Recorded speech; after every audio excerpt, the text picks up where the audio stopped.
Mic check. Mic check. 1, 2, 3. Can you hear me now? Can you hear me now? Can you hear me now? Let me know if we got connection. Something tells me that we are gonna have a really hard time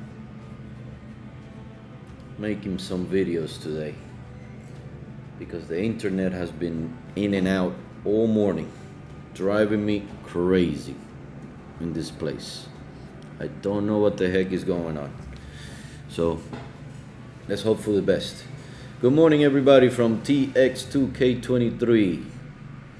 This is a small members only update. I just want to let you guys know that yes, I am here. No, I cannot live stream. So they're drying the track again, as you can all see.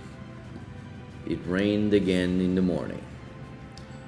I suspect that we will see more rain, probably around noon. You know what? Let me look. I was looking at the radar here, and it does not look good at all. Let me see. Let me get an update.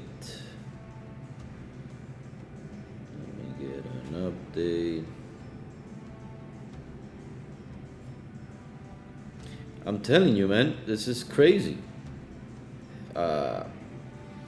You know, I hate to be a bummer, but I don't see this event going very well. I am not optimistic at all. With this damn weather, I am not optimistic at all. We're going to have a hard time getting this thing done. Very hard time. Freaking weather is not, Mother Nature is not cooperating with us this weekend. Not even close. All right, let's see. It is, what time is it? It's 10:51. Okay, clear. See? Wait. Oh, no, okay, this is past. See, there's still another cloud. Still another cloud hanging around here. What the heck? No, it's 9:51. Shoot. Yeah, no. There's another cloud coming at around 10 in about an hour. And yeah. This is gonna suck.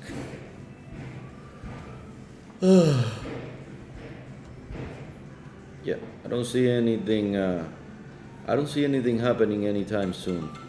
So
Anyway, as I was saying before I got that phone call,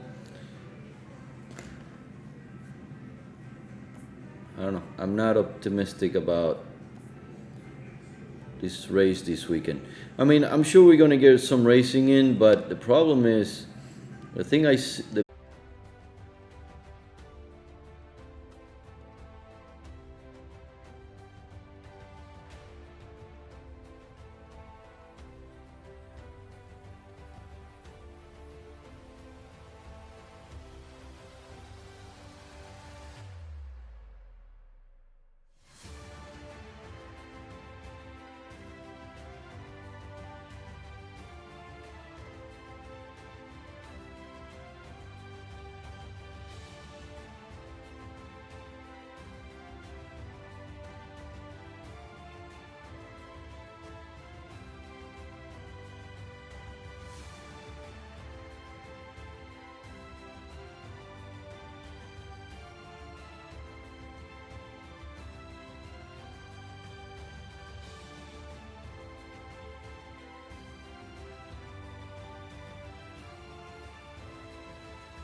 I don't know what's going on, but every time I try to talk to you guys, this internet craps out.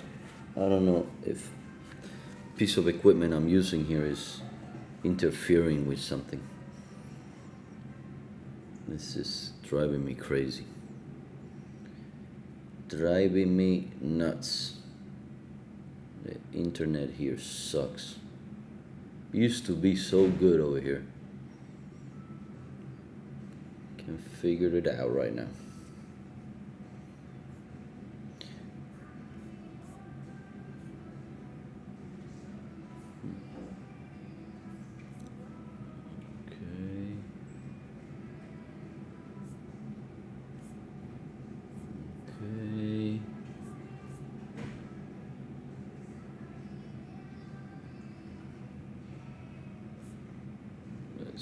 Nuts. Yeah, anyways, so I was saying, weather here sucks. That's it. That is all.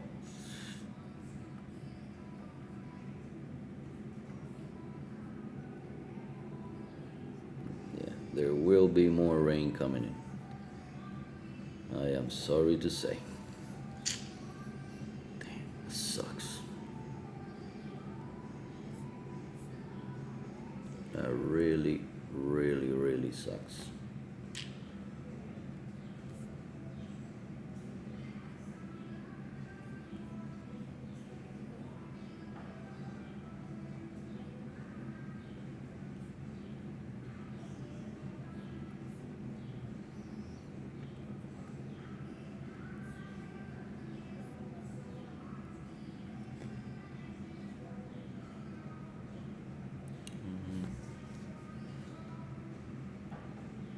It's 10 right now.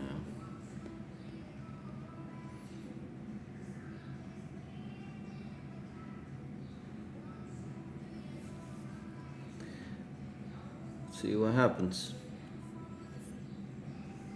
Let's see what happens.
As hopefully at some point in the not too distant future, we'll be going racing here today. But for final day of qualifying for Tx2k23.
So thanks to all the staff and officials here. We thank each and every one of you fans for sticking with us this week. Folks down in the bar, they're having fun. Who's got a beer? You got the beer. Where's mine?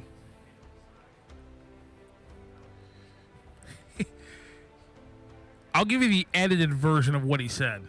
He said, it's waiting for you to go pay for it.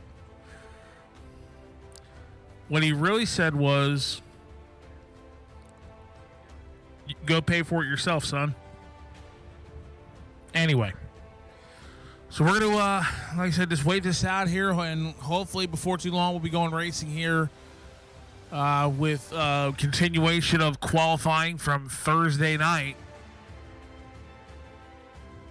And like I said, we get any further updates from the officials on track, we will, of course, pass that along to you. So just bear with us here. Hopefully we'll be racing before too long. I've seen a lot of places.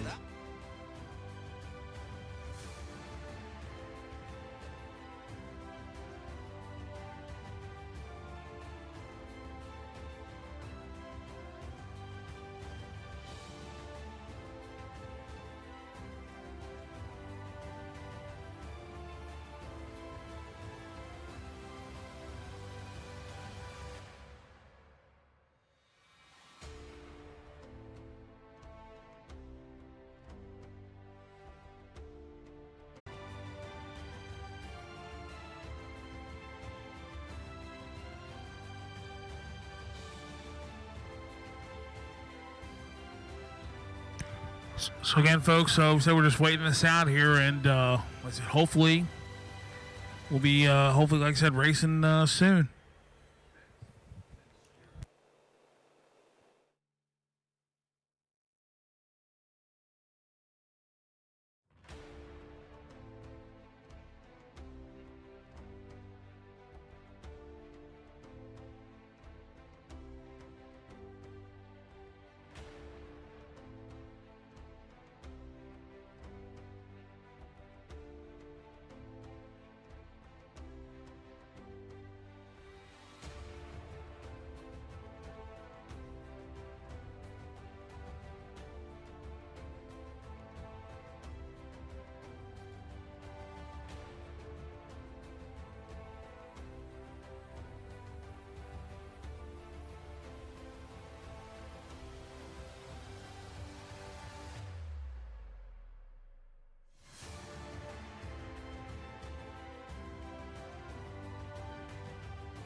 Good morning, good morning. Once again from Baytown, Texas, Houston Raceway Park, Tx2k Rainfall Nationals. Unfortunately, it's still raining in this beautiful place, and there's nothing we can do. We just need to sit and wait.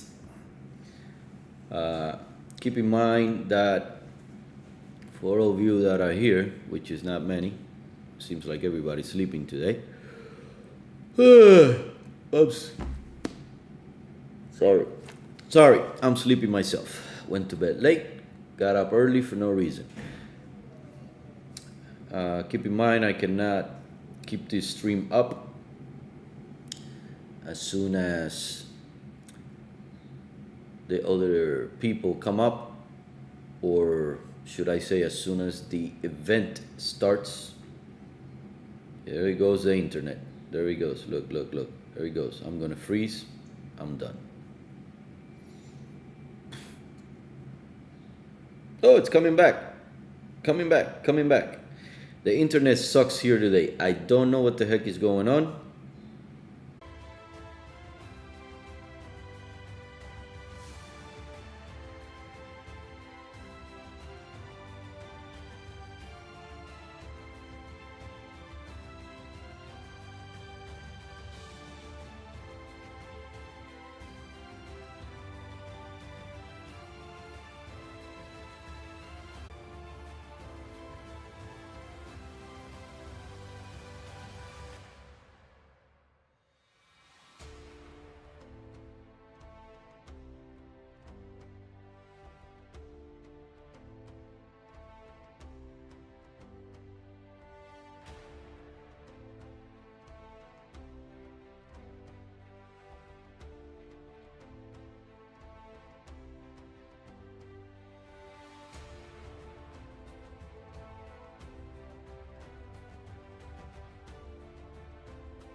Good morning, good morning. Somebody, welcome. JC, welcome. Brian, Basolo. Basolo. Sorry if I messed that up. Don't thank me yet. Because, unfortunately, if the event starts, the stream has to go. I cannot stay live. Anyways, if you have any problems, you can message me on Instagram. Only Instagram is the only platform I can keep track of. It's just too much, okay? So, yeah, I cannot stay live. I am not allowed. So, if you have any problems later, just message me on Instagram.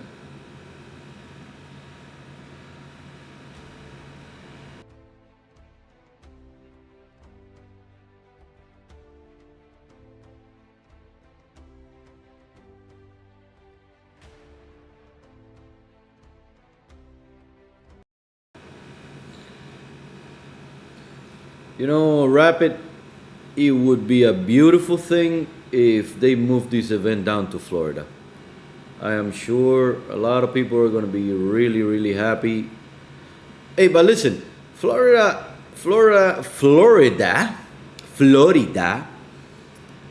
has, some weather tantrums as well. So you never know, man. It's not as cold, but you get those storms, man, that mess everything up too. So, hey, listen, there's weather problems everywhere. It is what it is. This weekend is gonna suck, unfortunately. So right now I'm not looking forward to any really good racing this weekend. I hope I'm wrong. I hope sky's clear but I am not optimistic right now.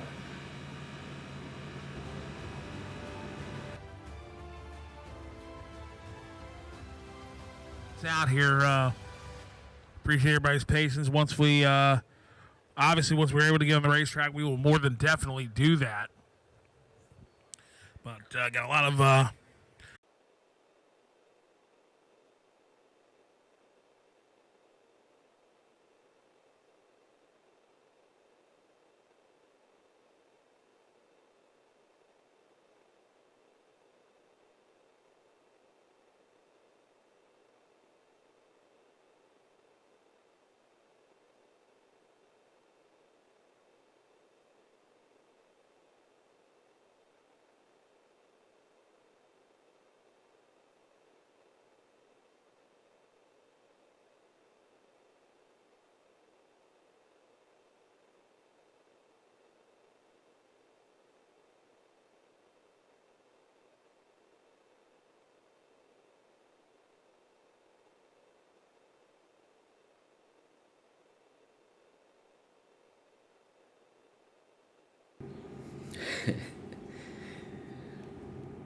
Hey, Rapid, rub it in all you want. I know you're right.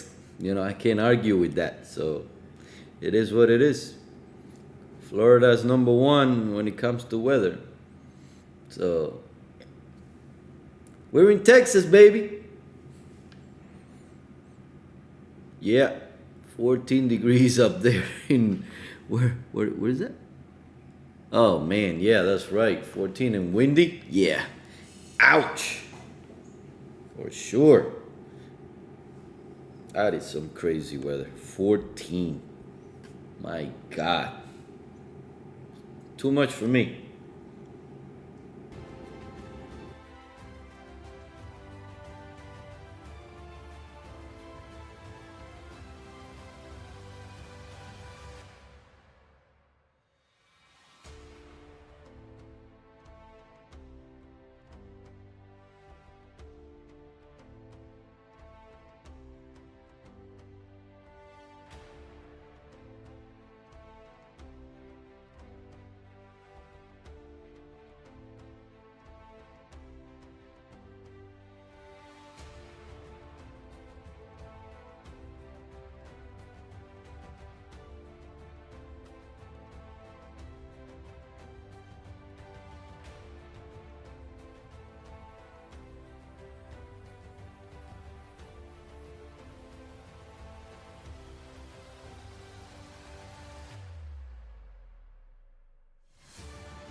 fun today. All right. Do I have to come out there and do this? Oh boy.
With us here again, how many folks, show of hands or by round of applause, how many folks will be at Tx2k23 regardless of where it is you'll be there next year?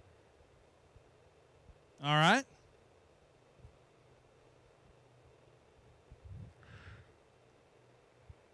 How many folks are coming to the World Cup up in Maryland in November?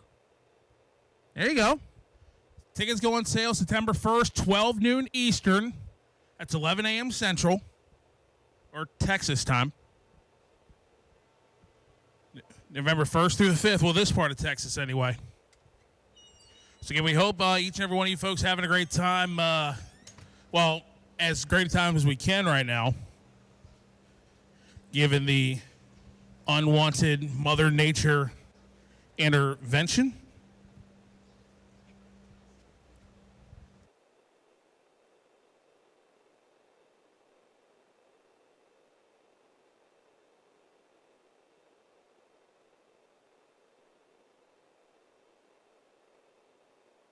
And if I can have your attention, please, there is a major announcement coming within the next 5 minutes. Major announcement coming within the next 5 minutes.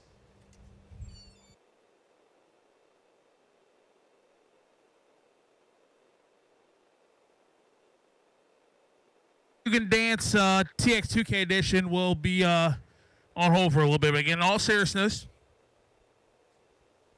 major announcement coming in about 5-10 minutes, maybe less.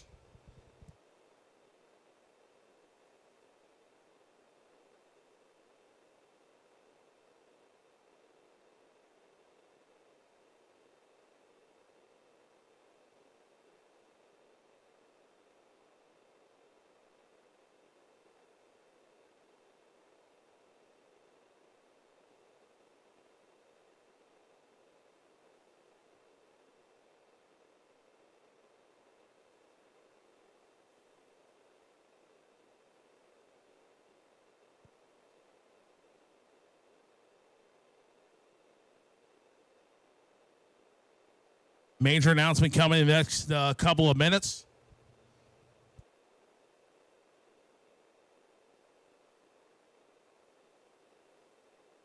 Not that I'm getting married.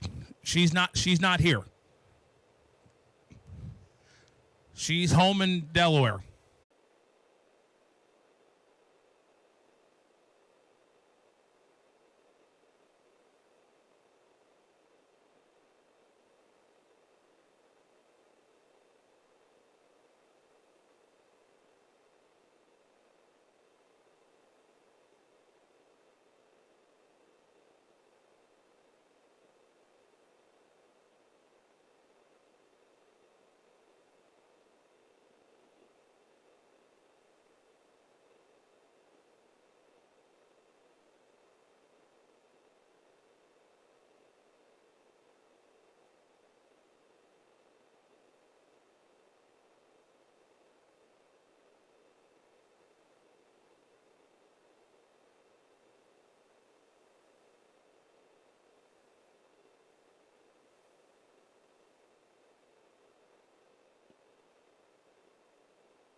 We said while the officials are out there on the racetrack, hopefully getting dry so we can go racing at some point this afternoon.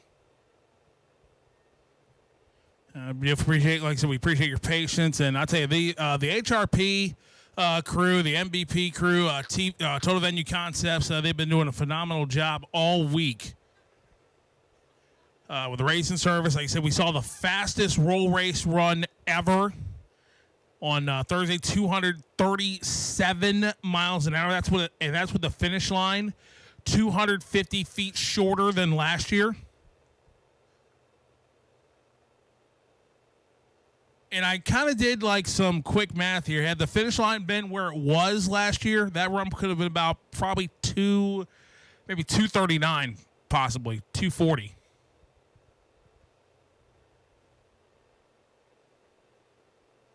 So again, we got a big announcement coming up in the next few minutes here.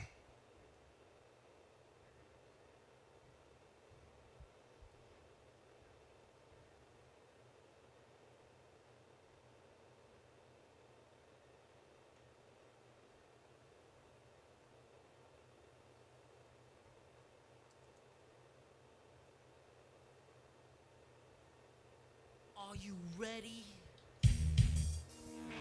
Hey, think you can tell us what to do?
Thank you, guys. First of all, I want to say thank you to everyone that's here.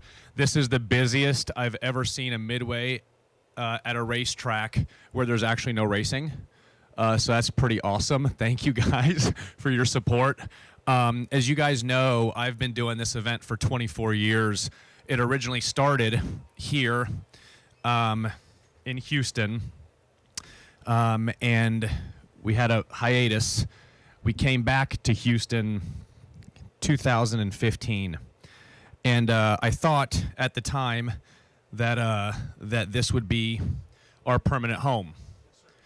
And as you all know, that all changed a couple of years ago, and this year we know for a fact that this is our last year in Houston ever. I've been asked a lot of questions by people saying, hey, is it going to be like last year where you're going to tease us, and then, oh yeah, just kidding, we're coming back to Houston. And I've been very consistent with my messaging that we will never be back to Houston, because as of April 30th, all the stands you're sitting in, everything that's essentially above the concrete will be gone, including the walls all the way down the track, the grandstands, the tower that I'm sitting in right now will all be gone. And so as a result, I've been working feverishly with 3 separate tracks around the country that I know can accommodate our event. And let me qualify that for you guys. So number one, the venue needs to be large enough to hold as many spectators as we have at Tx2k events. Number two, it needs to be a world-class facility, which means that it needs to have a world-class team in place, world-class facilities, and a place that we, as TX2K, can be proud to call a new home. Third, it needs to be a venue that can accommodate all of our sponsors. You know, if you've been to the apparel store and purchased our official gear, you can look on the back of the shirt. We've got roughly 150 sponsors on the back of that shirt, and every single one of them are the only, well, one of the main reasons that I can put this event on year after year, because without their support, the logistics and the cost to run something like this would far outweigh my personal capability. Fourth, we need to have a venue that's willing to work with me. For those of you that don't know me, this is not what I do for a living. It's a hobby. I started this 24 years ago with 50 friends. A bunch of guys with Toyota Supras got together and went racing and did a dyno day, and then allegedly street raced. And we did that for many years after that. Obviously, we, as in TX2K, don't do that anymore. I've heard rumors that still happens on the streets, but you know how that goes.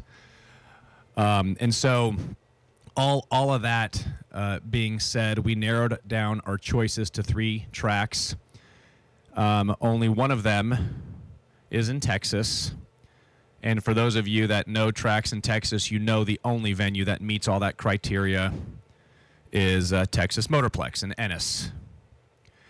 There are 2 other tracks that I'm not going to name because, as you've probably already guessed by now if you've been listening, we found our permanent home, and I'm proud and honored and happy to let you guys know that we've partnered with Barry and Christy Johnson.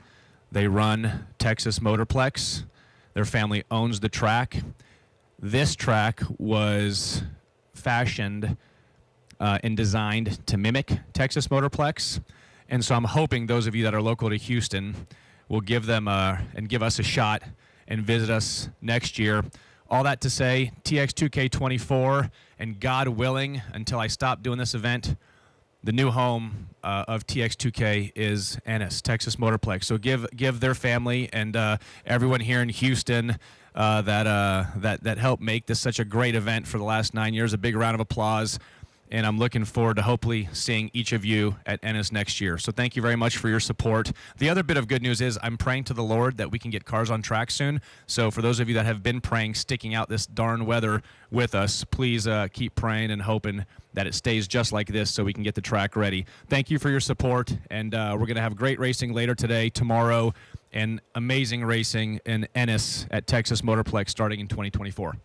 Well, there you go, ladies and gentlemen. Big round of applause. TX2k23 will be at Texas Motorplex, Ennis, Texas, which is just outside of Dallas. So we're looking forward to going to the Motorplex in 2024.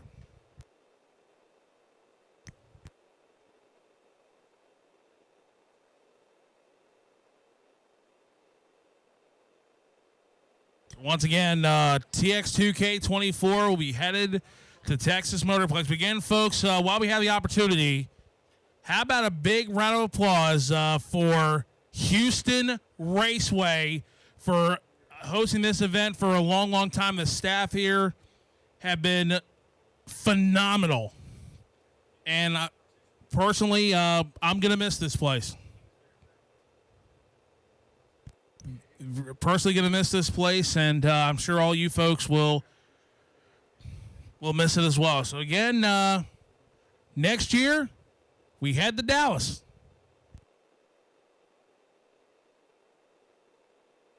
Yes, a Commanders fan will be in Dallas.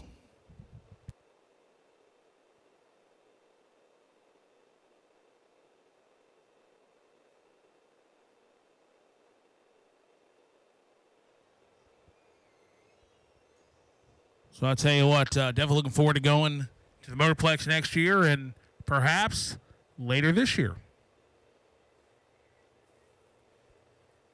So there you are, folks. It's official. TX2k24 headed to the Motorplex.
What happens to the crew that's working on the track. We got the HRP staff. We have TVC out here. Also, Miller Brothers Productions, MVP. You know, that whole team goes with us to join what I would consider an exceptional best of the best team already at Ennis. So if you're wondering what's the surface and the prep going to look like, it will be just as good as it is here and has been historically. So really thankful for the Houston Raceway staff. Really thankful for TVC. I got staff here and everybody from MVP. That'll travel with us and will be amplified by the expertise that they already have at Ennis for next year. So for those of you that didn't hear, I had some text saying there's people revving their engines in the vendor display area. We are moving to Ennis, to Texas Motorplex for next year. So does that mean I'm coming back next year? Fabian, as an announcer, we're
Pillows.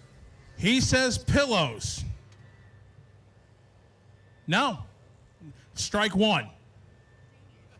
Okay, so again, we asked 100 women, name something in your house you have more than one of. I heard somebody say shoes back there. Shoes is not it either.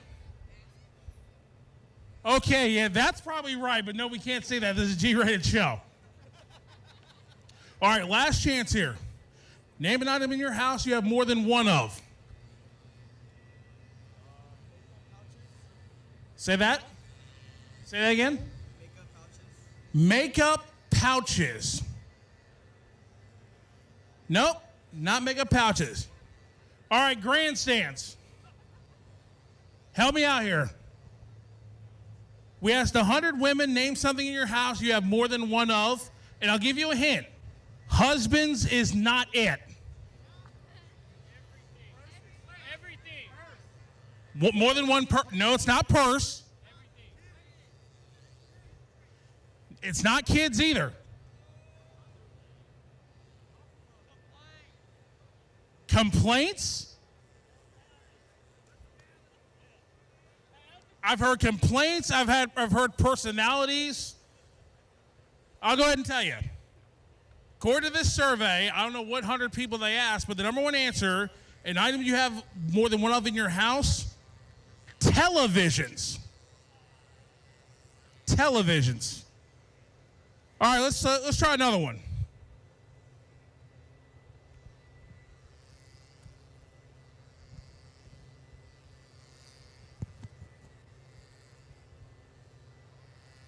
All right.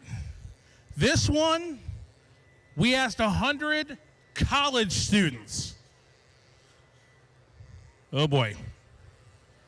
Now, keep in mind, this is a G-rated show, especially this question. All right. Name something you use every day that has a battery in it. No, we can't say that. Toothbrush? Wait a minute. It's not toothbrush. All right, what was the answer down here? You're saying cell phone. Cell phone is the number one answer. No. All right, but you know what? I'll give you one more try to answer this one.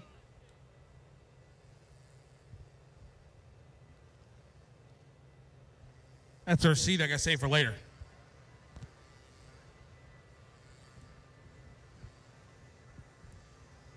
Okay. We asked 100 people, top answer only, name a famous bear. A bear. Wait a minute, say that again? Smokey the Bear. Smokey the Bear. Actually, Smokey's not the number one answer. Yogi Bear's number one answer. Smokey was number two.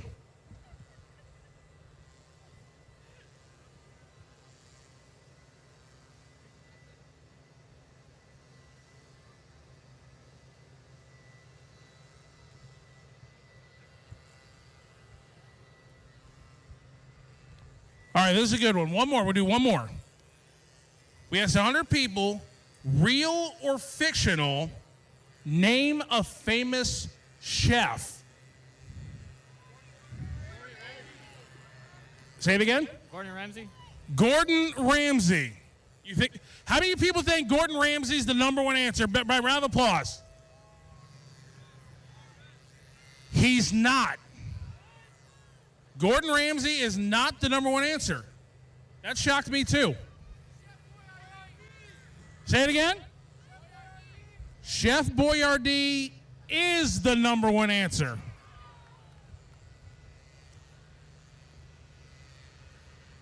All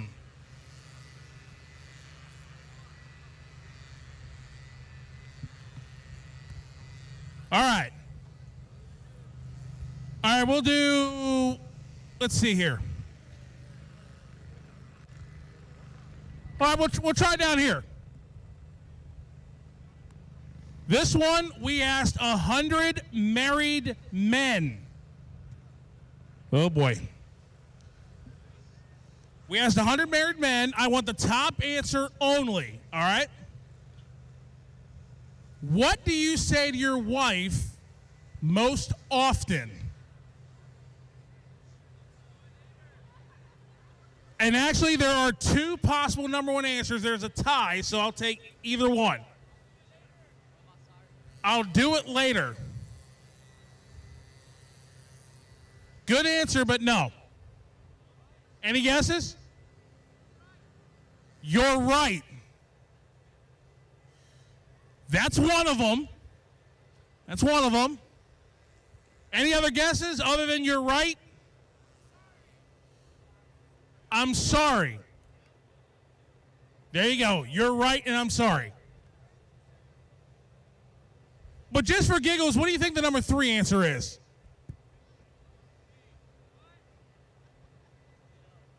Somebody said what? That's a good one. No, it's I love you, but anyway.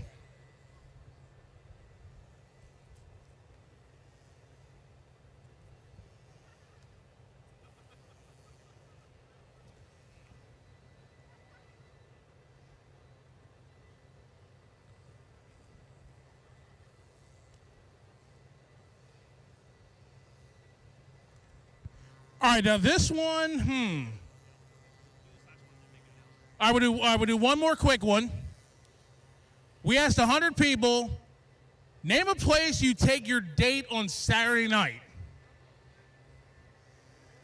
McDonald's? What are they putting in those chicken McNuggets? Wait, where? No, we can't take her there. But real quick, I got an important announcement to make. Number one answer is actually movie theater.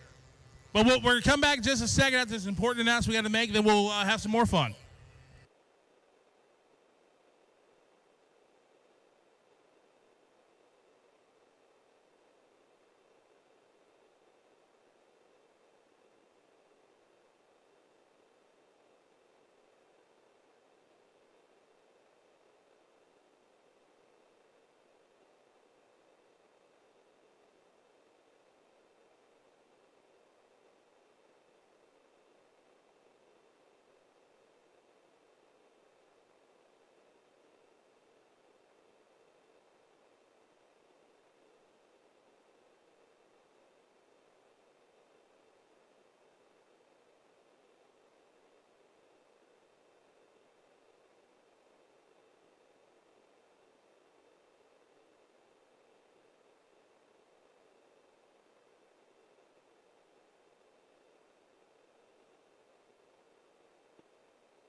All right. Attention in the pit area. Attention in the pit area. All racers, crew, and tuners.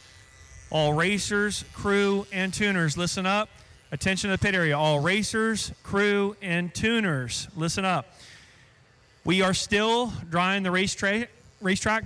Most of the racing surface is dry at this point. There's still some moisture in the concrete that we're trying to get dried out before we can go out there and put some glue on the racetrack.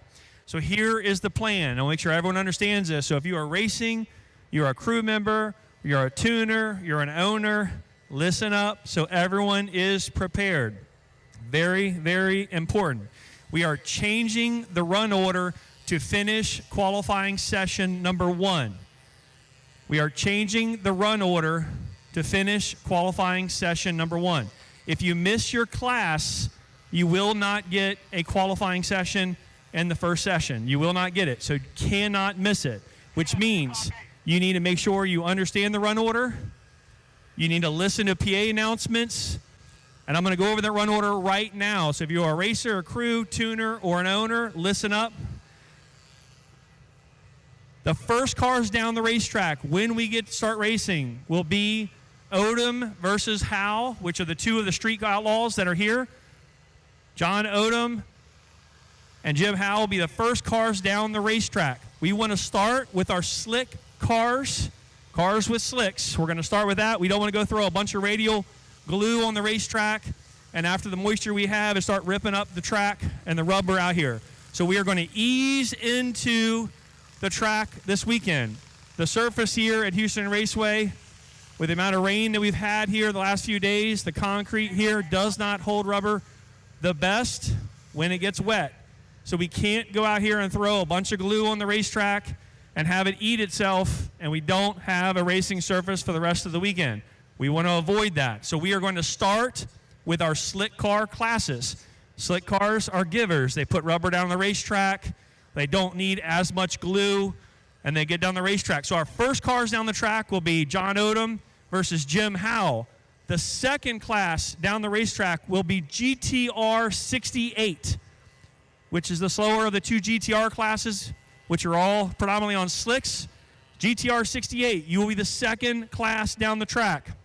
GTR Unlimited, you will be the third class down the track. We're going to put some glue down, obviously, for you guys, but it won't be radial glue because we can't have the track start eating itself and ripping up the rubber. So GTR 68, you'll be the first class, right behind John Odom and Jim Howe. GTR Unlimited, you will be the next class down the racetrack. Then the rest of the categories are all radial classes, so we'll pick up with a normal run order, which will be streetcar 749 and quicker, streetcar 750 and slower, stick shift 749 and quicker, stick shift 750 and slower, DCT 799 and quicker, and DCT 80 and slower.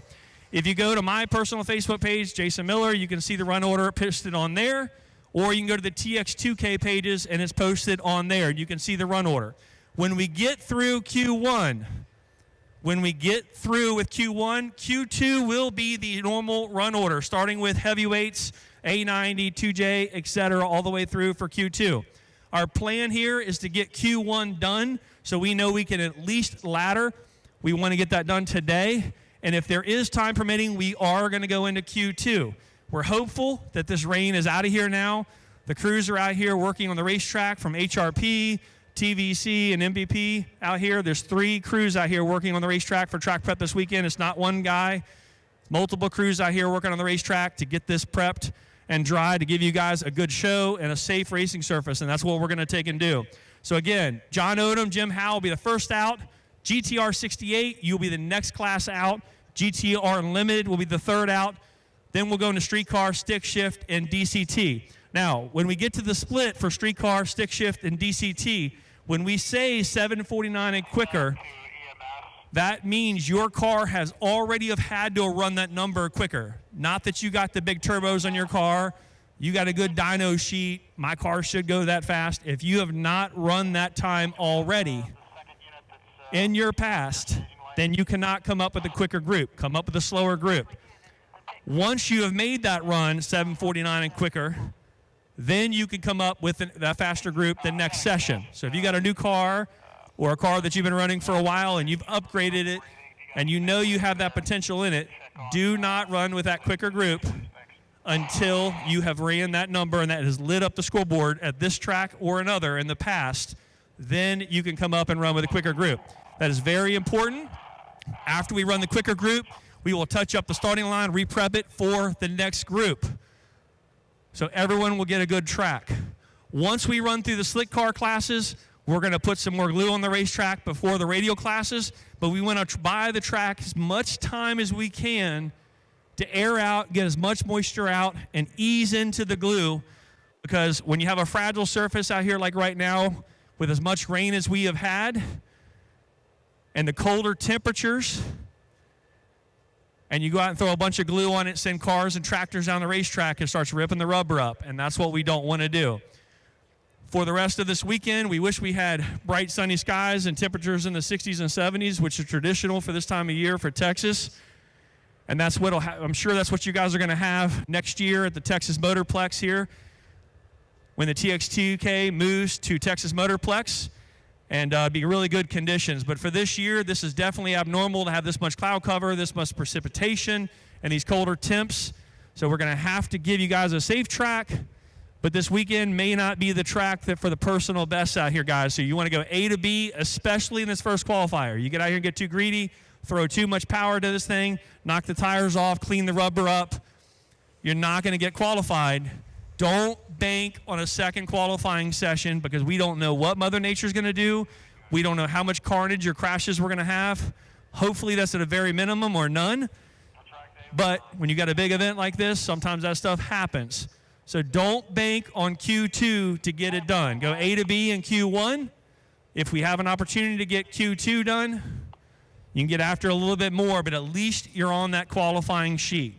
Good luck to all racers. Go to the TX2K page, or you can go to my page, and you can screenshot the run order so that way you're prepared. We're going to start calling cars up when the track gets closer.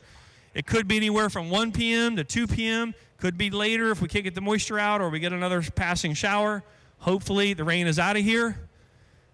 But as each shower we come in, as you see, we got to get back out there and work on the track, and it delays the start of racing. So make sure you check out the vendor midway, check out all the sponsors, all the cool cars.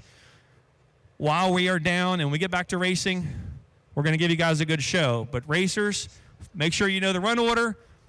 You got those A to B tune-ups in it to get down, to qualify, so you're in the show for tomorrow. Good luck, everyone.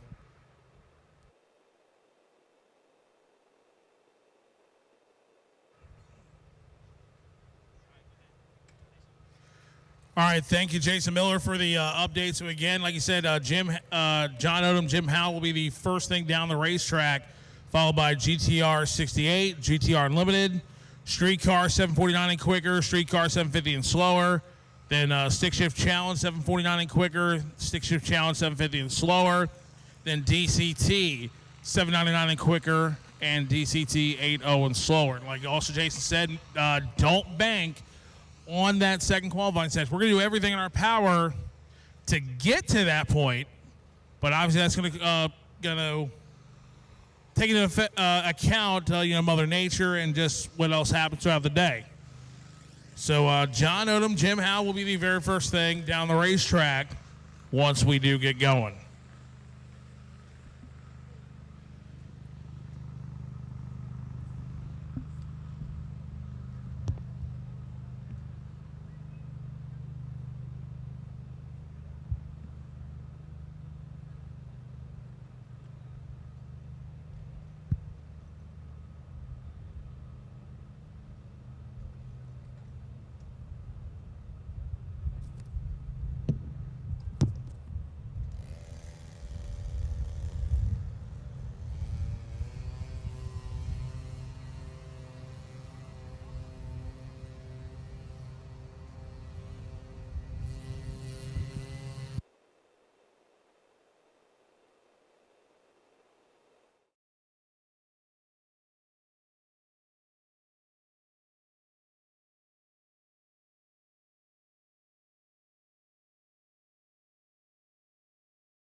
Oh boy. Top answer only. Name something nice that your husband does for you. Dishes. No, not number one. Somebody said nothing. That sure as heck ain't up there. Flowers? Buy flowers, gifts is number one.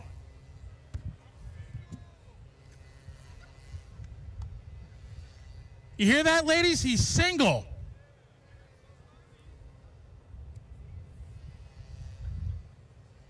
And he says he'll take it to Texas Roadhouse tonight. All right. Let's try, All right, we'll go down here. We asked 100 people, what is the best sport on the planet? Fishing. Fishing.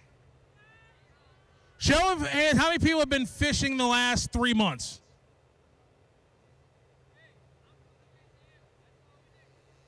He's from Louisiana. No, it's not fishing. And no, it's not basketball because LeBron James whines too much. Baseball? Well, what sport did you say? The national baseball. No, it's not baseball. Golf? What is wrong with you? It's not golf. Wait a minute, what'd you say? He says drag racing. Houston Raceway, is he right or is he wrong? Dude, they left you hanging.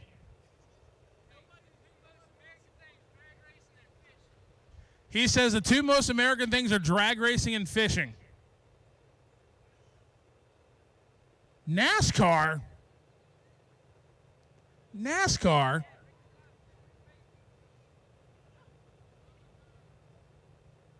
No, it ain't soccer. Yes, it's football.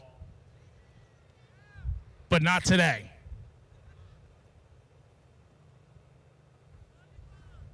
All right, let's try one more here. Let's try one more.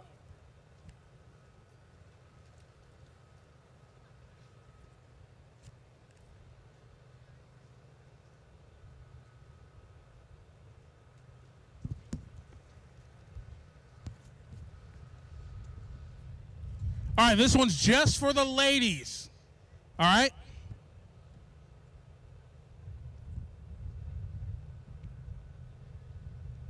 All right, we asked 100 people. This one's just for the ladies. If you have a typical 8-hour workday, how many of those 8 hours are you actually working? Ladies?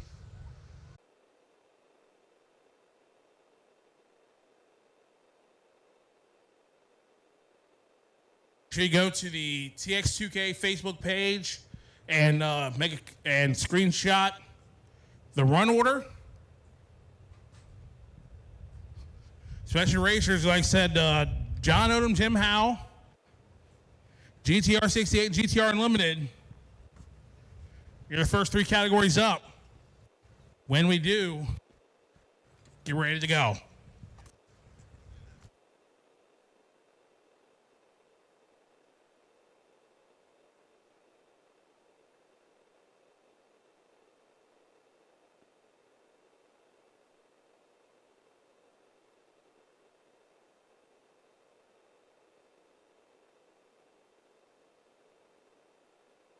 Don't forget to get the Summit Racing are here.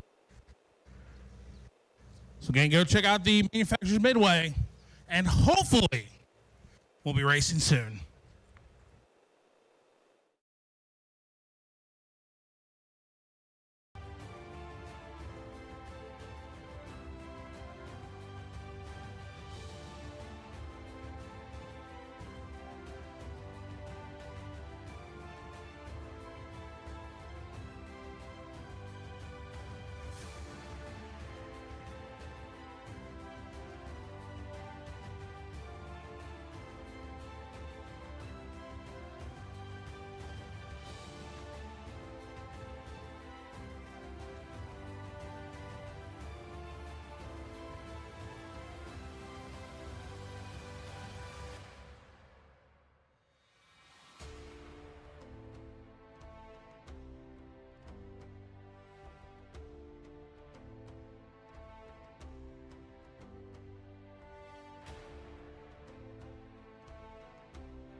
there.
Lanes 10 and 11, please. Streetcar 7:49 and quicker to 10 and 11.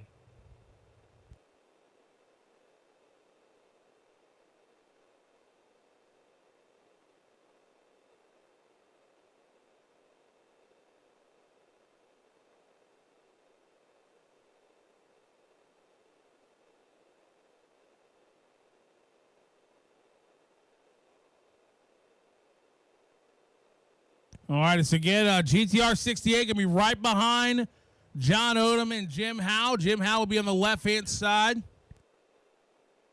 and John Odom will be on the right side.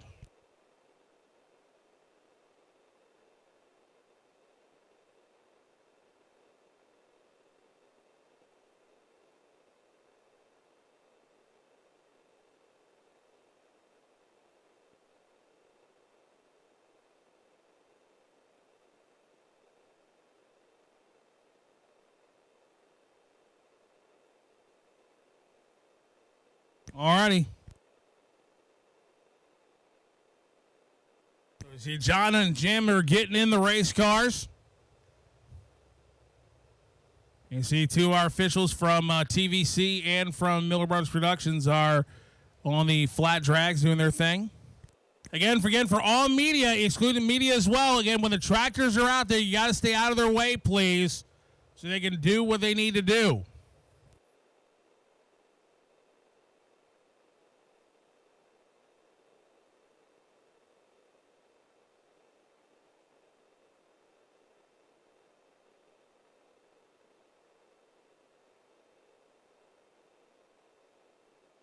So coming up in this pair, folks, and why not be a Camaro versus a GTR? Why not?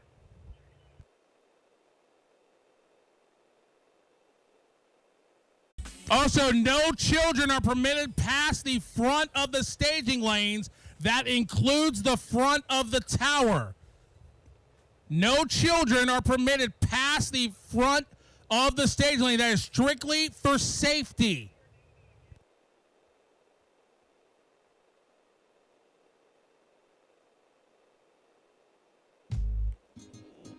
Would you be my girlfriend?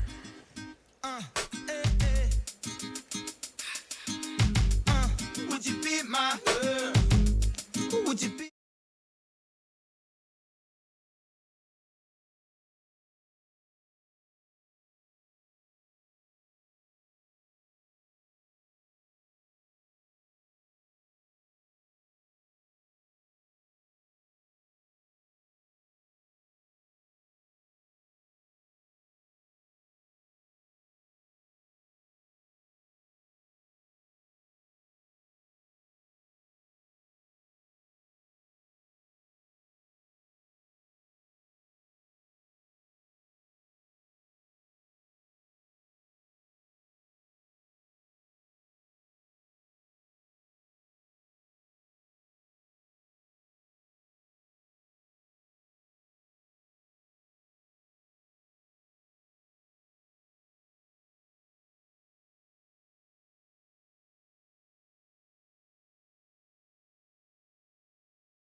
Street cars, the 8 and 9, please.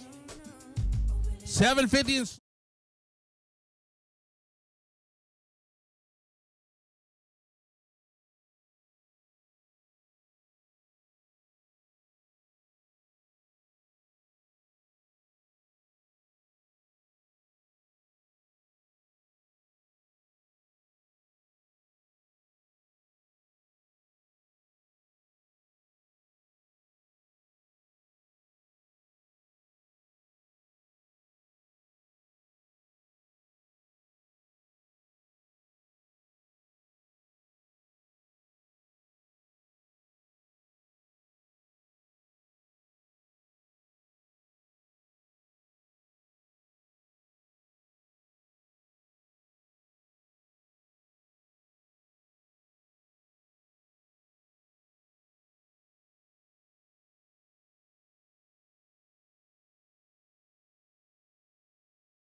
Superstars of Street Outlaws, No Prep Kings, Jim Howe, Crossville, Tennessee, 67 Chevy Camaro, and John Odom, Meridian, Idaho, 2020 GTR. Both these guys supercharged on alcohol. Sounds like a streetcar. Yeah.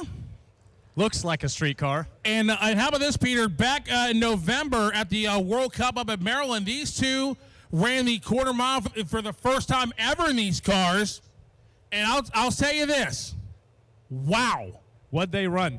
Let's just say, I don't want to spoil it. It started with a 5. Yes. And get this now, I believe it may have been Jim, I could be wrong here, went through the finish line, pulled the chutes Chutes came off the car. He still got safely stopped as again the shutdown of the MIR over 3,000 feet long. So he got it stopped in plenty of time. But man, that was definitely a wild show. Fabian. Yes, sir. So there's an argument online as to whether or not that is a GTR. Okay. So let's see what the fans think. I'm good with that. Okay, so listen. Show of hands and make some noise if you think that is a GTR in the right lane. Okay, let's do a show of hands and make some noise if that is not a freaking GTR. Wow. John, I don't think that's a GTR. Again, folks, like we said, no children are permitted on the start line here. That includes the area in front of tractors. They cannot be on this chase road. They got to get back, folks. That is strictly for safety. And it's time to go racing. Get on your feet, Houston. It's go time. It's race time. Are you ready? Hey, think you can tell us what to do? You think you could tell us what to wear?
Tx2k23.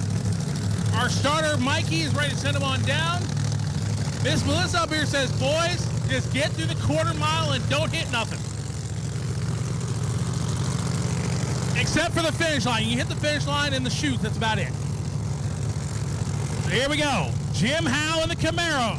John Odom in the supposed GTR. So here we go. John is pre-staged. Jim is pre-staged. John goes right in, and starter Mikey stopping him. Is there a problem with Jim Howe? Is there an issue? Not sure.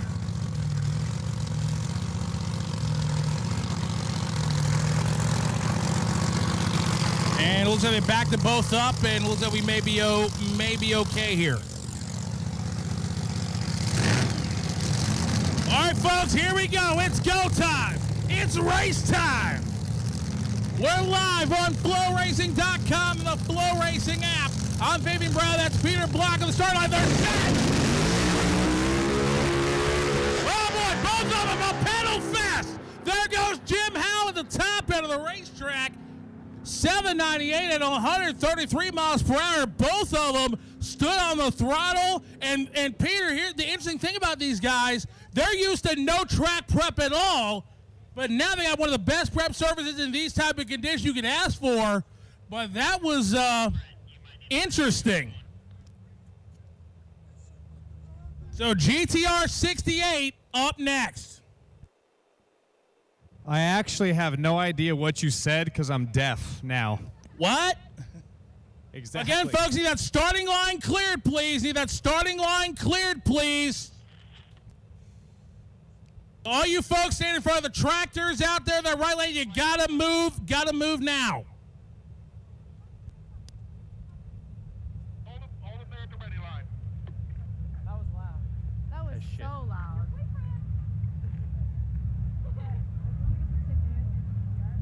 Yeah, that was. All right, Travis, we got the left lane 1,000-foot sensors offline again. I promise you guys it's probably the loudest.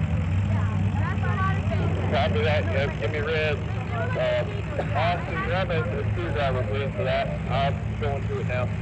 All right, again, folks, we are going to be on hold for a moment as one of we have to take a quick look at the far end of the racetrack. Oh, that's right. You said 1,000-foot left lane, correct? That's correct. So again, streetcar 749 and quicker should be lanes 10 and 11. Streetcar 750 and slower should be in 8 and 9.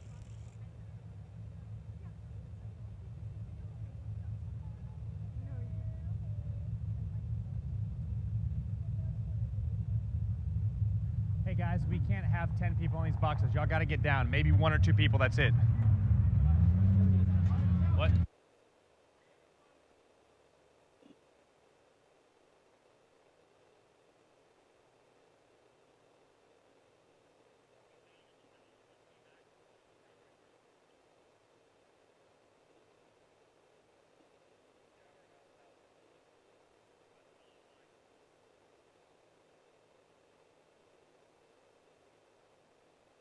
All right, so getting ready to go into GTR 68. Jan Bueller, who won his roll race class on Thursday for the 4th year in a row. Peter, how does he do that? 4 years in a row? Luck. Luck, and he's the first driver to ever win roll race and drag race in the same Tx2k. Yeah, no, it's not luck. He's just good. I mean, that's really the bottom line. You win it once, could be luck. Win it twice in a row, that's pretty lucky. 4 times in a row, that's just good. I'd say, yeah, definitely for sure. They need GTR Unlimited to suit up, please. GTR Unlimited, suit up. GTR Unlimited, suit up.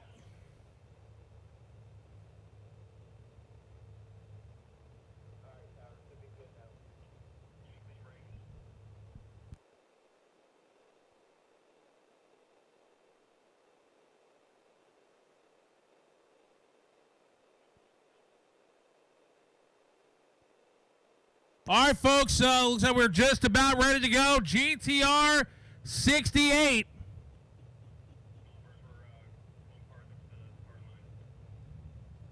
Jan Bueller out of Florida, Mike Bandy from Indianapolis.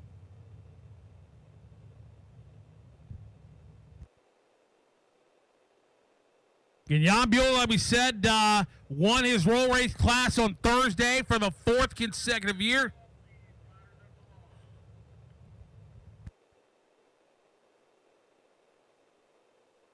The battle of North versus South here. And the signal goes out to do the burnouts. We're going to do the burnouts. Jan Bueller. Mike Bandy.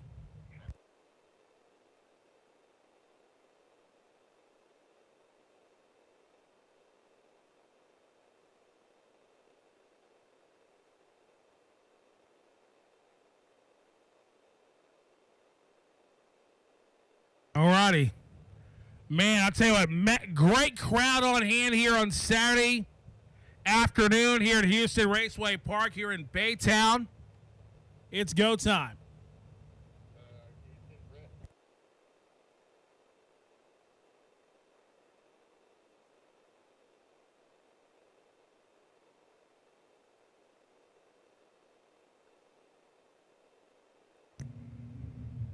Here we go.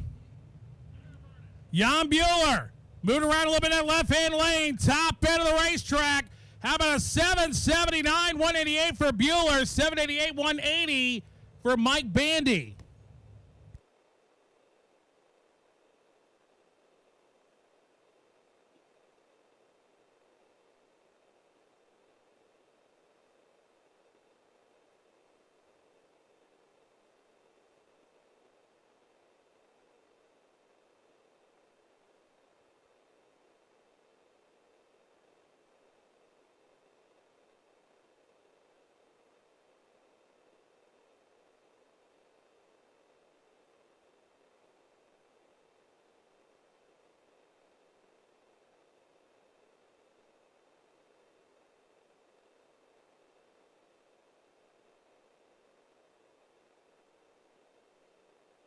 All righty, here we go. Next up will be Kevin Stowe, Ruskin, Florida, in the 2017 GTR, and Antonio DeLeonardi out of Elkton, Maryland, his 2010 GTR. Problems there for Antonio, and what he did there, that is a perfect example. As Kevin Stowe goes 751, 193, but what Antonio DeLeonardi just did, Peter, that is a perfect example. He felt something go wrong. He got it pulled over. That is a perfect example. Perfect. Unfortunately, that does count as he made the run. Kevin Stowe will go to the number one qualifying spot.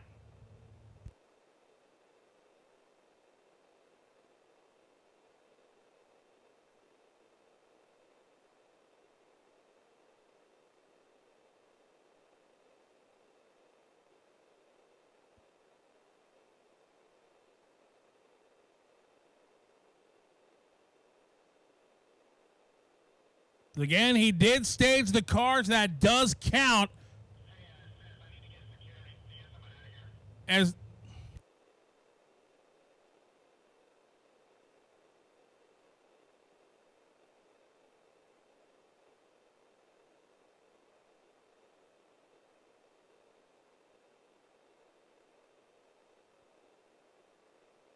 all right, need that starting line cleared, folks, so get that car out of here.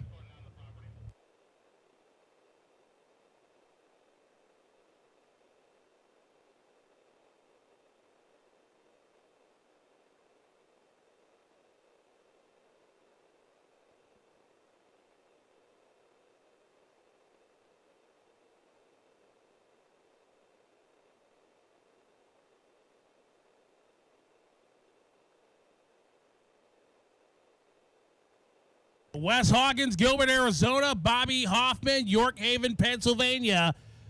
Let's get that right lane cleaned back up. We will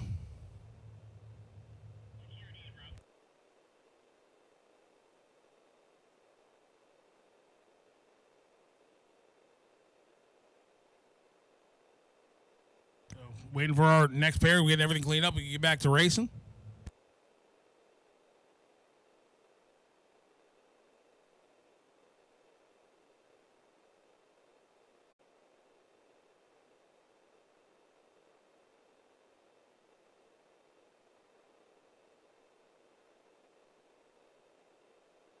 Let's see what he can do. There goes Wes. 128 short time, top end at the quarter mile, 766 at 186 miles per hour for Wes Hawkins. Go to the number 2 spot, bumping Jan Bueller down to number 3. Kevin Stowe still remains the number 1 qualifier for the present time. As Bobby Fazio from Houston, Texas, and David Rohrschneider from Winnebago, Illinois.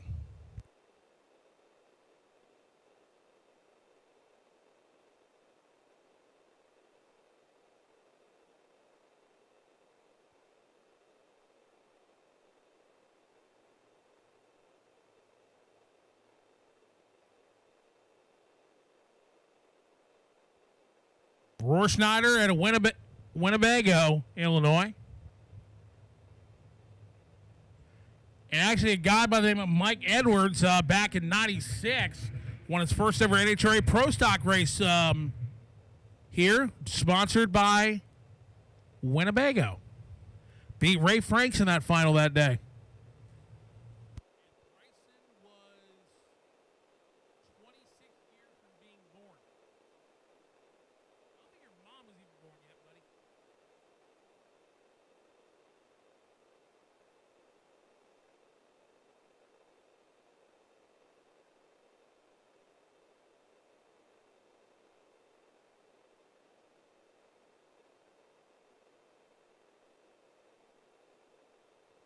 Also, Bryson's sister takes real good care of him. All right. Bobby Fazio left side. David Rohrschneider on the right side.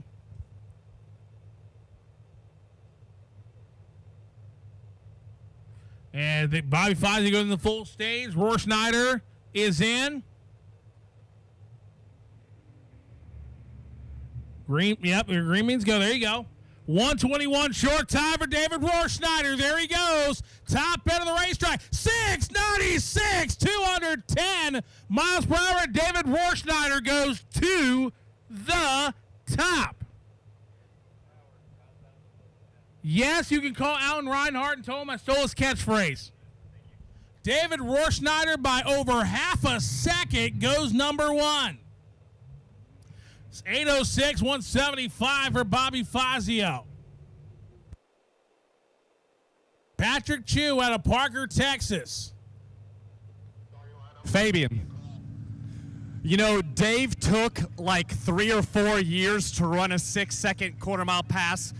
Did it a couple weeks ago, and then now off the trailer went a 6.9. Wow, that's insane. I think he had a little more than that A to B tune-up in that car. But hey, it worked. So again, folks, please make sure you get those cars dried out. A lot of cars are just jumping water out there, and you need to make sure those cars are dried. The undercarriages, the wheel wells, the cracks, the crevices. Please dry these cars.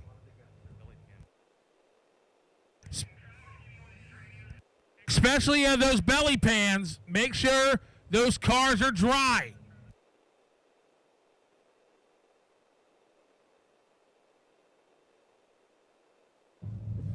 And Fabian. Yes, sir?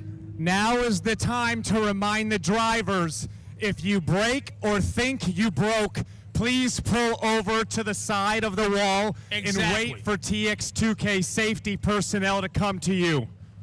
Exactly. Please pull over the moment you think something might be wrong and just wait for us. We'd rather delay for 20 seconds than have you accidentally put any fluid on the track. Exactly. And if you're in your car, you can tune your radio station to 87.9 FM to hear all of our announcements.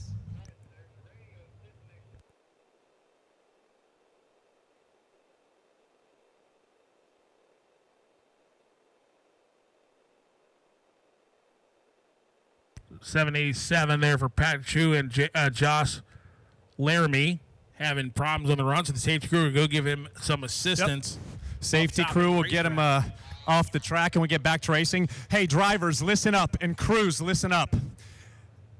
Y'all have done a great job getting the water line. Is not a place to hang out. It's a place to come up with your car and then move on back. Exactly. And also, no children are permitted on the starting line at any time.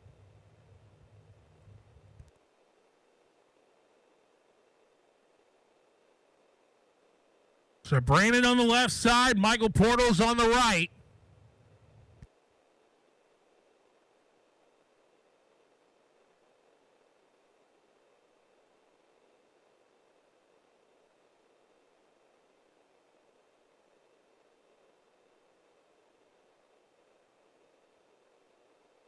Here we go. There goes Michael Portals and Brandon having an issue. He's pulling over again. That is a perfect example of what you do when you have a problem. 835, 182 for Michael. But Peter, thank Brandon for pulling over. Again, another driver did the absolute right thing.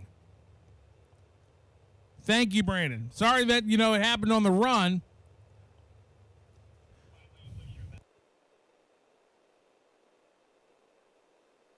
So again, drivers, please do not miss your qualifier. Again, once we start the next class, you have missed your session.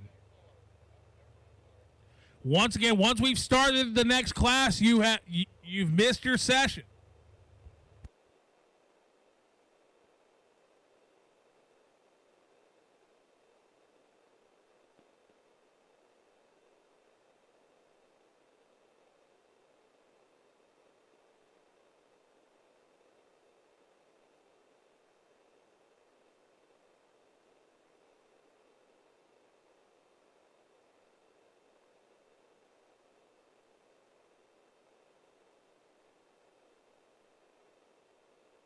Once again, drivers doing the right thing.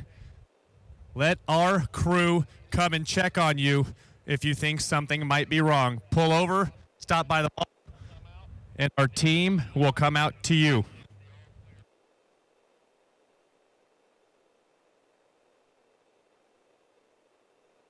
All right, let's go to the next pair.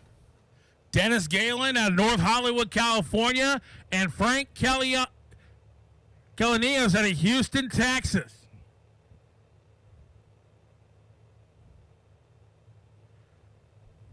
So right now, your number one qualifier, David Rohrschneider at 696, 210 miles per hour, over a half second quicker than the next quickest car, and man, over nearly 20 miles per hour faster.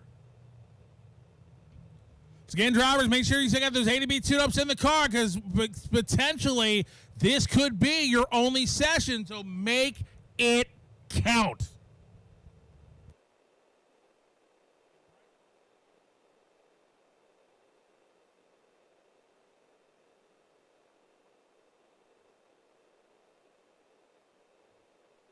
All righty, so Dennis Galen, Frank. Again, the run in the right lane. Again, folks, let me give you a little drag racing officiating 101. If at any time, if a car during the quarter mile run touches the center line, hits a foam block, or hits the wall before the finish line, the run is disallowed.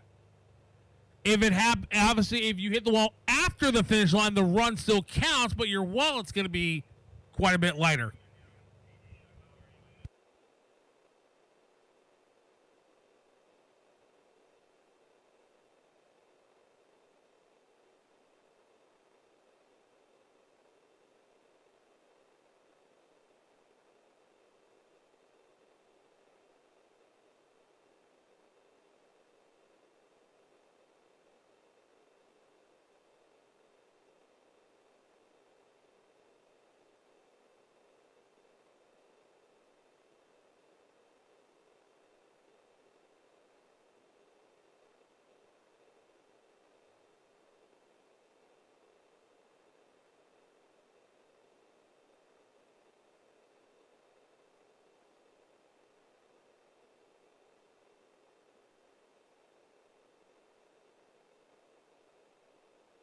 All right, so again, folks, we're going to get the foam block put back down, and we'll be back to racing in just a little bit.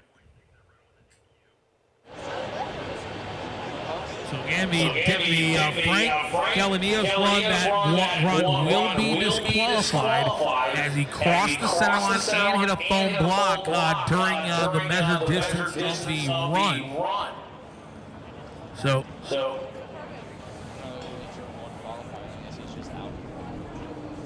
So we'll be back to racing here in just a short. But in the meantime, like I said, David Rohrschneider is your number one qualifier at 696, 210 miles an hour. Kevin Stowe in the 2 spot, 751, 3 and 193.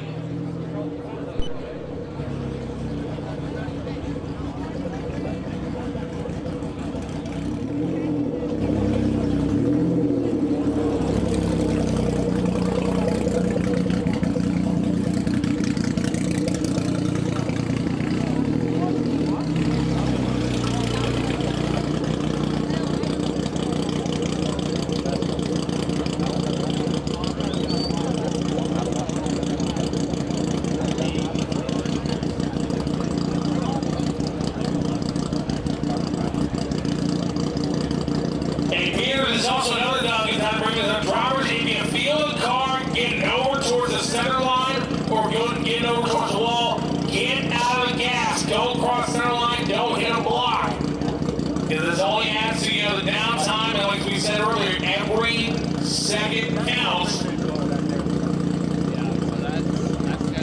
But again, if the car get over towards the center line, do not be heroes. Just get out of the gas. Save it for another one. Fabian. Yes, sir. So for those in the crowd that didn't hear it earlier, we did announce where Tx2k23 is going to be, the new location. Yes, we did. And would you like to tell them, or would you like me to do it? No, I'm happy to tell them. So last year, when we weren't sure about Houston, I got a lot of crap about, well, you better not move it out of Texas. If you do, you have to change the name from Tx2k to something else. And of course, I was like, well, it's my company, so I can call it whatever I want. But I was just being funny. But I really wanted to keep it in Texas. We looked at 3 tracks. Ennis, Texas Motorplex, was one of the 3. And for the last 3 or 4 months, I've been working with an amazing family. Barry and Christy Johnson, their family owns the Motorplex. And from the moment I met those guys, I knew that was going to be the future of Tx2k. They've got sort of the family feel, the orientation. The way they run the track is similar to the way that Seth Angel and the Angel family have run this track for 35 years. And we hit it off right away. So I'm happy to announce and to report to each of you, if you didn't hear it earlier, that they sent over an executed contract last night. And I was so depressed because of the rain that I drank a little too much and forgot to sign it last night. But the good news is I signed it this morning, and we are 100%, beyond a shadow of a doubt, going to stay in Texas, and we're moving this event to the Texas Motorplex. So give Seth Angel, his family, and Barry and Christy Johnson and their family a big round of applause. Both huge supporters of racing, and we're lucky to carry on the legacy of Tx2k in what I hope will be the permanent and forever home, because I can tell you the stress around moving an event like this to another venue, I don't know if I could do it again. So that's where we'll be. And the cool thing is Texas Motorplex is almost identical to Houston Raceway, except it's opposite. So all the fans sit on the other side of the track. That's where the pits are. I'm sorry, the pits are on the other side of the track, and the fan entrance is on the opposite side of the track.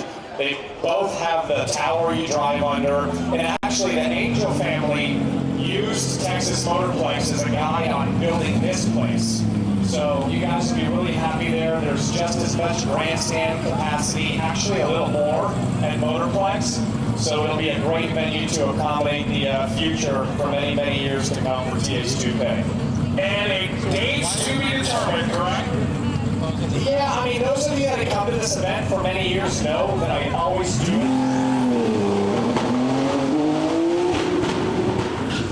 around spring break. So I look at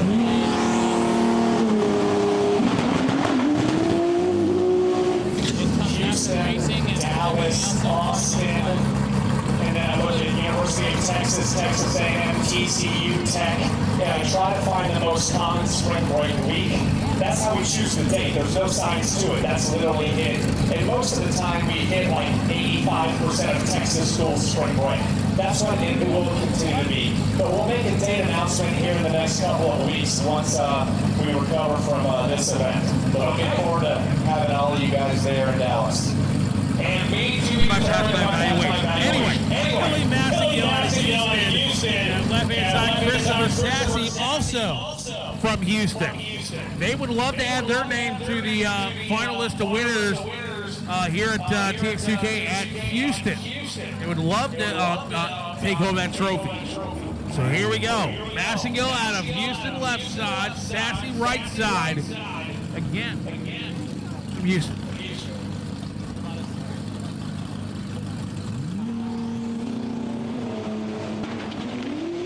Here we go. Here goes Massengill. Here comes Sassy.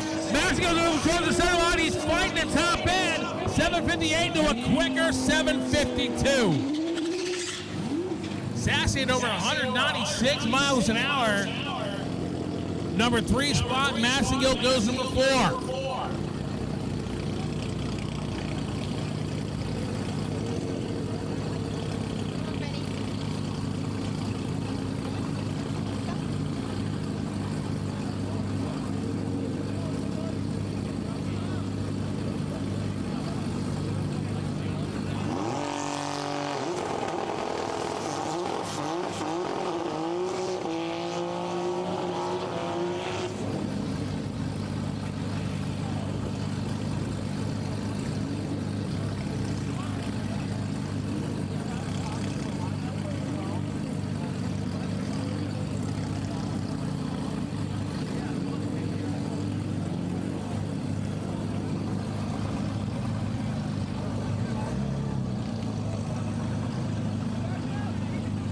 Bobby Hoffman left side, and Tamir Keki out of Westland, Oregon, the Big O.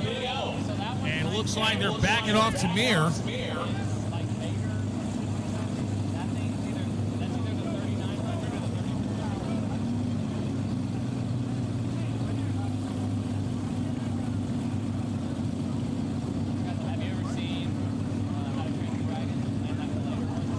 Alrighty, so Bobby Hoffman will go on a solo.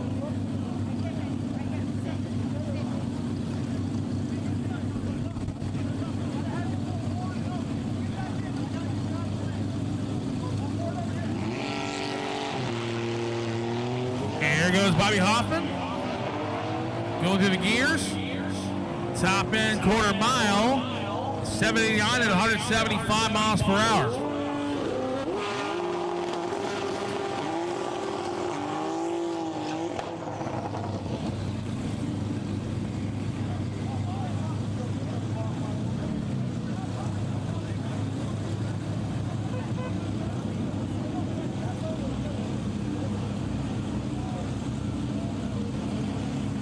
So next up, Antonio DeLeonardi and Redzo Munjanovic out of Bowling Green, Kentucky.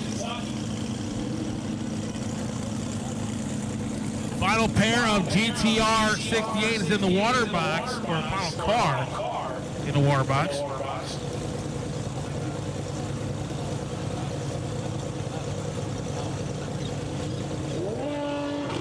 Here we go.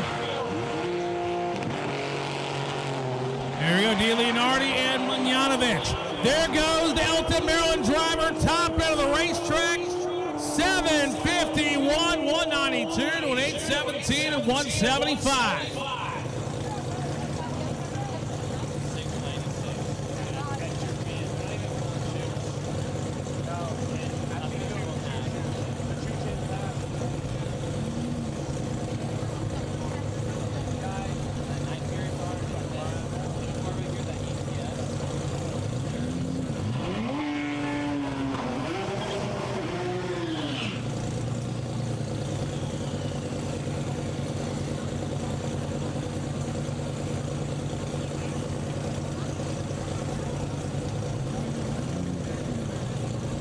All right, so Vitus Norcus out of Langhorne, Pennsylvania, coming up here.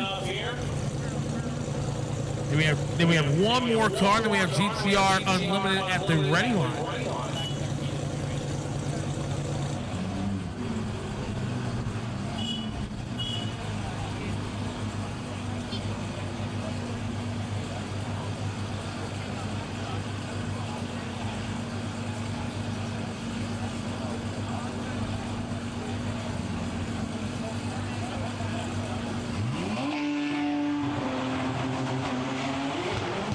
Here we go. There goes Vitus. Top end. 907, 130.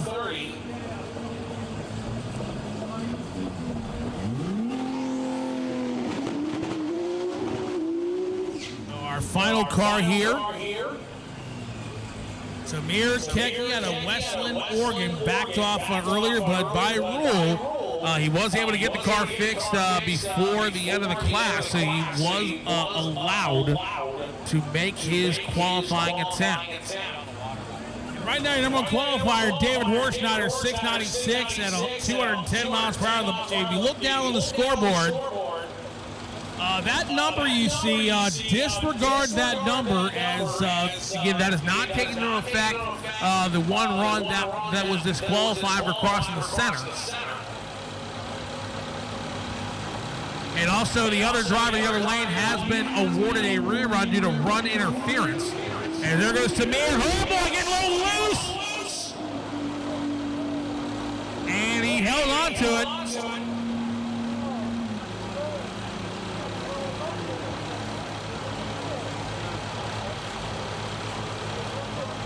So Tamir's 1076, currently in the 17th spot. And that is it for GTR 68 for now.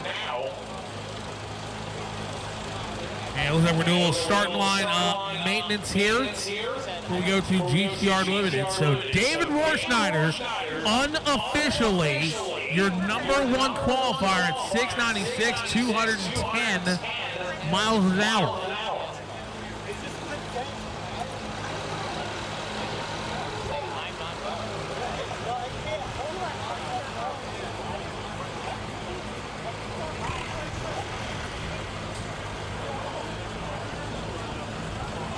Peter Block, checking my radio, please. Peter, checking my radio, please.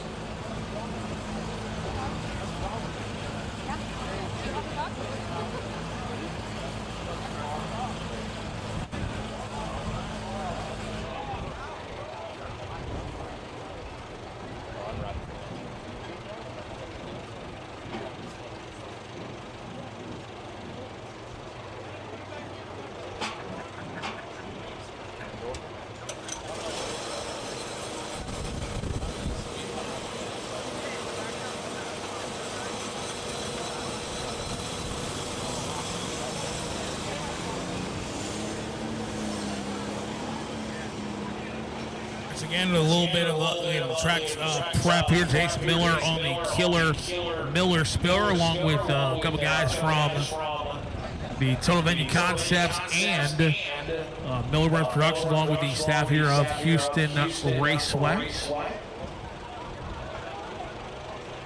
So GTR Unlimited will be the next category, followed by Streetcar 749 and quickers back there. Streetcar 750 and slower also back there as well. Again, folks, we are headed next year to Dallas. Texas Motorplex, and just outside of Dallas, Texas. It's about 45 minutes to an hour from Love Field in Dallas and also Dallas-Fort Worth airports. I believe northwest of Dallas, if my memory serves me correctly.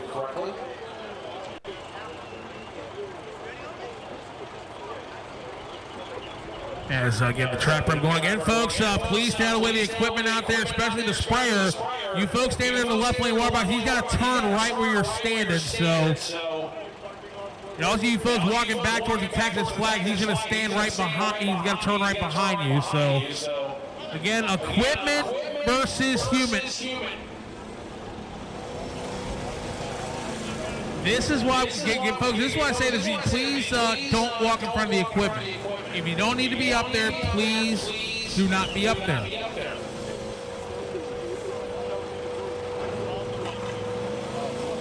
And we just make sure that everything's ready to go out there before the drags, the flat drags do their thing.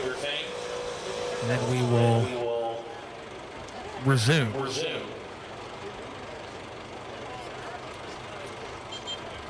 But in the meantime, we'll finish a couple laps on the flat drag, and then we will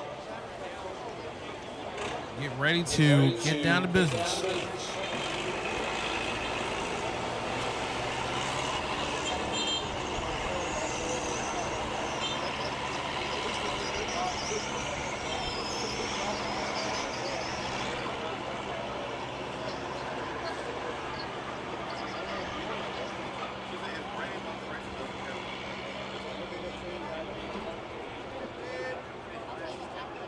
All right, so again, the tractor's out there doing their laps, and then we will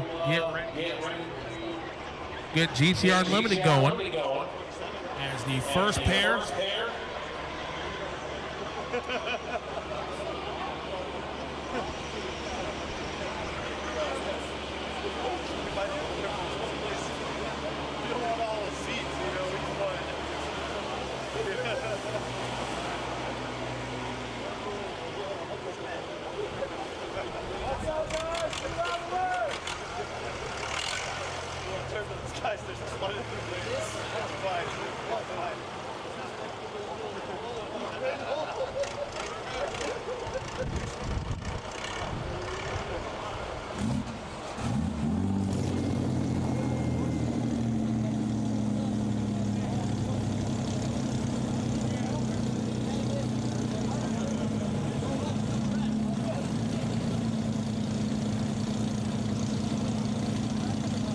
George Dodworth and Chris Calentero.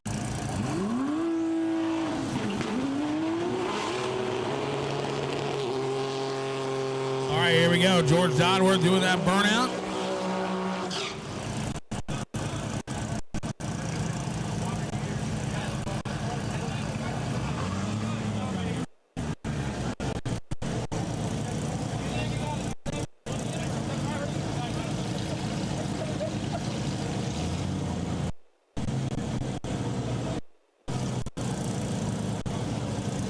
All right, here we go. George Dodworth, Chris Calentero.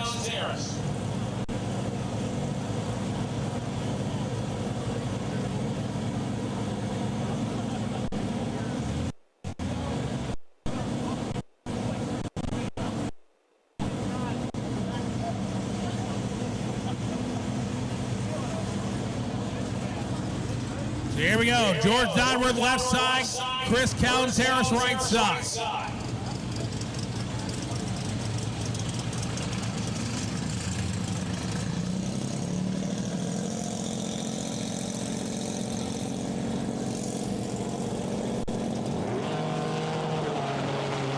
There goes Dodworth, 123 short. He's having issues.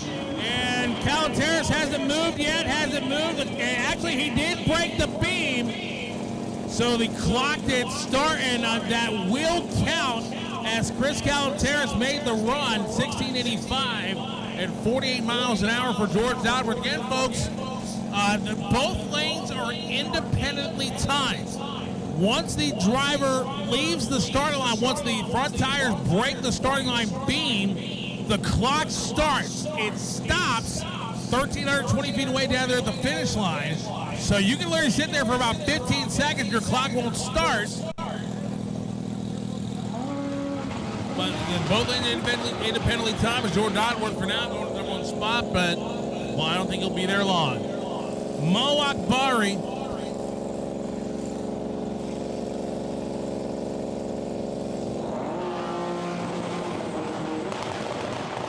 All right, car 329 and GTR 68 need to get back to the lanes as soon as possible for that authorized rerun.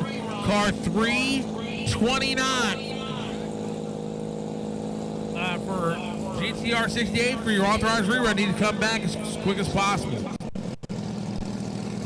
Mo Akbari, Smithtown, New York, and Ryan Zeller from New Kensington, Pennsylvania. Two guys coming from a long way away up in the Northeast. And they've gotten snow up there in the northeastern part of the country.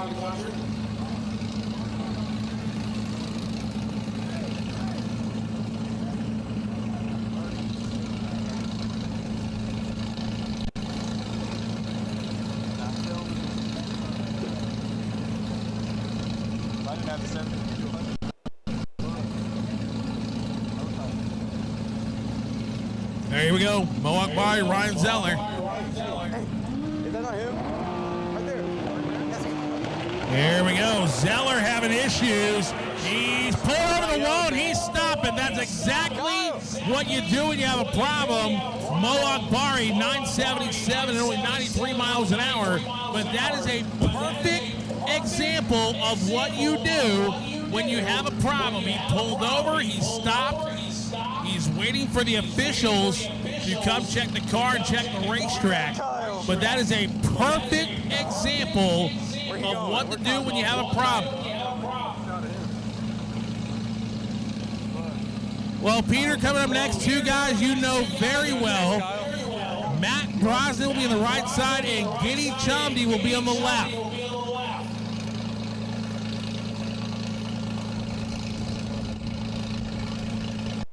So again, Ryan Zeller did the absolute perfect thing by pulling over and stopping. That is the perfect way to handle that.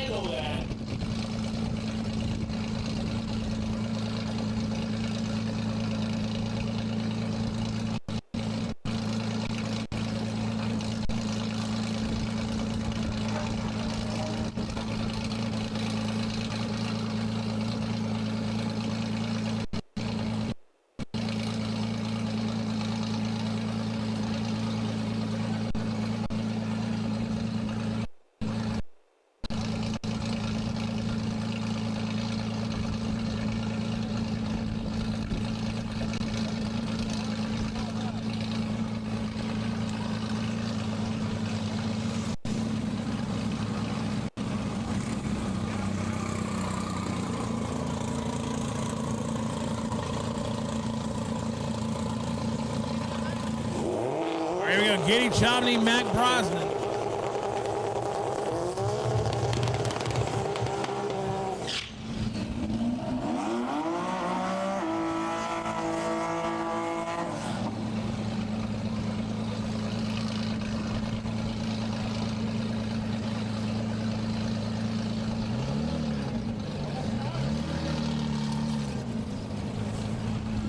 If you don't have a lanyard, please step back and go to where those bleachers are. If you don't have a lanyard, if you don't have a credential.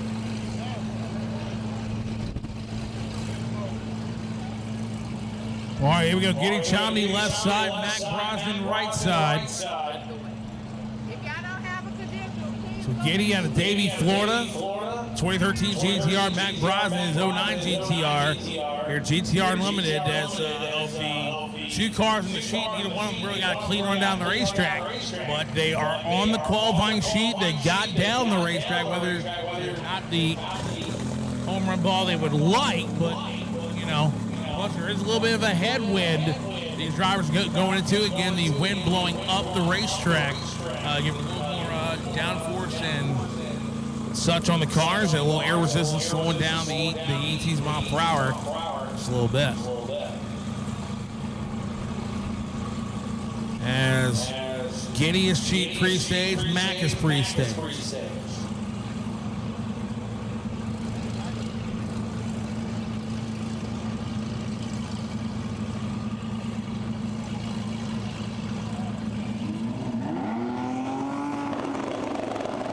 And it looks like Mac Brosnan rolled the beams. There goes Giddy. Giddy trying to go to number one, and he does. 659, 214 miles an hour. Mac Brosnan That rolled is the beams. 4/100ths off the world record. Wow! 4/100ths off the world record. Holy cow, Giddy.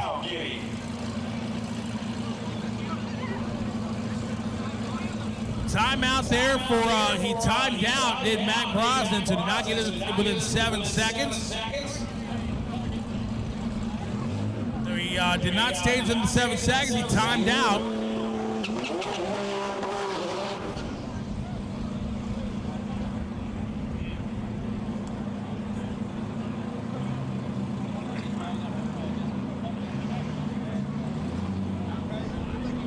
All right, so waiting to get the all clear from top end is Paul Coxhall and Caesar Savinin.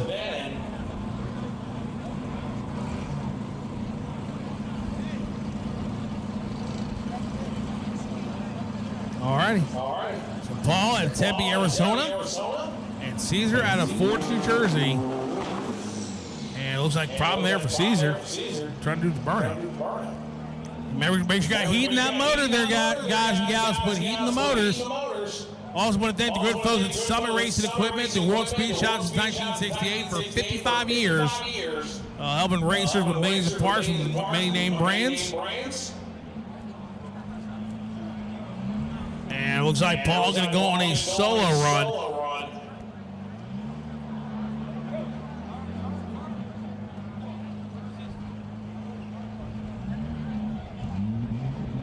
Good, folks. You have starting line cleared. They're calling for the drags. You have starting line clear. The area in front of the tractors needs to be cleared. As there goes Paul, top of the racetrack, 828 at 175 miles an hour.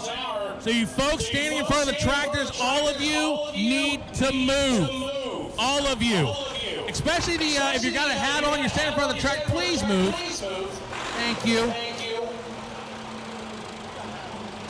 Fabian, what do you think about that? Giddy's pass off the trailer was, I believe, 4/100ths off the GTR world record. Wow. I think it's a 6:55. The GTR fans will correct me if I'm wrong. But off the trailer, he went 6:59. 4/100ths of a second off the world record.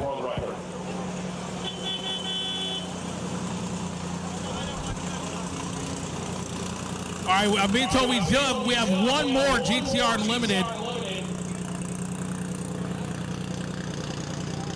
And And that's George Dodworth in the left lane. He's driving both of his cars in the same exact class. What's going to happen if he has to race himself, Fabian? I don't know what's going to happen, but it's going to be a heck of a show.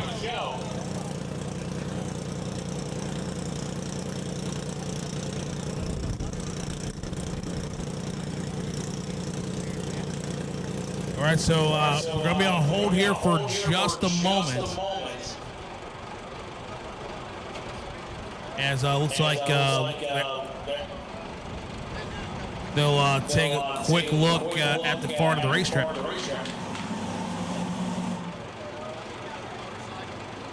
So, again, folks, I'm being told by race control that a sensor has gone offline down at the far end of the racetrack, and we are on hold till the officials will go down there and make an adjustment to it and get it back online, and we'll be back to race as quickly as we can.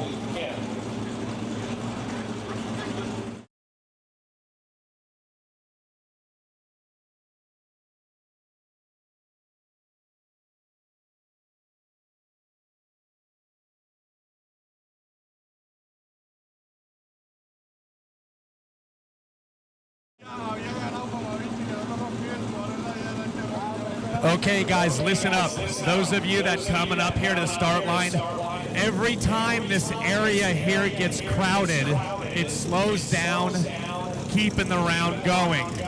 We want to give the racers, after a crappy yesterday and a crappy morning, 2 full qualifying rounds. We cannot do that if we keep getting crowded at the start line. So please do not hang out at the start line.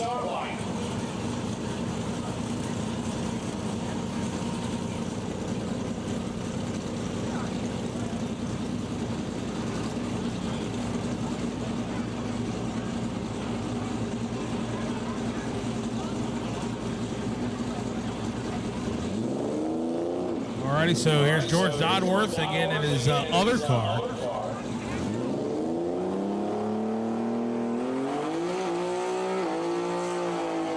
It'll be the final car for GTR Unlimited.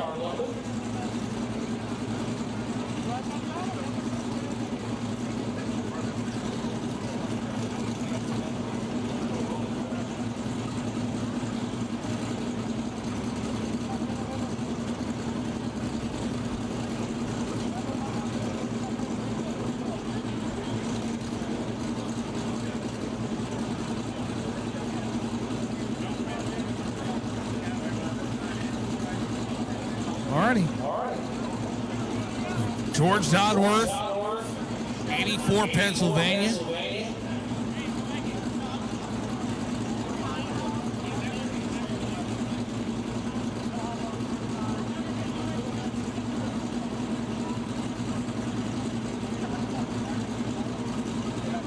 All right, so we'll see what George can do. Last car for GTR Unlimited.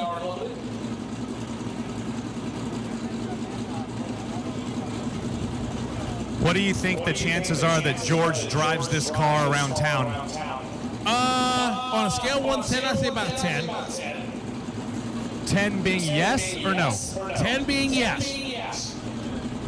Right. Well, I figured, knowing George Dodworth, he would drive anything around town. Here's George.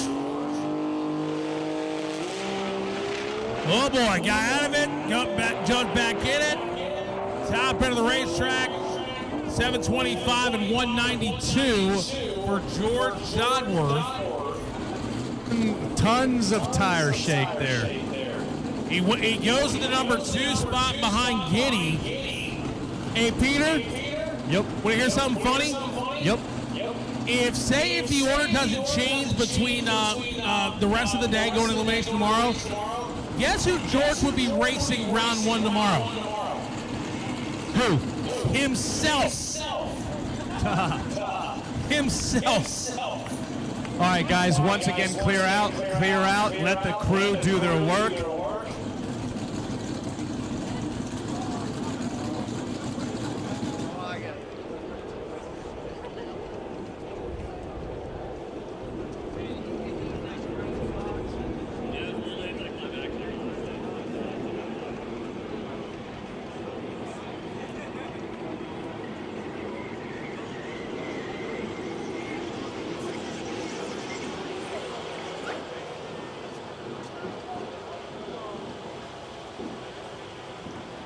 so again, folks, just getting the racetrack ready to go. A little maintenance there to start. We got Streetcar 749 and quicker coming up. Travis Akins and Brett LaSala. And how ironic is that Brett LaSala, he was up here Thursday night when we attempted to go qualifying, when Mother Nature showed up uninvited, and here he is now going to be the first car out this time.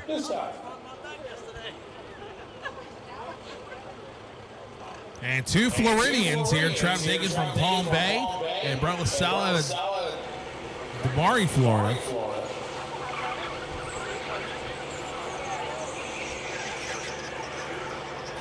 The flat drags doing their thing out there.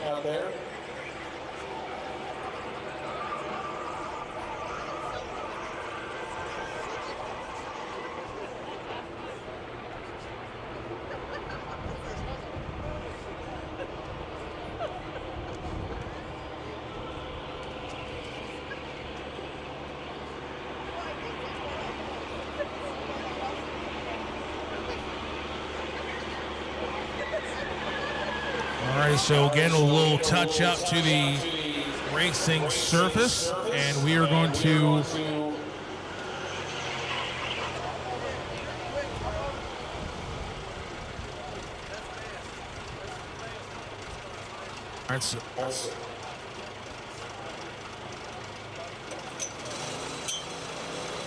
Alrighty, so we'll do their thing out there, the trackers and the Killer Miller Spiller.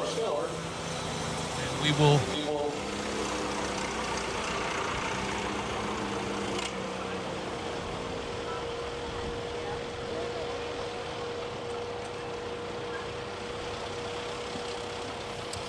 And once again, guys, every car that comes to the start line is able to have 2 crew, must have credentials. There should not be 6 people coming up with each car. I promise you we're going to completely redesign the start line process when we move to Dallas. The event has grown exponentially, and it's certainly an opportunity for us. Number one, it's safer for the drivers, safer for the crew, and safer for our workers. So it's going to be a redesign. 2 people should come up with the cars maxed. Everyone around here should have a credential. If you don't, you shouldn't be up here. And so we got plenty of grandstand seating here at Houston Raceway for that reason. And Peter, and we're not doing it to be mean or anything. One thing that we care about deeply here at Houston Raceway, and it's going to happen again at Dallas, it's safety. We want to make sure everybody has a great time, but we have to be safe about it. So again, once you're up here with your car, fine, we get it. But once your car is going down the racetrack, we need you to vacate the start line so we can keep the show going for these tremendous fans that are here. And as far as our media with the vests on, you guys should be behind the walls, not in front. And definitely not sitting on the wall either. Thank you. Because Bryson said so.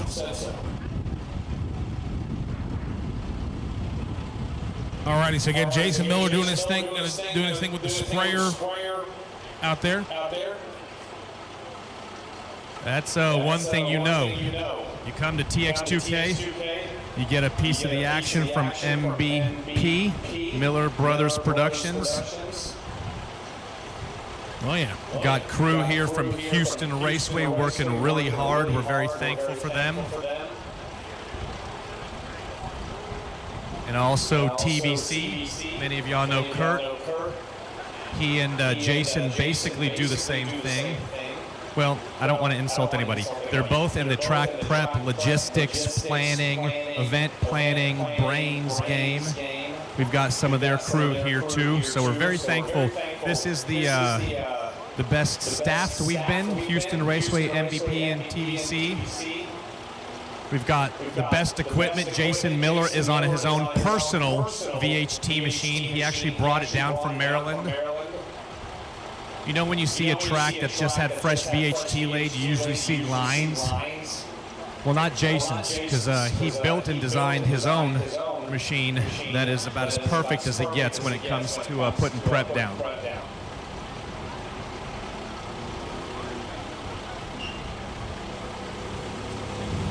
So Jason will make a couple passes. He'll confirm if this is the last one or not.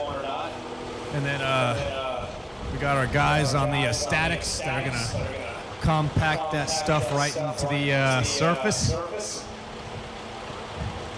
And we'll be back to racing.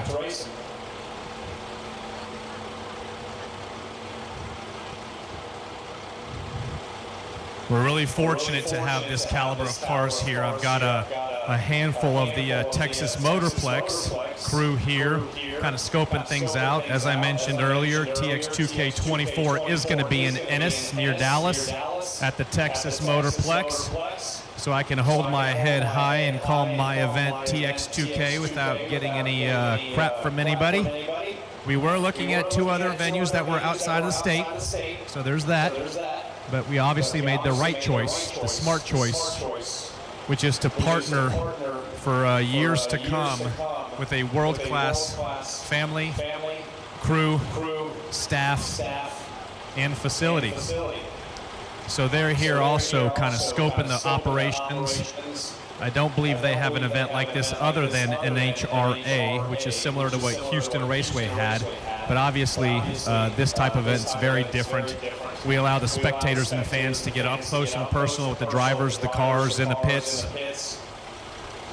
Well, definitely for sure. Like I said, world-class facility. The fall national there for the NHRA. They're obviously in the fall part of the season. They also have the Texas Stampede of Speed there as well. So looking forward to going there in next year. Of course, like Peter said earlier, the date for TX2k24 will be announced through the social media channels when it is known. But by show of hands here, who's going to Dallas next year again? Who's going to Dallas? All right. Who wants a beer on me? Well, let me get my gold card out. So.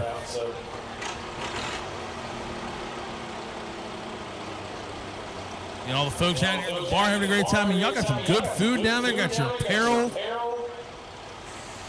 Got somebody with green shoelaces. That looks pretty good.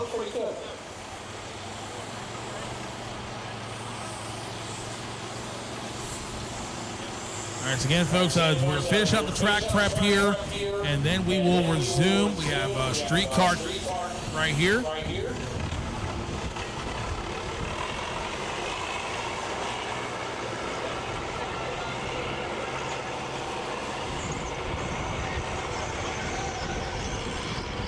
Alrighty, so again, flat drags doing their thing. We'll be ready to go here just a little bit. Brett LaSala and Travis Akins.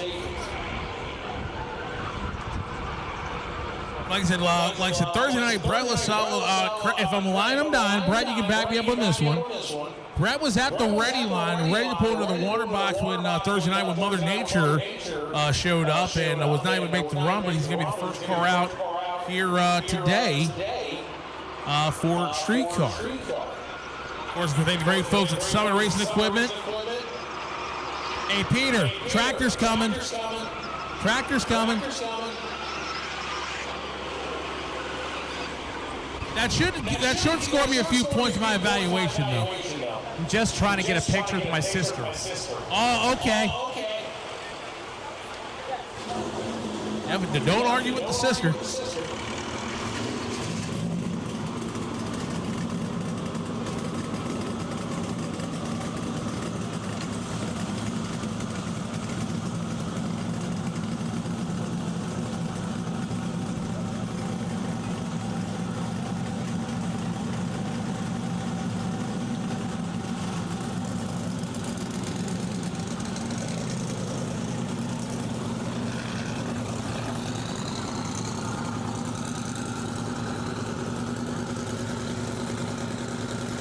All right, here we go. Travis Akins, Brett LaSala.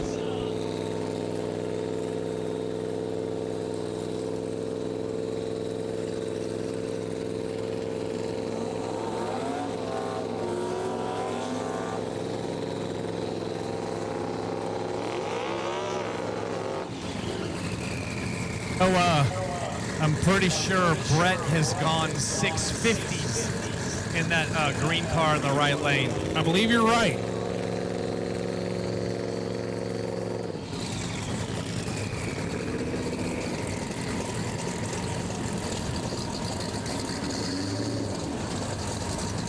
right, Travis Aikens, Brett LaSala. This is a street car.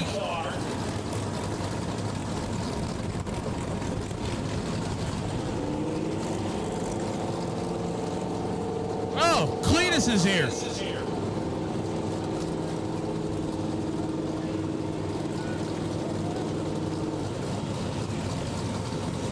Stick shift challenge, 749 and quicker to the staging lanes, please.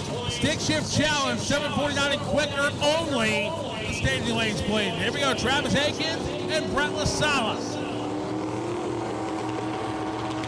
They're set.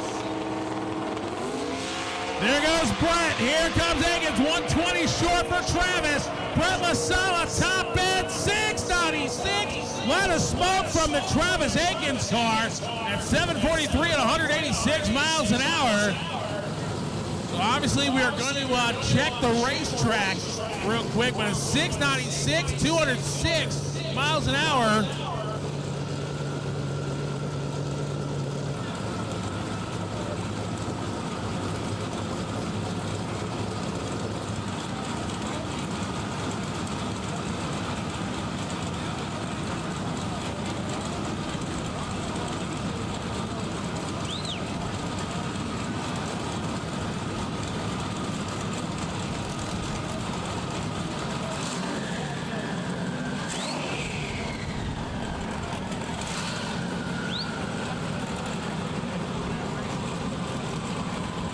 Nothing yet from the officials.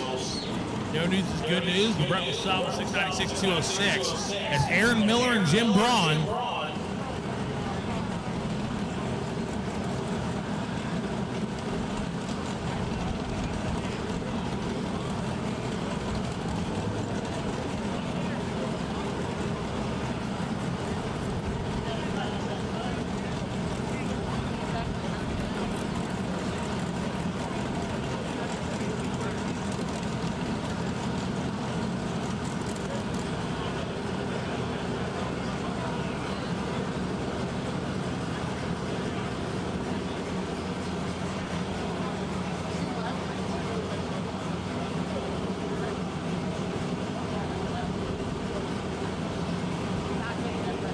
All right, again, waiting to hear back from the officials on top end of the racetrack behind the Travis Aikens car.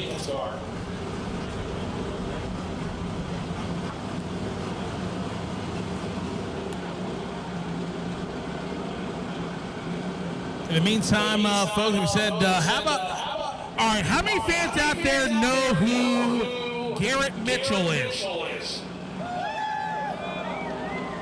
How many fans know who Cletus McFarland is? How many fans would like to see me versus Cletus race each other at the Freedom Factory just one time? Just once. Fabian, you'd lose. Peter? I'll say that. Remember the movie Days of Thunder? I sure do. If Cletus and I race each other at the Freedom Factory, Cletus, no disrespect, I'd wave to him every time I lapped him. Chances? Hey, I mean, it's possible. You can't drive over 55. Really? You had to go there, really? Yep, we went there.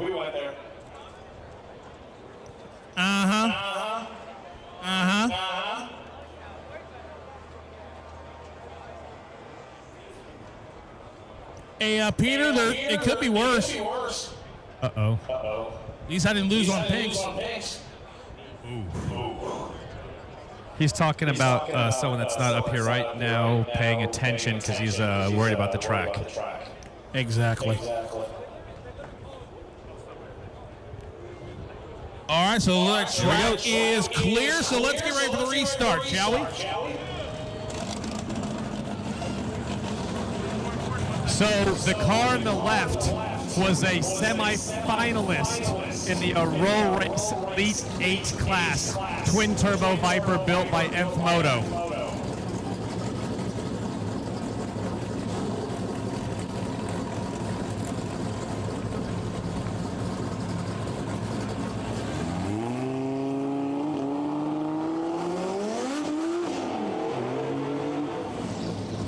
Aaron Miller, Shakopee, Minnesota, and Jim Braun, Eustis, Florida. Dodge versus Ford. All right there, Houston. Where my Dodge fans at? Where the Viper fans at out there? Where my first on race day? Where my Ford fans at? I will say, Mike.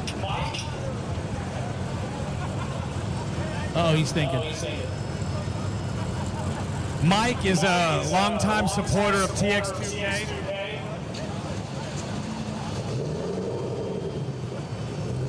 And Aaron is in the Viper. I believe this is one of the first passes they made down the quarter mile. They usually roll race this car.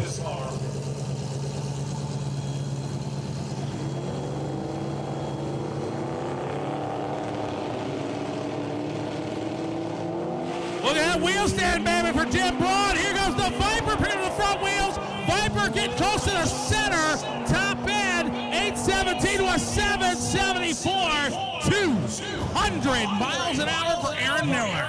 Yo, there are going to be some sick pictures of both of those cars with the wheels up off the ground 100 or 200 feet out. Holy crap.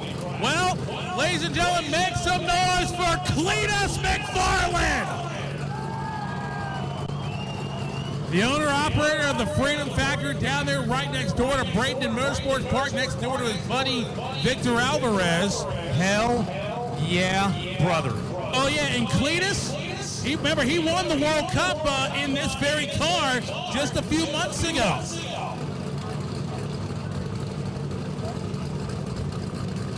Good old Cletus. Oh, yeah. One of the good ones, for sure.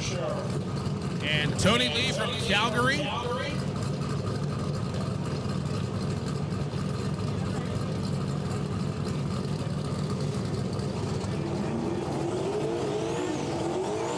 Here we go. Cletus McFarland left side, Braden and Ford, the 86 El Camino. Tony Lee in the 97 Chevrolet Corvette. How many folks out there will see this Corvette win this one? Who wants to see the mullet go number one? Well, we just want to see it go. Yeah, but it ain't going. And it looks like we got the Bucky Beavers out here. Uh-oh. Hey, Bucky's is cool. Robin there for Cletus.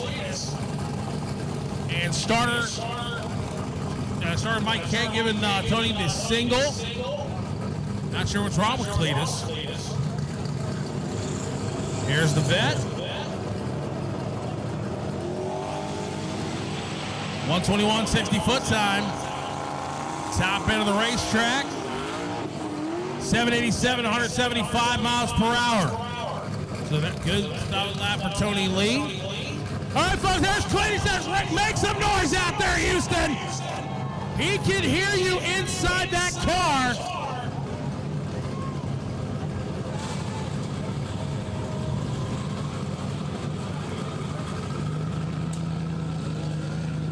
So Cletus going to solos. Looking at maybe some debris out there on the racetrack. Here we go.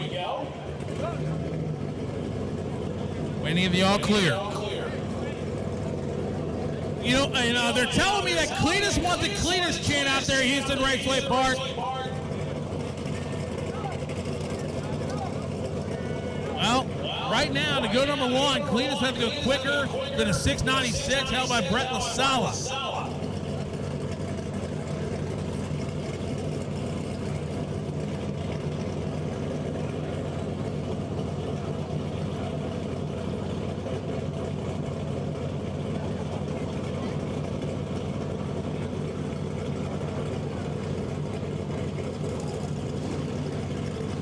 All right, here we go. Can Cletus McFarland go to the number one spot? Brett LaSala hopes not.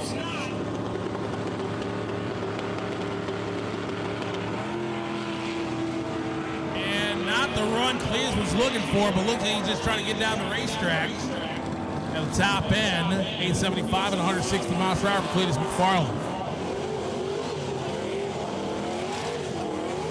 Again, stick shift challenge, 7:49 and quicker to the lanes, please. Stick shift challenge, 7:49 and quicker to the lanes, please. Brandon Carter from Barnhart, Missouri, and Robert Robinson from Maurice, Louisiana. Actually, correct, that's Barry Gomez from Aurora, Colorado on the right-hand side. The truck back here in the water box.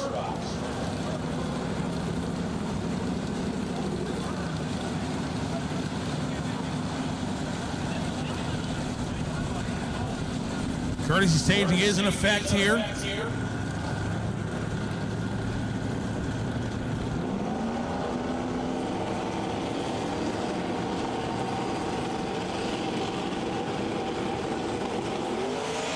Here we go. 119 short for Brandon. Top end of the quarter mile. Barry Gomez, 759, 180 to 860 at 103 miles per hour. Still pulling the parachute down there for Brandon Carter.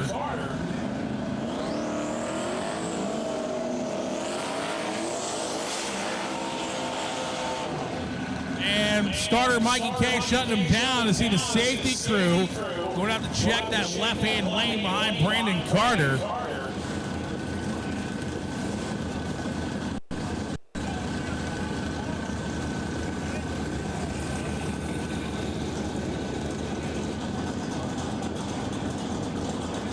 Waiting to get the all clear.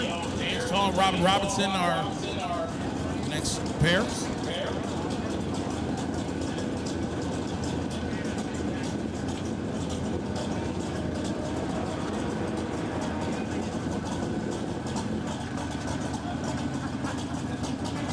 All right, folks, looks like we're going to have cleanup on the racetracks. I need everyone to move away from out of the way of the tractors, please. So you got starting line cleared. And they've just called for cleanup on the racetrack, and we'll be down here for a little bit while the officials take care of this. We need that starting line cleared in the area around it.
Again, folks, get this cleaned up and back to racing as quickly as we can. We'll give you the qualifying rundown as it stands.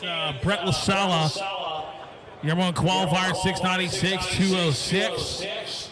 Travis Akins in the 2 spot at 743, 186 miles per hour. Barry Gomez rounds out your top 3 at 750, 980 miles an hour. So looking at the lanes back there, we're seeing a lot of heavy hitters back there, still waiting in the wings to make a run here in the streetcar category here. The session one qualifying here, Tx2k23, the final time this legendary event will be hosted here at Houston Raceway Park,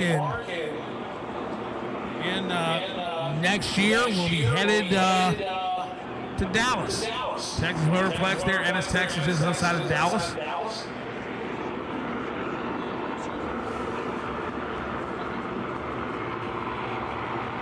Where a good friend of mine, Jim Yates, clinched his first ever Pro Stock title back in '96.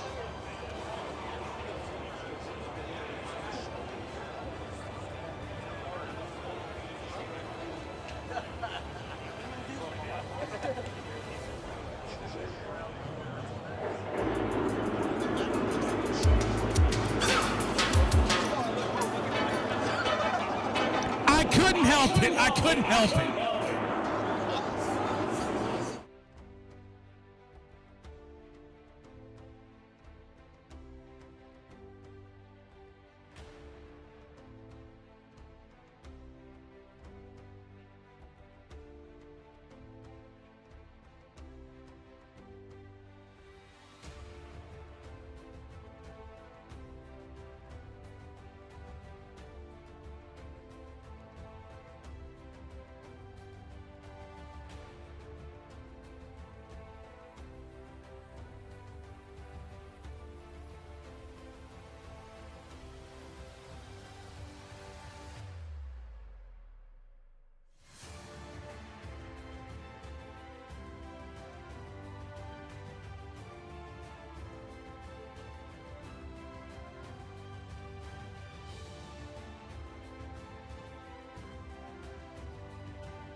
starter Jimmy giving the signal to the burnout. There's the McFlurry Mustang.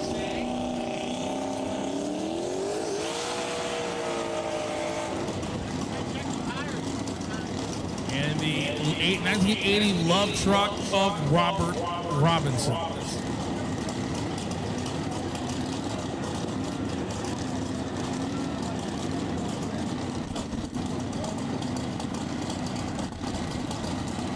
Kenner, Louisiana, and Aldo Mireless from Manville, Texas. I said, look at this amazing crowd here at Houston Raceway.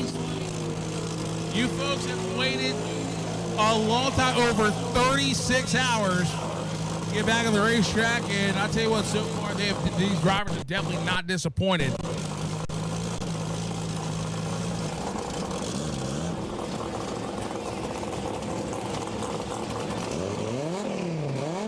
Here we go.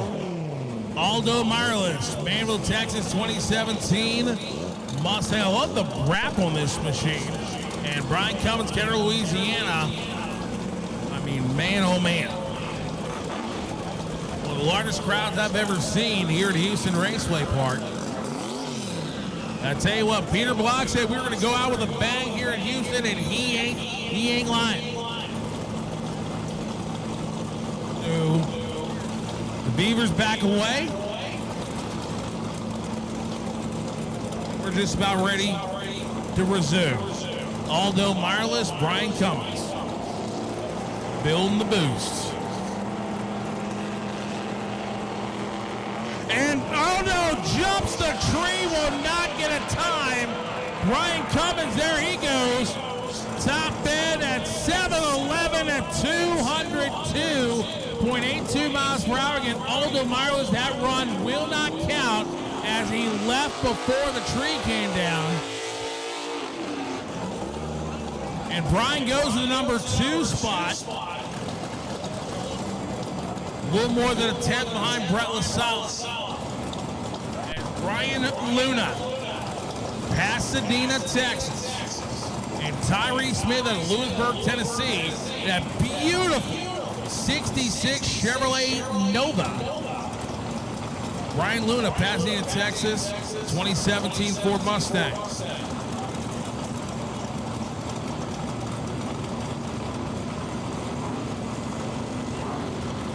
Begins stick shift challenge, 750 and slower to the lanes, please. Stick shift challenge, 750 and slower to the stage lanes, please. Also, there's a yellow Chevrolet or yellow Toyota Texas plate RMN 9328. You're in a sponsor spot. We need you to move immediately, please. Yellow Toyota RMN 9328. You're part of the sponsor spot. You need to move now.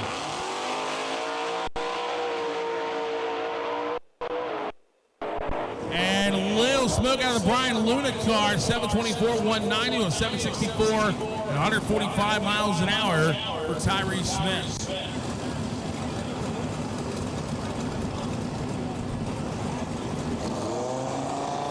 Jack Roberts, Clovis, Nevada. 99 Mustang, Ned Dunphy in Roswell, Georgia. And starter Mikey Cake calling for the red lights on the Christmas tree.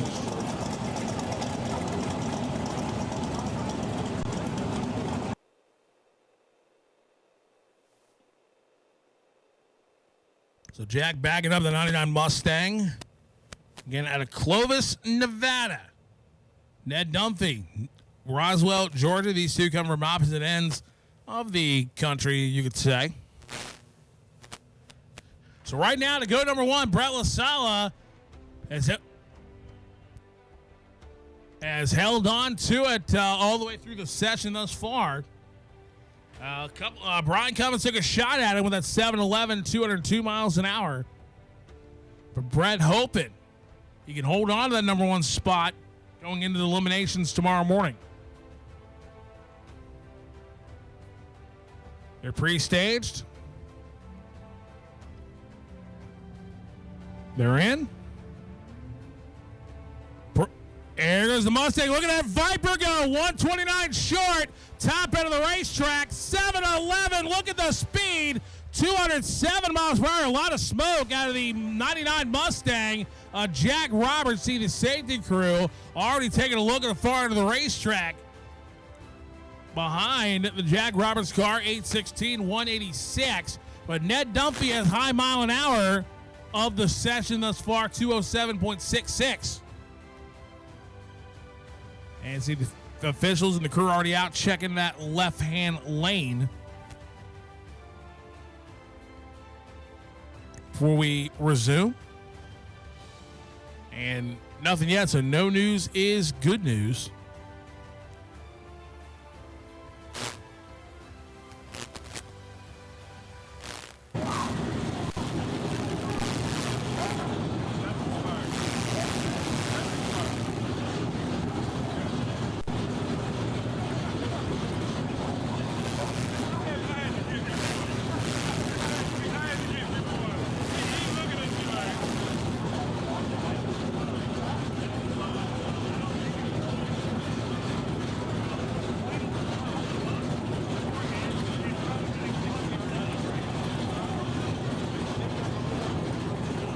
So nothing yet, so it looks like the crew is headed back over the wall, and we'll be ready to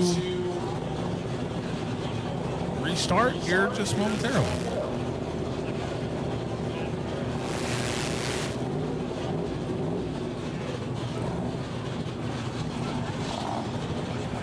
$19.96, 70 miles per hour.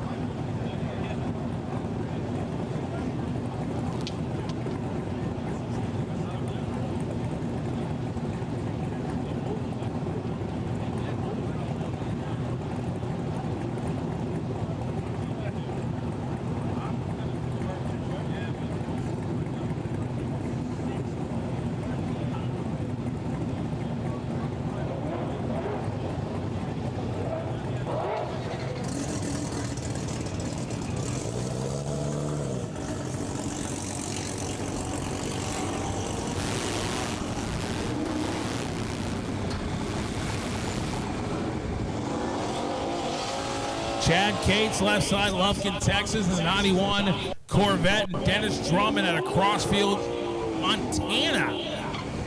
Okay.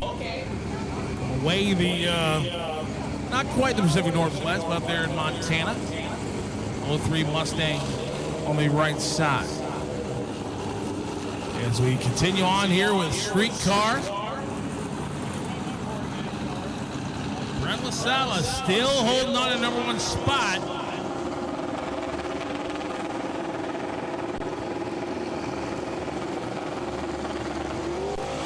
Look at that wheel stand for Drummond, sets it down. Chad Cates on the left side, top end, 815 to an 855.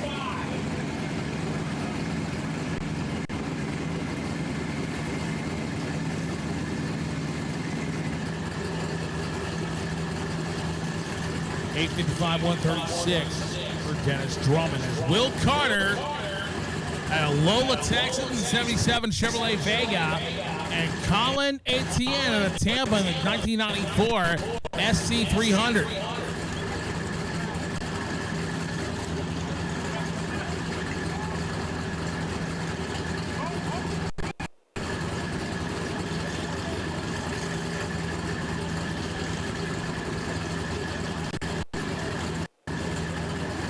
And they're going to shut him off in the water box, as it looks like the racetrack does require further inspection from the officials.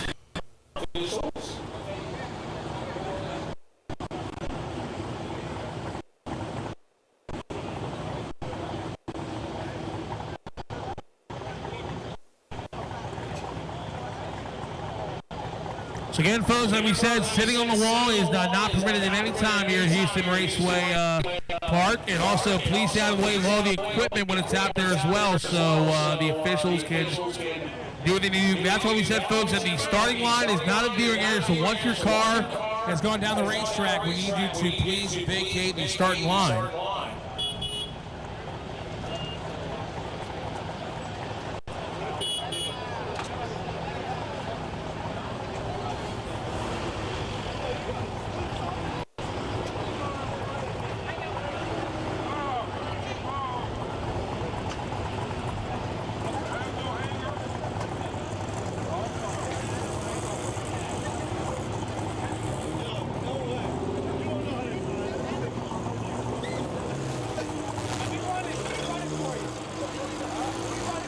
So we're going to have a little bit of a cleanup here on the racetrack. We'll give the cars pushed back.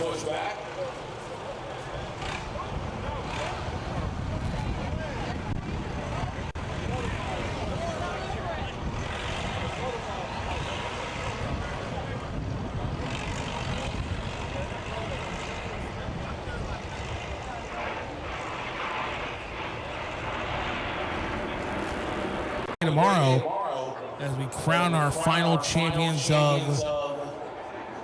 Tx2k here in Houston, and we're moving to Dallas next year.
789, 175 for Dan Butler.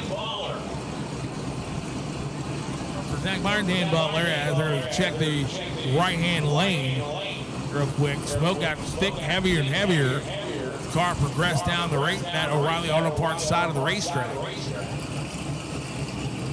So hopefully nothing will be up this, and we'll be back to racing it.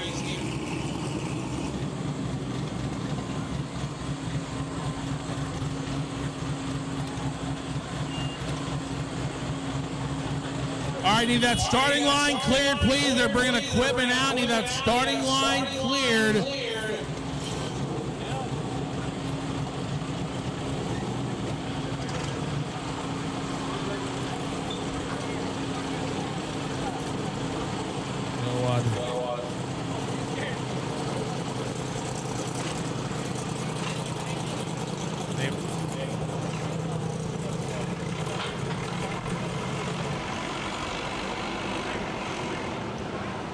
Unfortunately, folks, we have another oil down out there on the racetrack. Again, drivers, like we said, please check over these cars thoroughly before every run, after every run.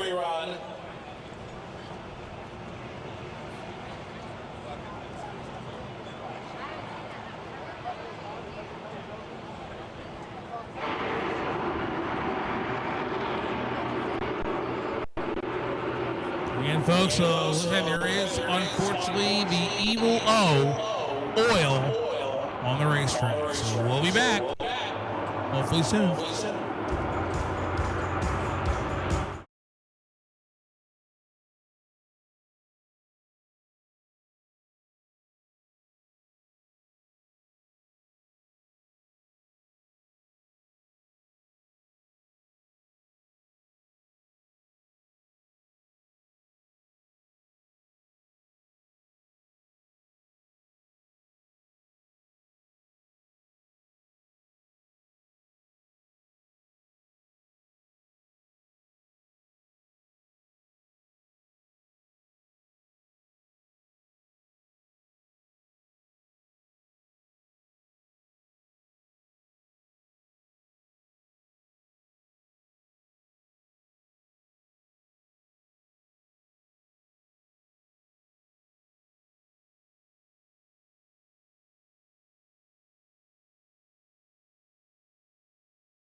59 for Shane Garcia, Anthony Reyes, 1087, 94 miles per hour.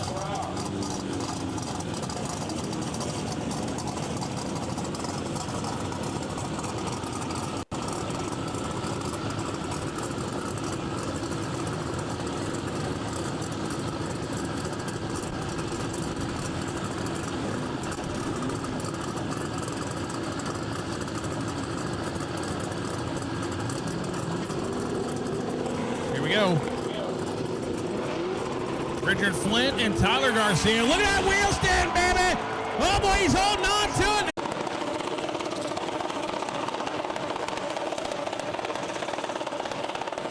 Here we go. Tammy Burks, Cooper Brigetti. There goes Coop. A little smoke out of Cooper's car. He's out of the gas. Tammy 840-177. Cooper Brigetti was on a good run. You saw the little smoke out of it. 879, 111.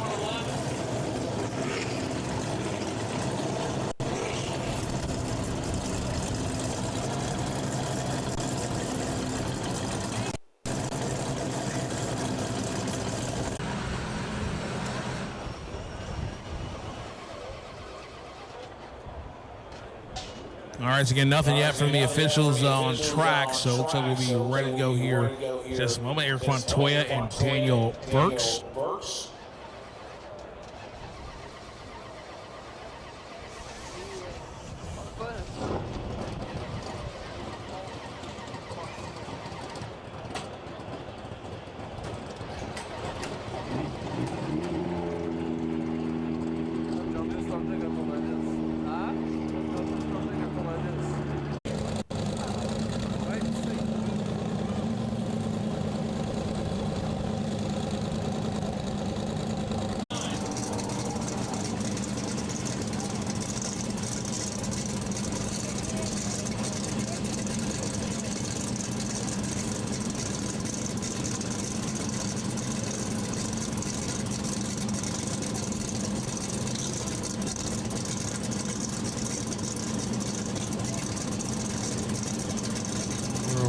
Ready to go here.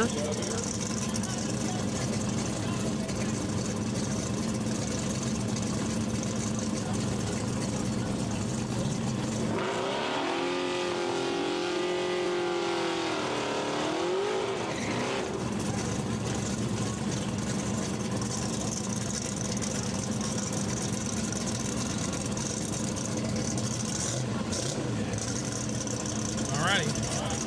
Next up, Nick Fosnaugh out of Mansfield, Texas, and Mike Dorsick out of Biloxi, Mississippi.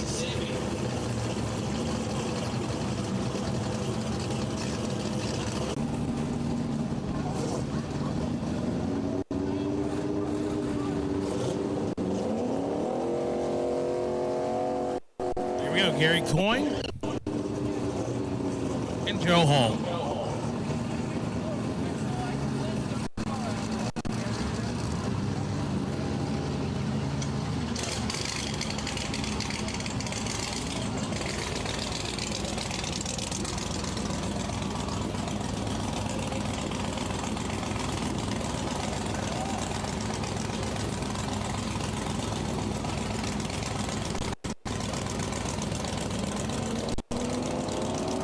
All right, here we go.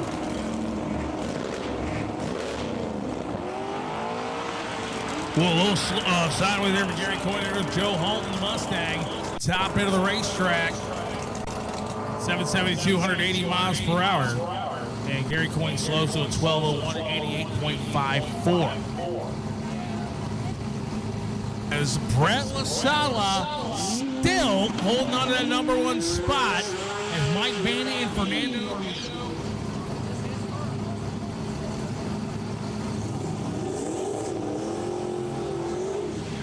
Hernandez out of Grants, New Mexico. Come here on the right side.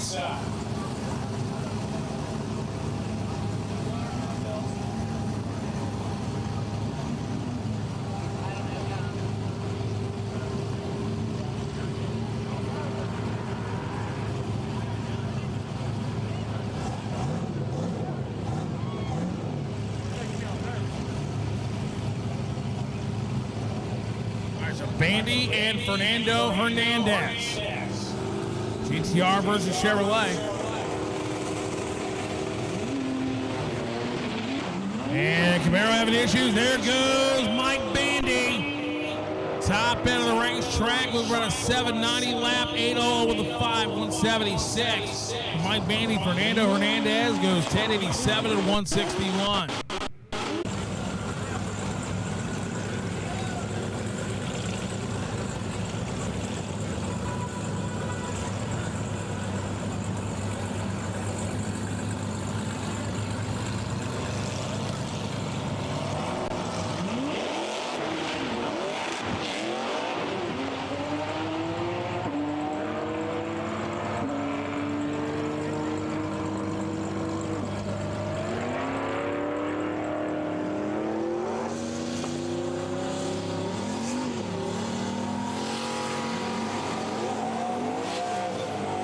And folks, make sure you got the A to B drivers, make sure you have the A to B tune-ups in these cars. So like we said, this section you're in right now, this could be your only one. As the final pair of street car will be Joshua Chevrovaria out of Manville, Texas, and Feliciano Ambries out of Edinburgh, Texas. And then in the water box there, folks, we have an off-the-ride GTR 68 rerun as his run was impeded by his opponent crossing over into his lane.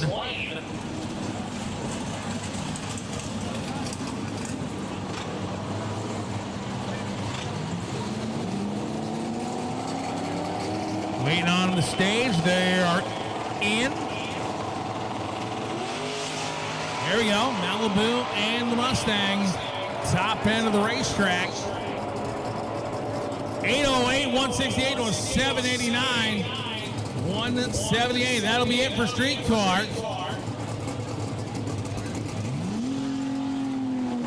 And now we're going to jump back into GT.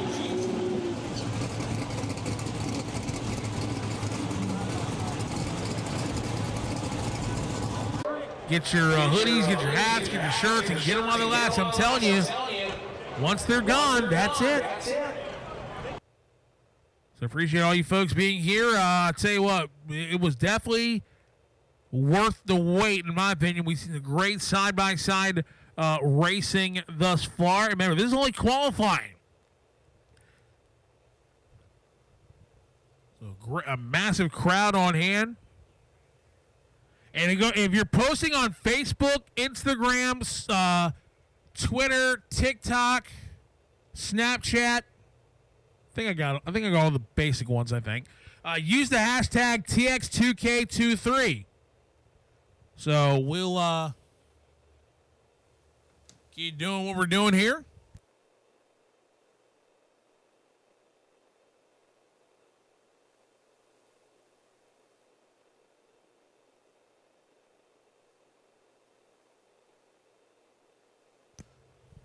Also, Jonathan Atkins and Grubworm, he's been on a roll this season. Already has one big victory a few weeks ago there at South Georgia Motorsports Park under his belt. Joel Granis is back there. You got some heavy hitters coming up in the stick shift category. And who's next? Who's next? Let's see. We got Nick Coleman. No. I mean, what class is next? Stick shift. Oh, Nick. He's a bad. Hey, Peter. Oh, now he's thinking. Anyway, we'll come back to that in a second.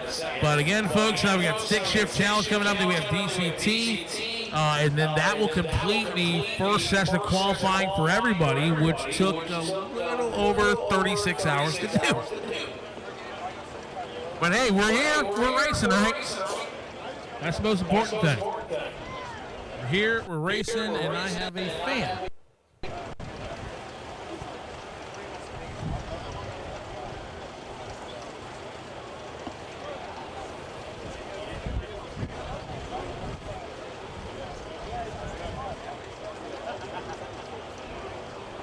Alrighty, so really am going to miss Houston Raceway Park, but excited to go to the Motorplex there in Dallas. Was there a couple years ago just driving by when I was at I went to a NASCAR race in Texas. Motor Speedway.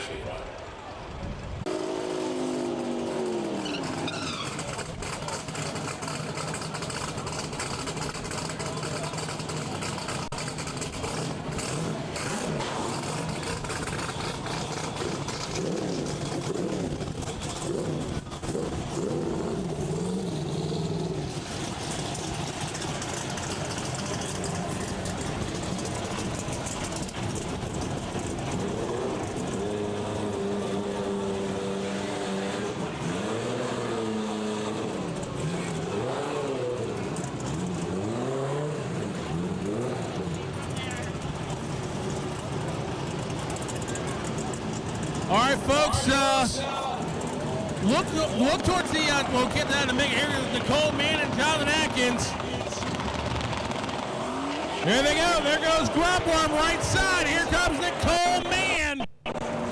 Top bag Grubworm, 734, 194 to a 765 and 193.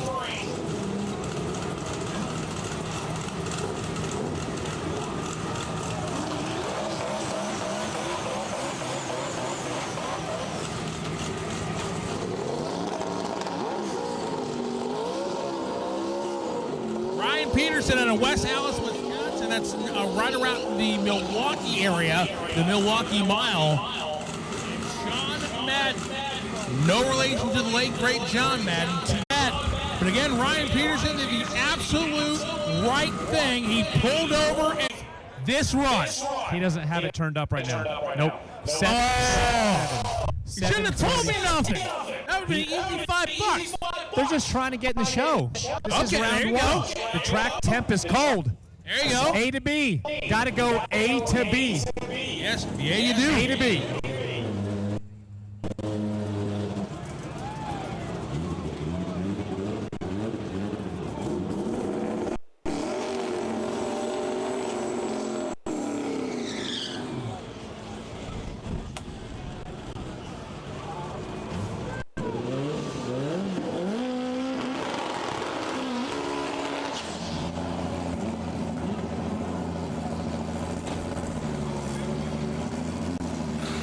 Alrighty.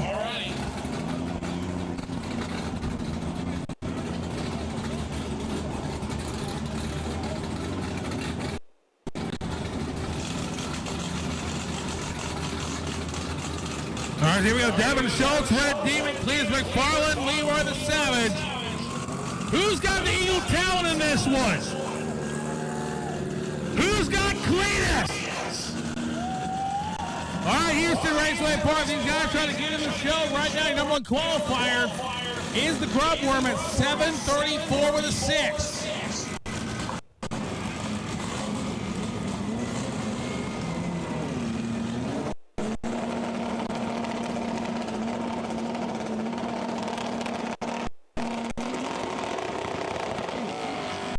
And Bowling and the World Cup this past year was actually warm.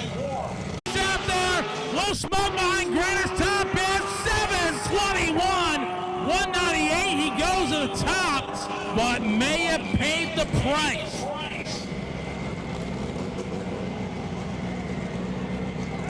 That was Joe Grandis's A to B tune-up. Yeah, it was.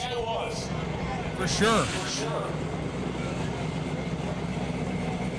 874 for Dale Gonzalez as the Over the Wall gang checking the racetrack real quick.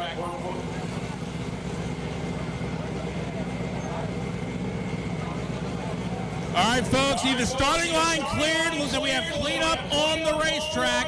Need that starting line cleared, please. We have cleanup on the racetrack. Again, need that starting line cleared, please. Then please clear way for the equipment.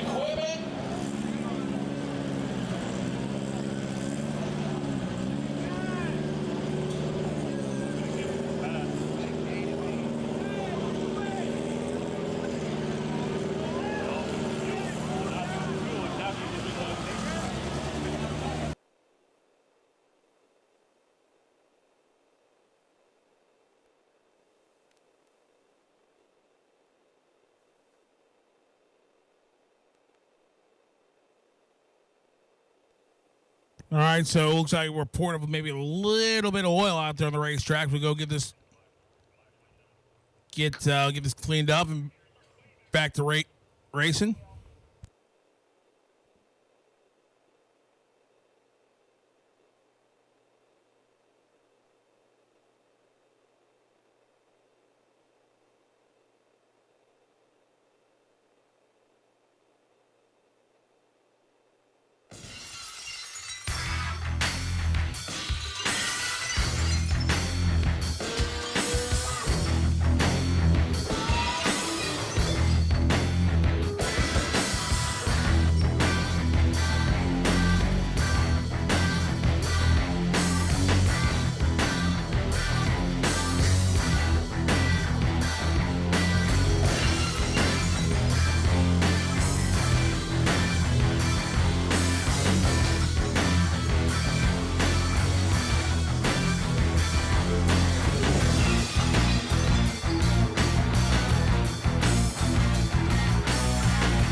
Sarturday, 791 at 181 miles an hour. 1023, 127 for Onyx Garcia.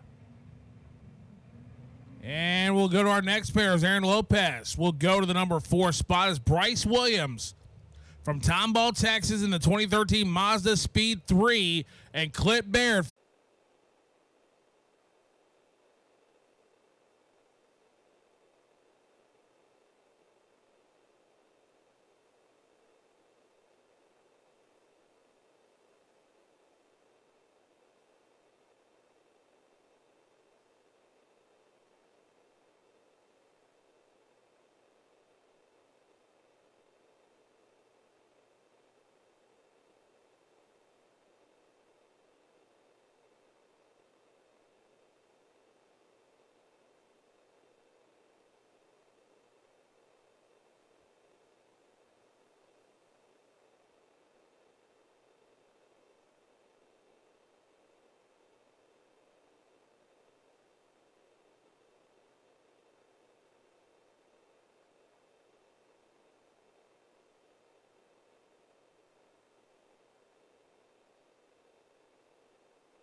All right, let's get heavyweights, 850 and slower for your final qualifying session of the lanes, please. Heavyweights, 850 and slower for your final qualifying session of the staging lanes, please.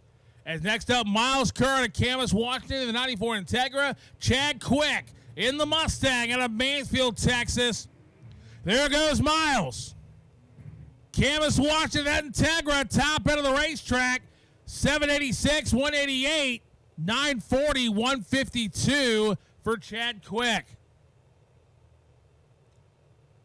It's a good, solid A to B pass for Miles to go to the 4 spot. Chad goes number 10. Thomas Sanchez from Texas, 05 Mustang, and Tyler Ivey from Westminster, Maryland, up around Baltimore, the 2016 STI.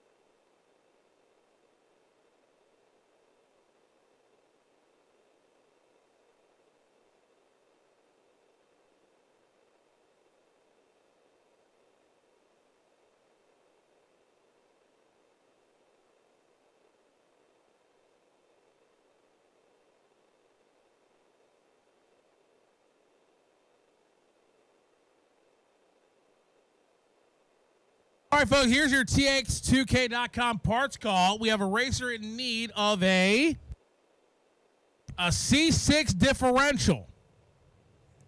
That's it? Yeah, or the inner stubs. Or the inner stubs for it over by Ryan Peterson's toter. All right, if you guys can help him out, let us know up here in the tower. Point you in that direction. You need a C6 differential or the studs. If you get something, let us know. 1009, 143. Tyler Ivey, 1119, 139.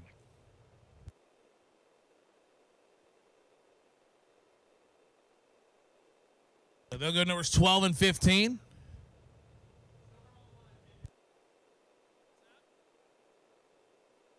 Again, folks, no children are permitted on the starting line area. No children whatsoever are permitted past the front of the staging lanes.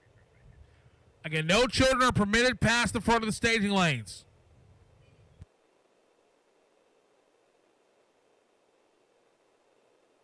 Again, the racer need of a C6 differential or the stubs. You help them out, let us know. Final car, Cameron Bailey from Kyle, Texas, 92 Civic. There he goes.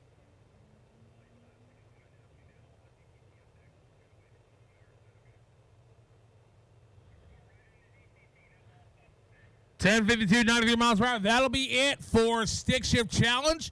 Now we're going to go into DCT, their first session of qualifying.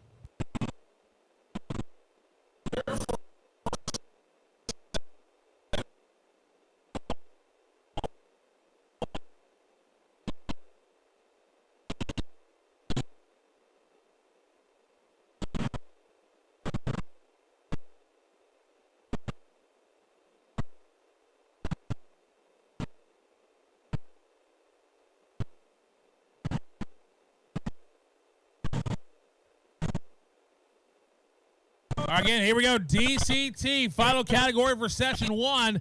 David Perlman out of Dallas, Texas. We're headed to his home track next year. 2015 Huracan.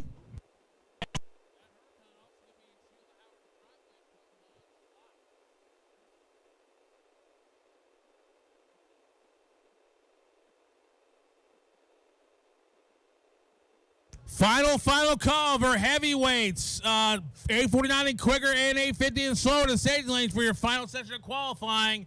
Final call for the heavyweights to the lanes, please.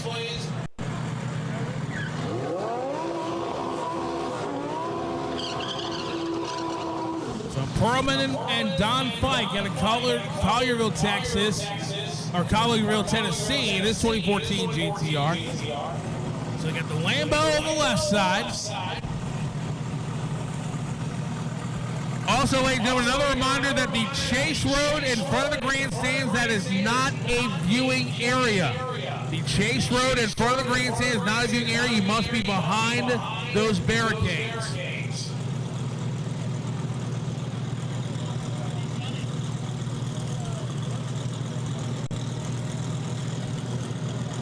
All righty.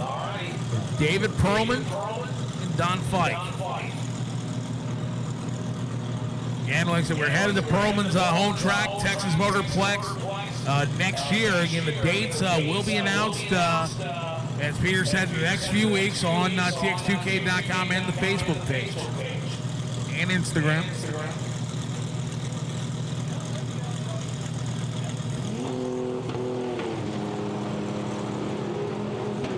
There we go.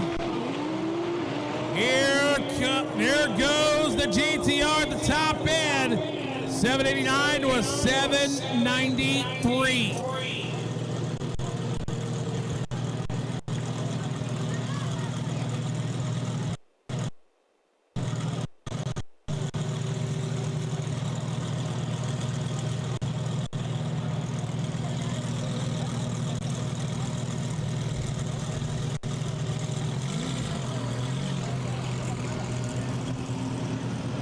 Victor Caputo's left side out of Orlando, Florida, is 2017 Audi R8. And Omar Sanchez, also out of Orlando, Florida, 2017 Audi R8.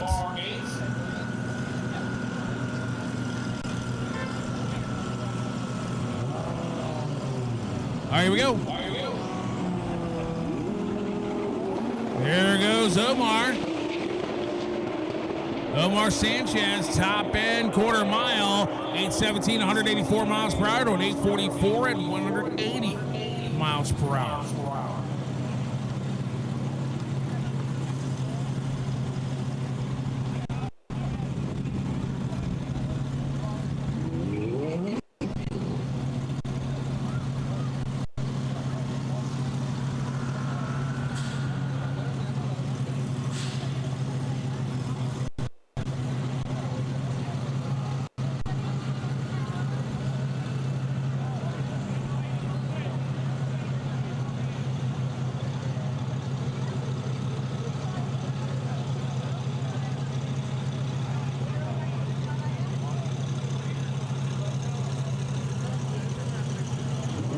Amy Palo, Rockwall, Texas. Heath Maddox, Pflugerville, Texas.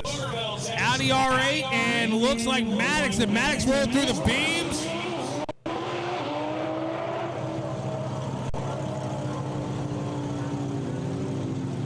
Looks so. 10, 14, 81 miles per hour. Heath Maddox will not get the time.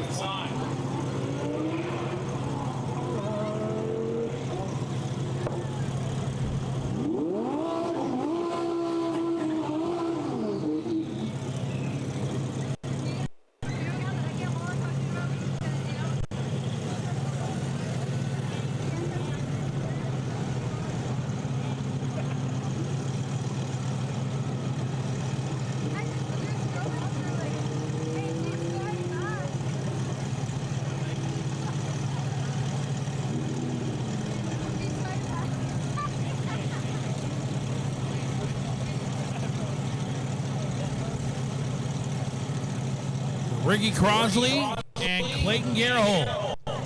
Crosley, that 2020 Audi R8, and Clayton Gerhold in his 2017 Audi R8.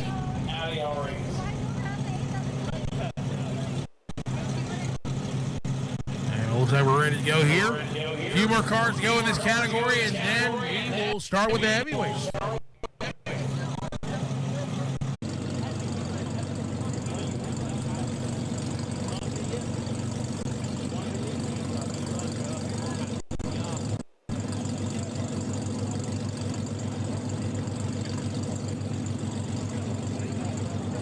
Mitch and JR.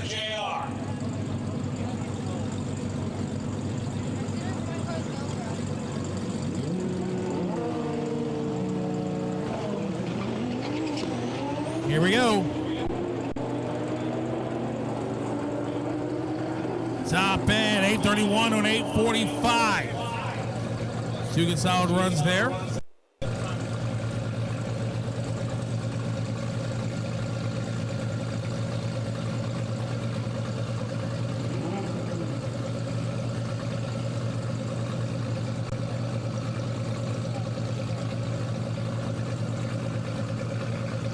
Next up, Rob Harper, Alpharetta, Georgia.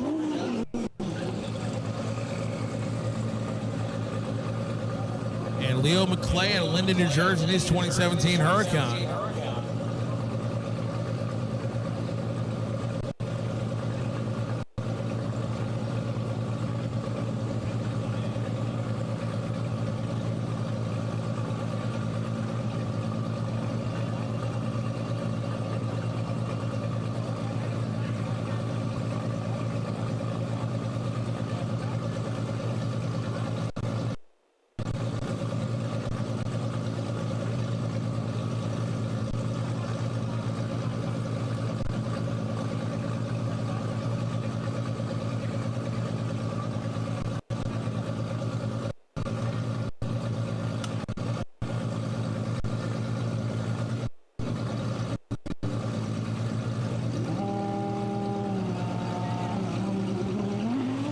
Here goes Rob Harper. Leo has the clock's not starting. Rob's on the brakes.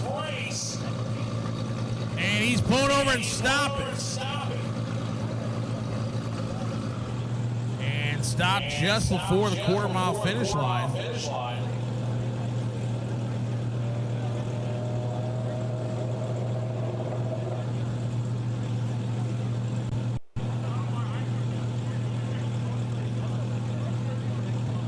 Rob Harper did the absolute right thing, pulled over and stopped.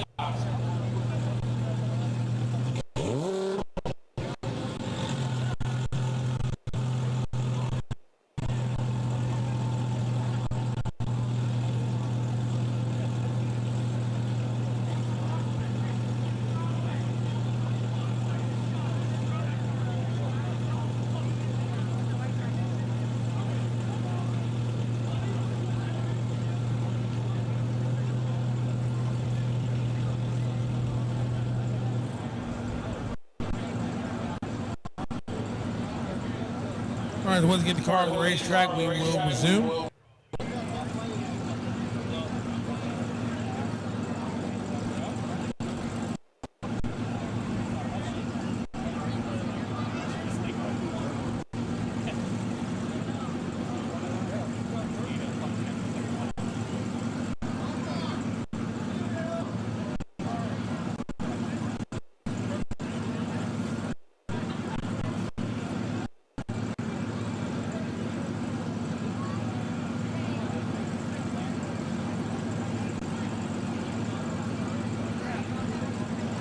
Just a reminder, drivers, you only get one attempt to stage during qualifying.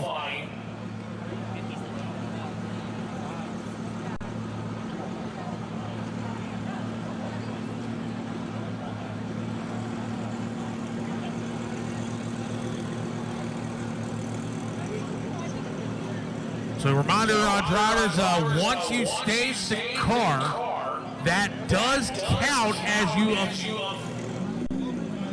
as you officially made the run. So whether you actually go all the way down the racetrack or not, once you stage the car, you have officially made the run. So folks, yeah, cars coming through there, so please move out of the way. Thank you.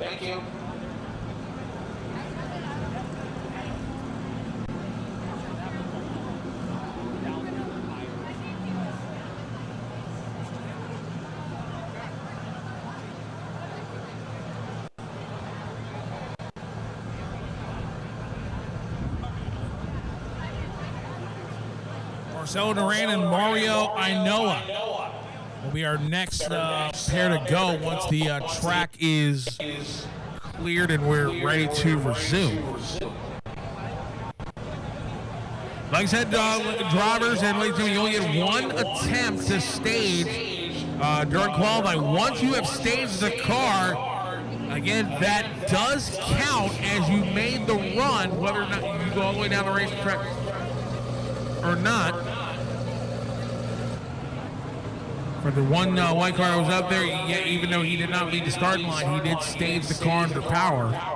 So that does count as he made the run.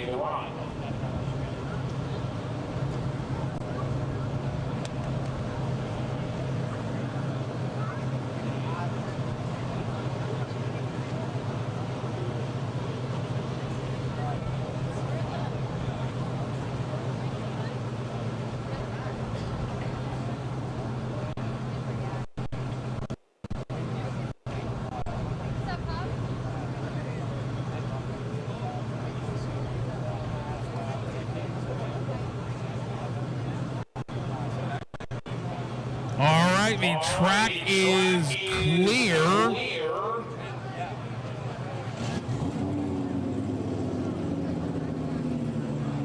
So looks like we're going to go just with Marcelo Duran here. Left side.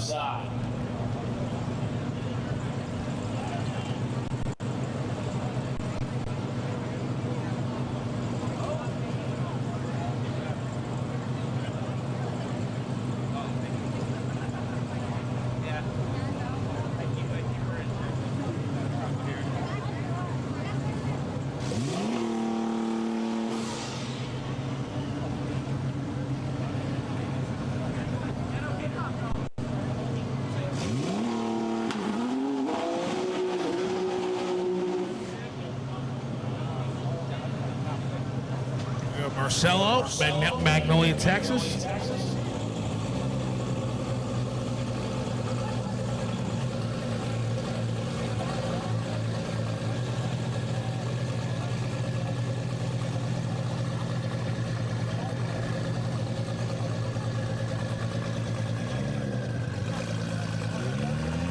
A90 Supras for your final qualifying session stage lanes, please. A90 Supras for your final qualifying session staging lanes, please.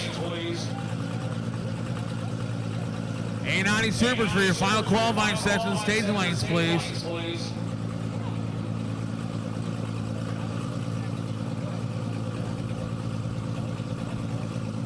A90 Supers for your final qualifying session staging lanes, please. Also, folks, no standing on the walls, please. No standing on the walls, please. There goes Marcelo.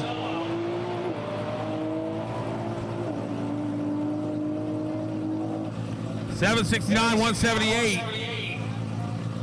So again, folks, you cannot stand on the walls. You cannot stand on the walls, please.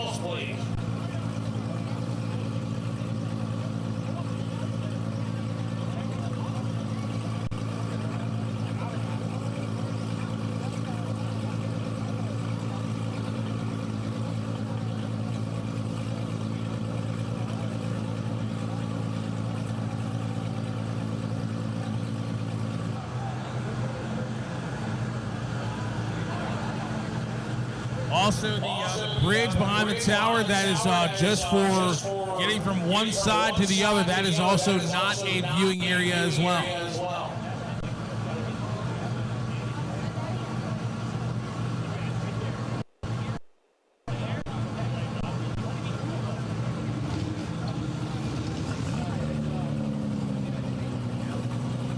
So Marcelo going to the number 1 spot by 0.2 of a second. Tony Ernest and Mario Ainoa we are next to.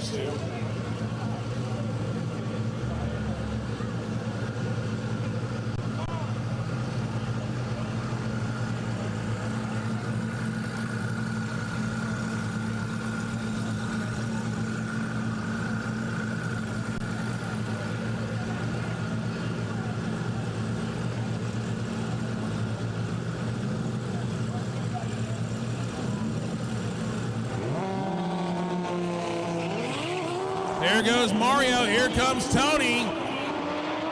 And here to go, top end of the racetrack. 860, 187 to a quicker 837, 179. Here in the DCT category as Ken Bjones out of Latana, Florida, and Clay Kerr out of Dallas, Texas. And we're heading to his neck of the woods next year.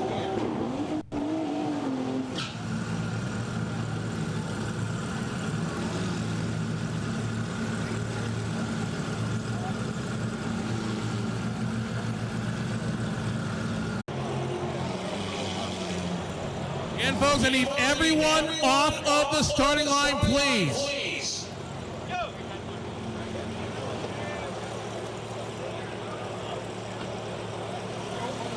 I'm being told that Ken is out of the car down there, so that's great news. Again, folks, please clear the starting line, get out of the way of all the tractors and all the equipment, so please clear that starting line.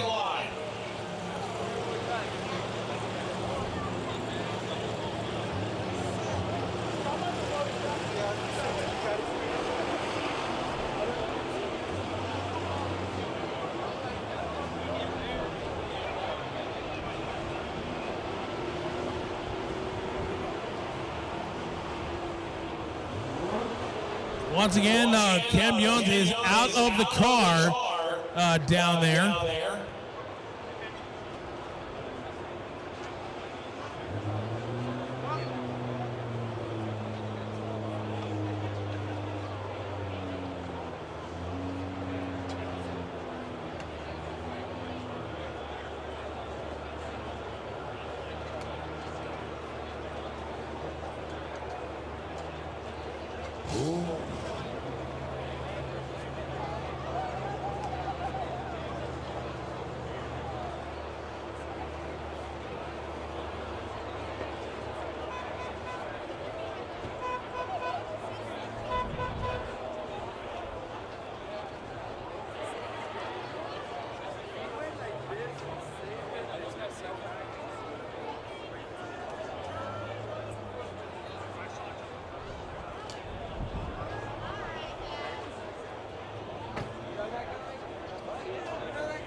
All right, drivers in DCT that are in front of the tower here, you can get out of the car, but don't go far.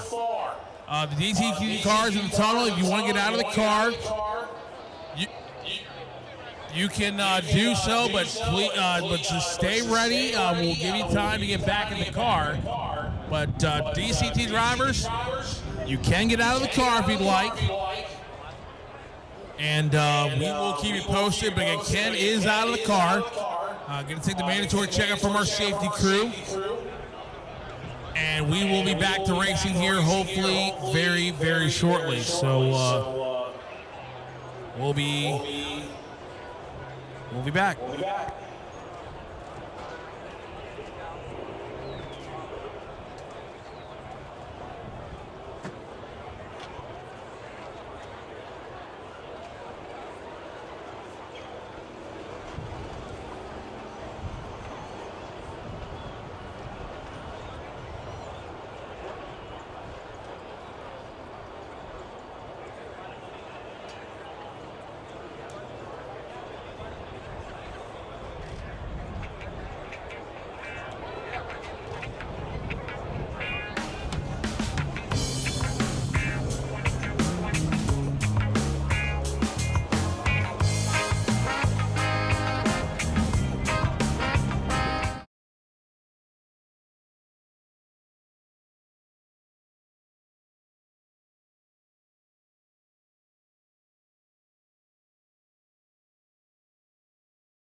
Again, 2JZ, need you for your final qualifying session lanes, please.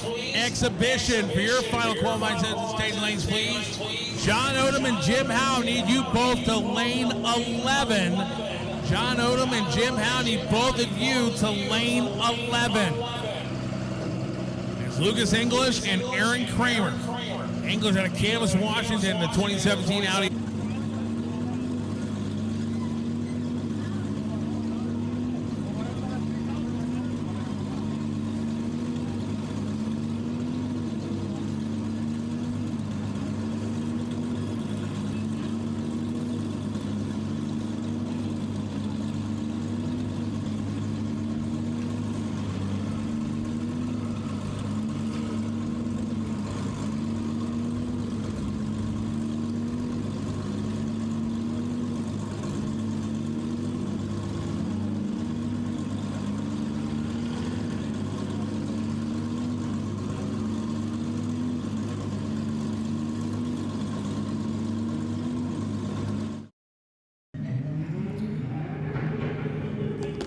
Guys, I'm taking this opportunity while I have internet. Internet is been going in and out. It's not the quality of the stream some of you has been, suggesting. No, I just completely lose internet. The problem is there's too many people connected to this Wi-Fi in this track. This place is packed, as you may have seen on all the posts and pictures, and everybody is connected to the same Wi-Fi. This thing is overloaded. Yeah, this is it. I'm beyond frustrated, honestly. I'm about to pack all this stuff up and head back to Jersey, honestly, because I'm just wasting my time and your time here. So that's all I'm saying. 160 Will, 881 and 166 miles per hour for Tony.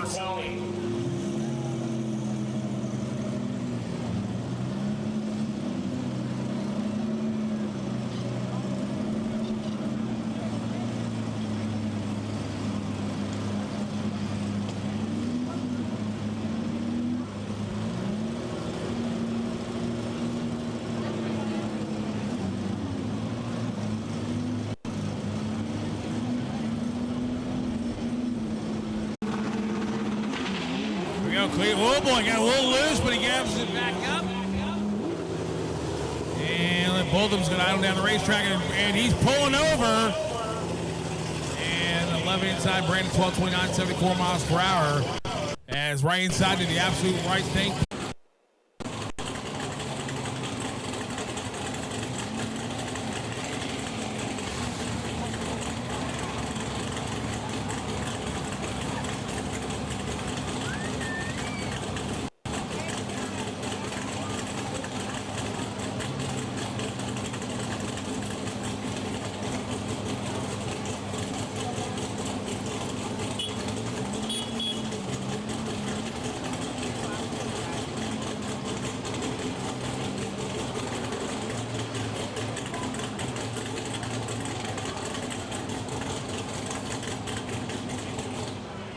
All right, here we go. Final pair of DCT, Kevin Stowe, Mike Dort, and Dordick.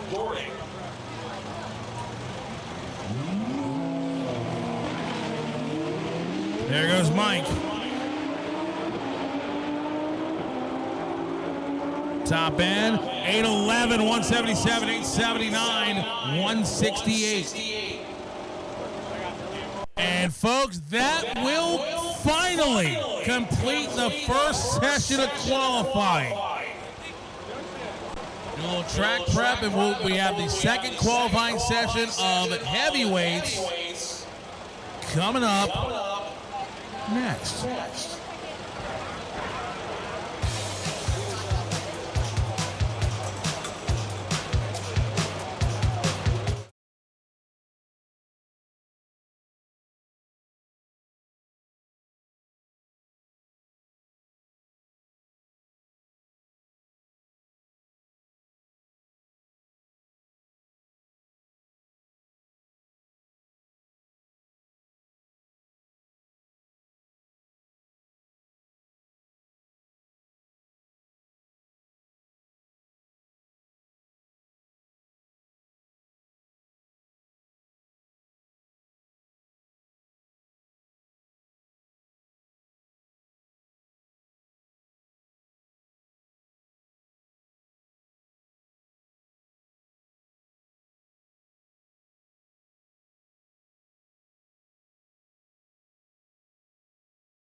Productions and the Houston Raceway team, as well as all the other help that we have here.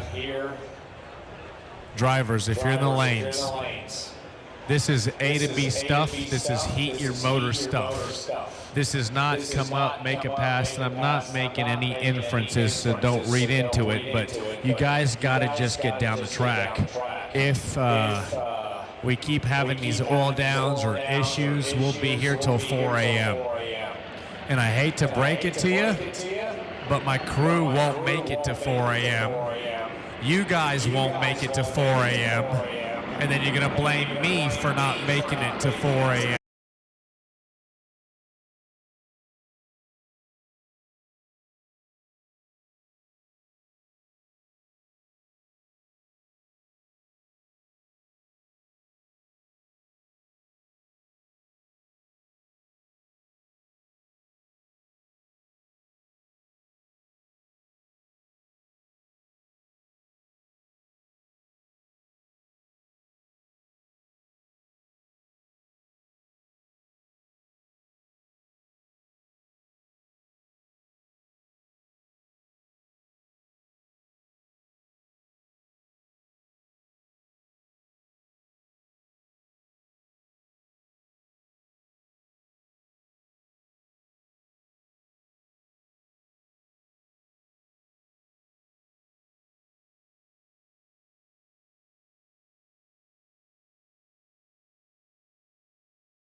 Kurt Johnson and his team that are here helping out, no one is going to send a car down this track unless it's perfect. So we need the racers and the tuners to put an A to B in their car. You understand, Fabian? Yes, sir, I do. But real quick, drivers, suit up, please. Drivers, suit up. Now. Start your cars, warm up your engines, do all that stuff. I'm just a promoter, so whatever that means, get your shit warm. Start your, heater in the car, put your helmet on, whatever y'all do. Get the Hans device going. Don't turn your AC on. We don't need it, by the way. Whoa. Did you say AC? I said AC. Why would you have your AC on at 50 degrees? Because it's Houston, Texas, baby.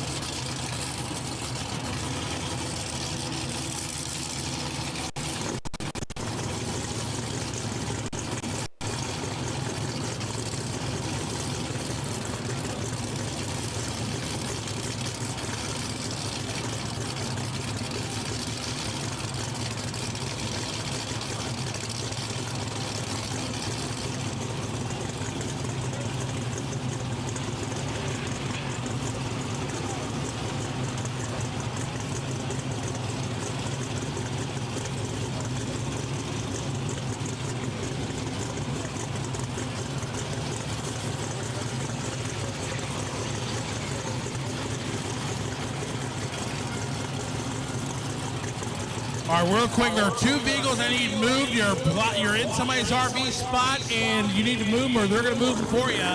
A blue Nissan 350Z Texas plate, SKC 5631. The other is a gold and black Dodge SRT, Wisconsin plate AJX 3007. If you own either one of those vehicles, you have 5 minutes to move them, or we will move them for you. Remember, we have a backhoe, and we're not afraid to use it.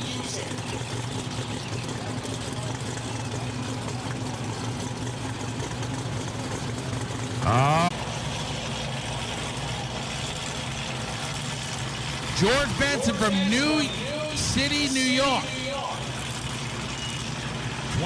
2009 Cadillac CTSV.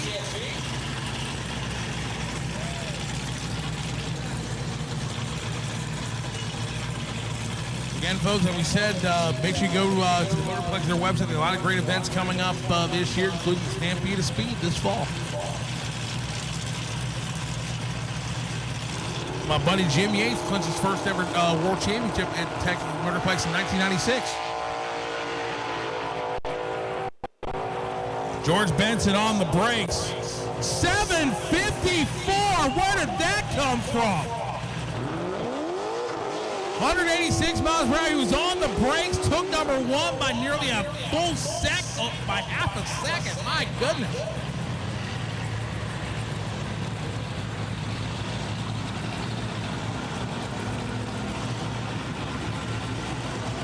Here's Derek Downing out of Shawnee, Georgia, and Bo Gentile out of McKinney, Texas. That's my buddy in the Dodge Challenger. Derek and Bo. There goes Bo. He's running it like Bo Jackson against the Seattle Seahawks back in the day. 857, 161.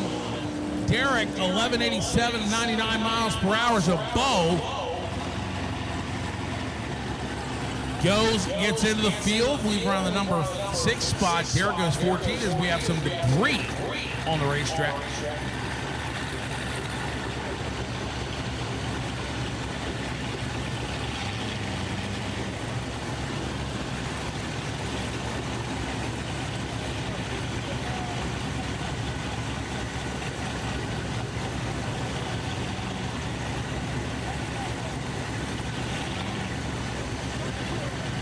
Waiting up for our next pair.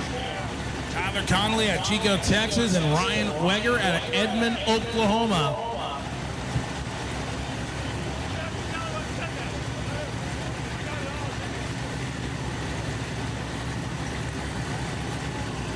backing off Ryan.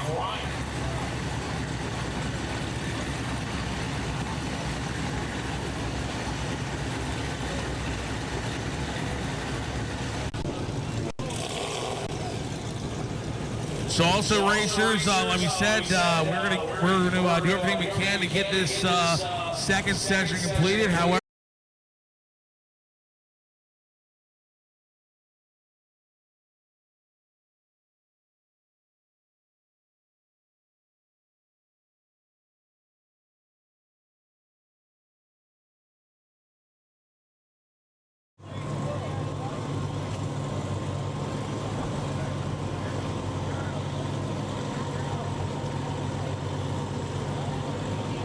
all right, here we go. Let's go 890 Supras.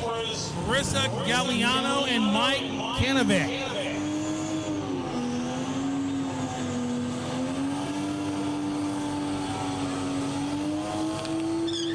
890 Supra. Their second qualifying session.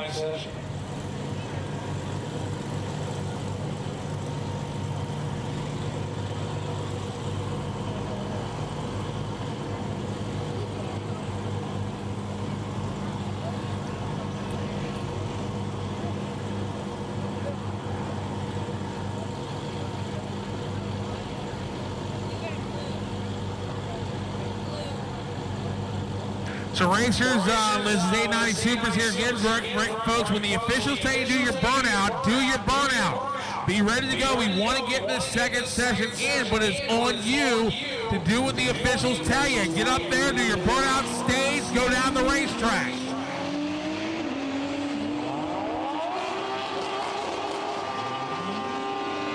$897 150 to a $928 159.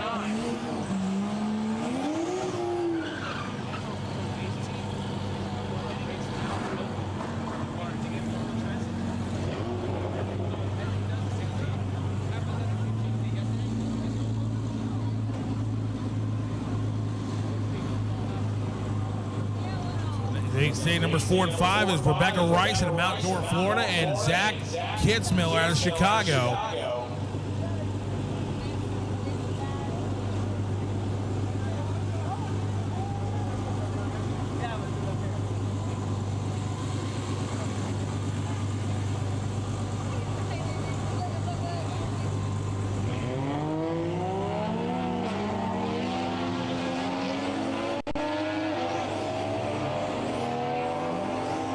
Top end of the racetrack.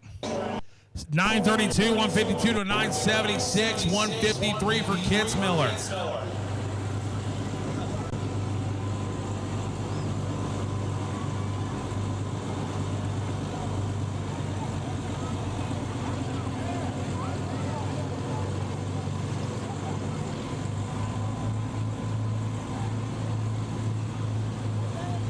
Next pair up here in 890 Supra.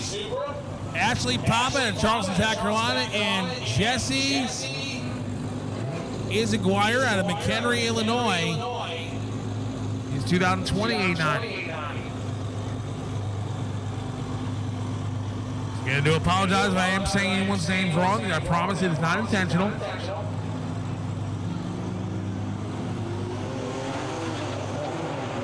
And there they go. Top end. And a little smoke out of the Ashley Pop car, 952, 159. And the over the wall game, you can check the racetrack real quick, 878. 153.35 for Jesse. Norris Priasu out of Winchester, Virginia, the multi-time world champion and one of the greatest drivers and tuners in the import game there ever was. Left-hand side, Mike Body on the right.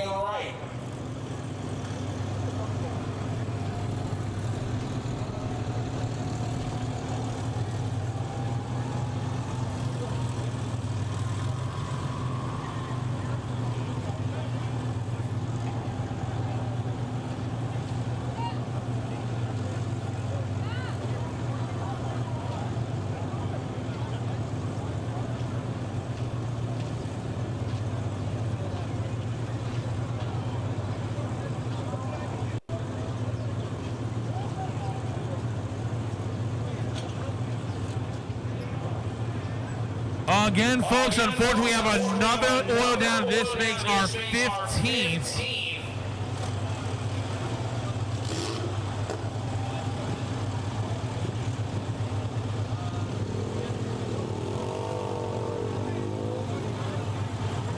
And, folks, drivers, this is hurting us here.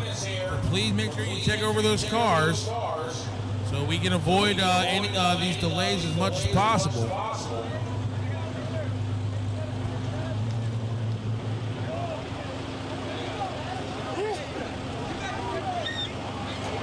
All right, need the starting line clear. They're calling for tractors. Please do not walk in front of the equipment, folks. I'm not sure how many times I gotta say this, but please pay attention out there. Please do not walk in front of the equipment. Please pay attention out there, please.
Here we go. Norris pronouncing Mike Body. Here they go. Top end. There goes Norris. How about a 843, 167, 874, 168.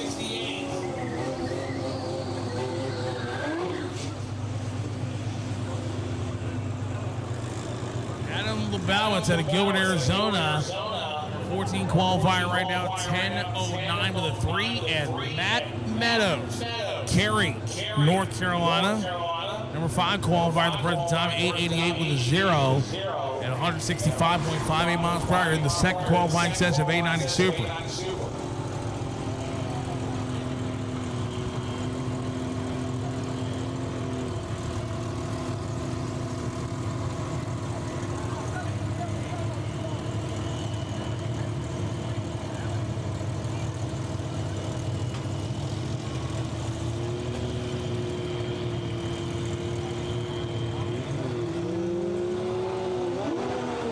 Here they go.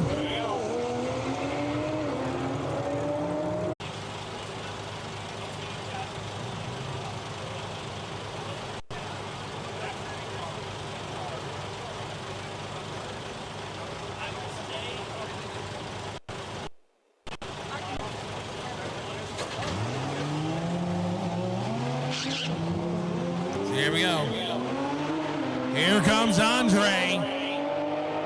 top end of the racetrack, Ryan Goberdon, 974, 143 to a 894, 160. As our final car for 890 Super here in the second qualifying session, John Brower from Rockledge, Florida.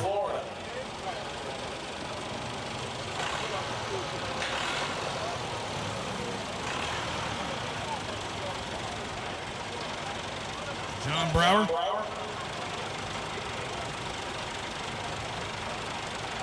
Rockledge, Florida. Final car here for 890.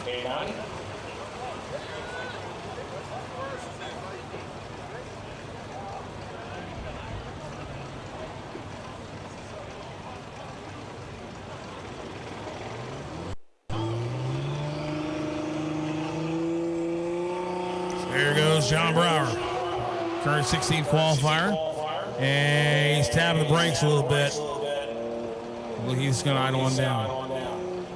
Hey, Fabian. Good. Go ahead, Peter. Am I good? You are good. Do you authorize me to speak at my own event? By the power of this, I'm going to read, and I'm going to try not to cry, but I'm going to do my best. I'm going to read a tribute to Tony Phillips Jr., and then his father, Tony, and his brother in spirit, Cody, are going to come and do a burnout. And I want you guys in the stands. These guys are what make TX2K so great. They're the ones that supported us before 10,000 of you even knew what TX2K was, before you guys even knew about coming out to this great event. So I'm going to hold this event because holding the event for a few minutes for Tony and his family is more important than the race itself. And I'm going to read to you guys a tribute about Tony. They're going to do a burnout, and then we're going to freaking race. But it's going to take about 3 or 4 minutes for me to do that. So my only ask of the crowd is this. Please cheer loudly for Tony and his family. Please respect the words that I'm going to say for about a minute. And please know that Tony Jr. is up in the sky with us tonight. So in about a minute, we're going to do that tribute.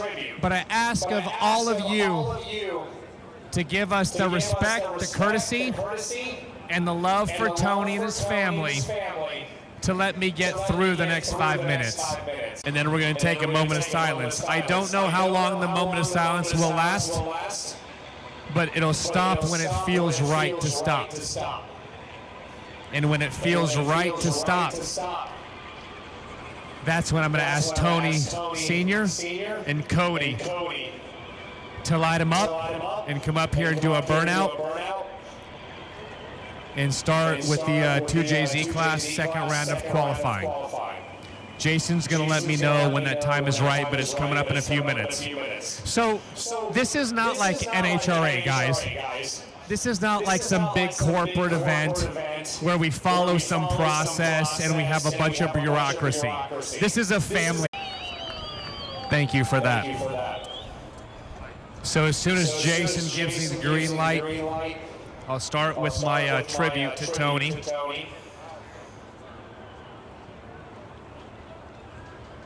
And the moment of silence and love and respect for his family. I heard behind the scenes they all say Peter will not keep it together. I promise you I'm going to keep it together. And we'll do you guys right. I know Tony's up there watching us and saying, okay, calm down, man, get your shit together. And we're going to do it right by you, Tony.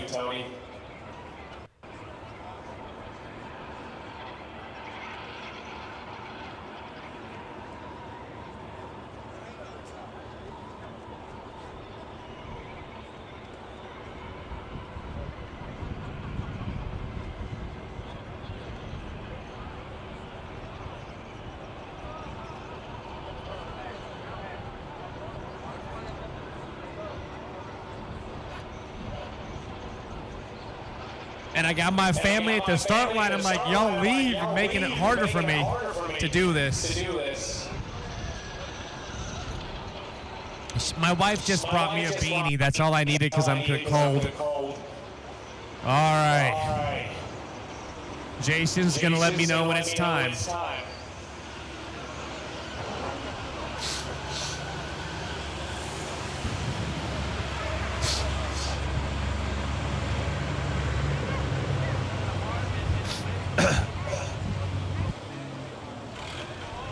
Yeah, I mean, you guys know what the world's been through since 2020.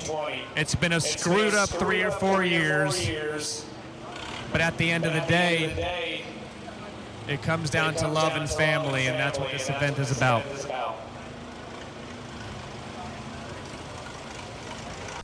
All right, Jason's doing another spray in the left lane. Make sure Cody's good, going down the track safely.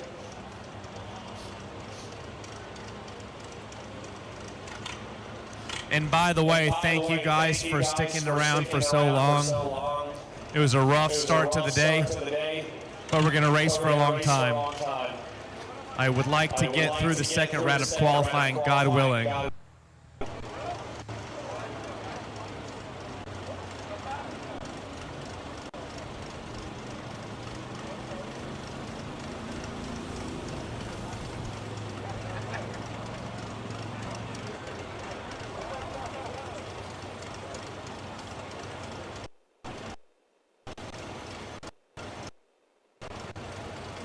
Okay, I think Jason's ready for me. I've got my game face on. You ready for me, Jason? You ready? Okay, he says 6 minutes and 27 seconds. Okay.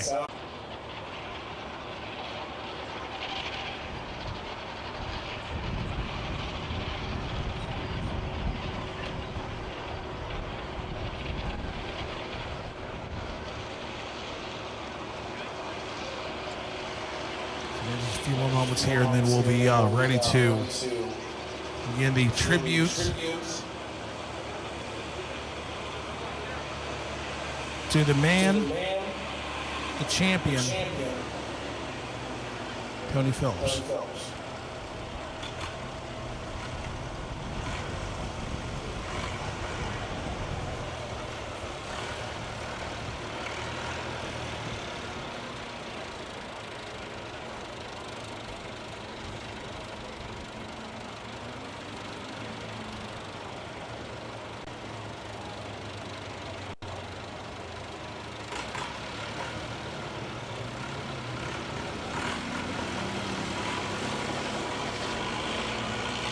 Like Peter said, folks, we do appreciate everybody sticking with us. Over the last few days here, through yesterday and everything on Thursday, and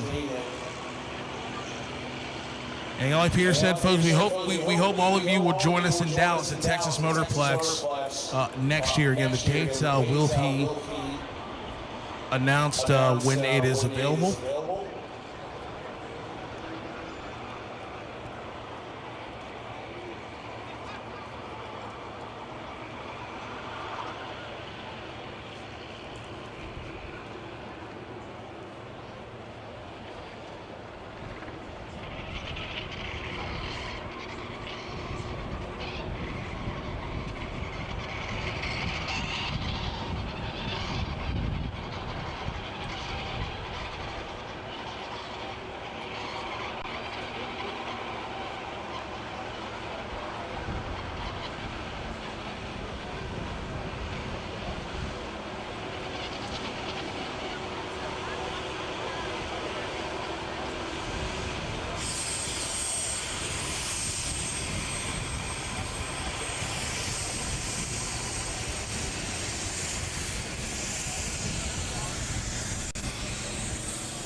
Once again, folks, please clear the way for the sprayer as it's making its way to get refilled. But thank you for that.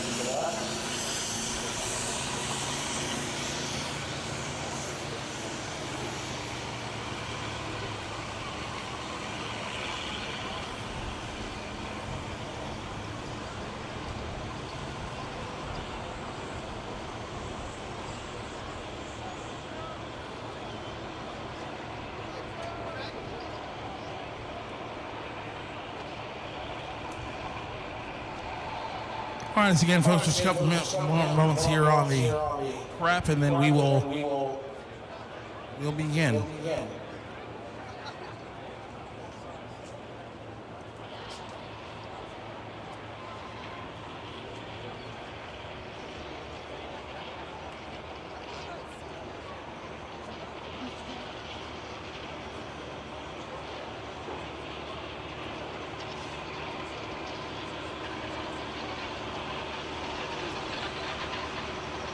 Again, folks, I say please stay. And my ask of everybody in the stands is to just please give us some complete silence. No noise, no nothing, and give me the opportunity to read what I want to read.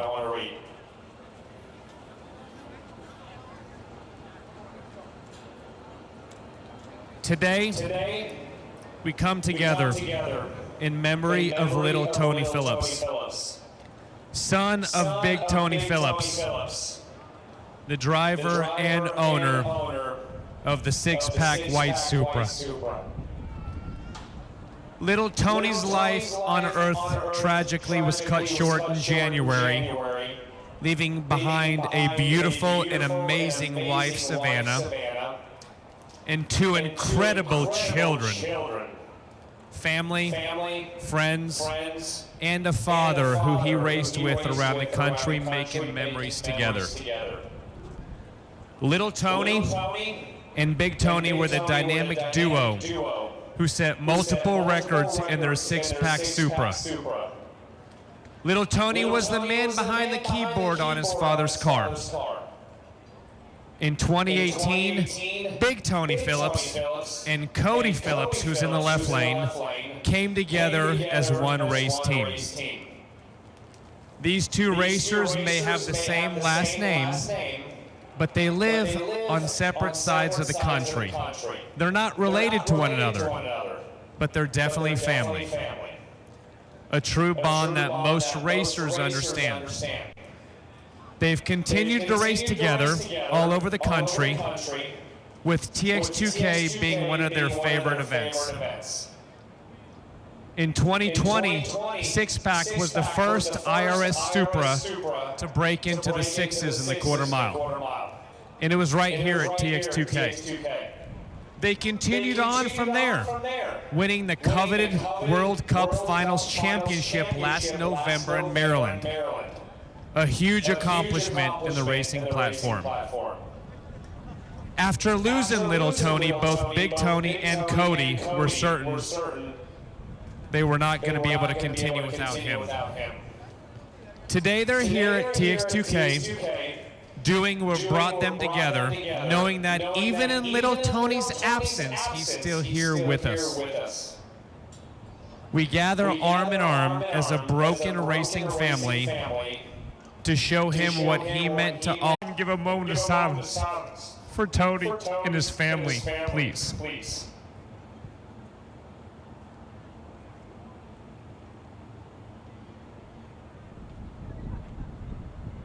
We love you guys. You're always welcome here. You're our family.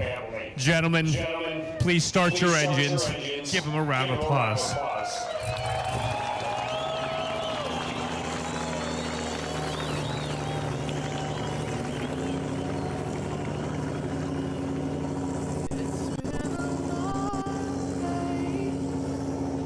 You, my friend, and I'll tell you what.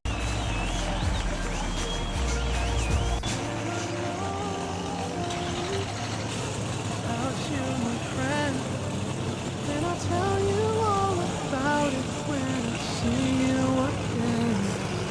All right, round 2 of 2JZ qualifying. Tony, this is for you, brother. We love you and we miss you.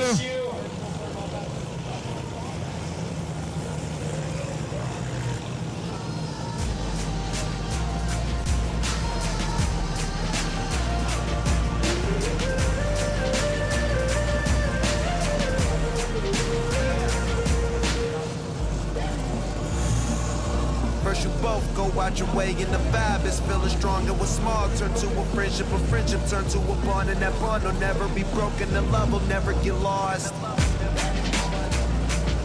And when brotherhood come first, and the line will never be crossed. Established it on our own when that line had to be drawn, and that line is what we reach. So remember me when I'm gone. How can we not talk about family when family's all that we got? Everything I would do, you were standing there by my side, and now you gon' be with me for the last ride. Let the light guide your way. All right, big round of applause, guys. Yeah.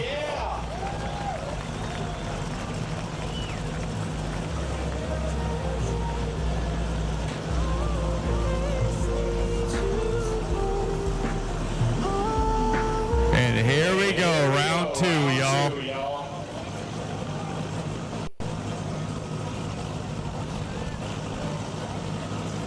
Once again, ladies and gentlemen, while his family is still with us, how about one more big round of applause for Tony Phillips Jr. Tony, we love you, man.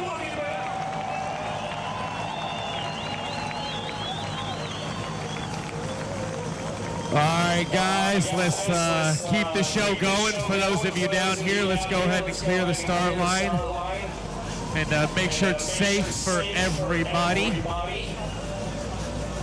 All the racers, all the teams. Let's keep the show going.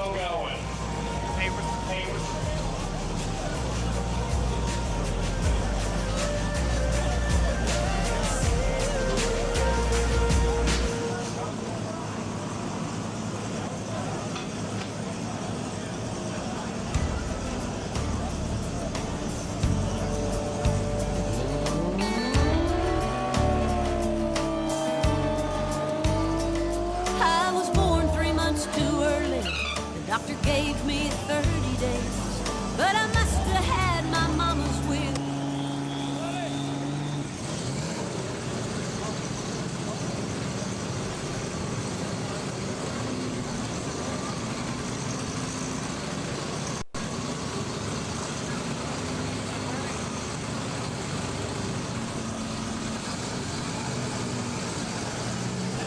Baby girl with that.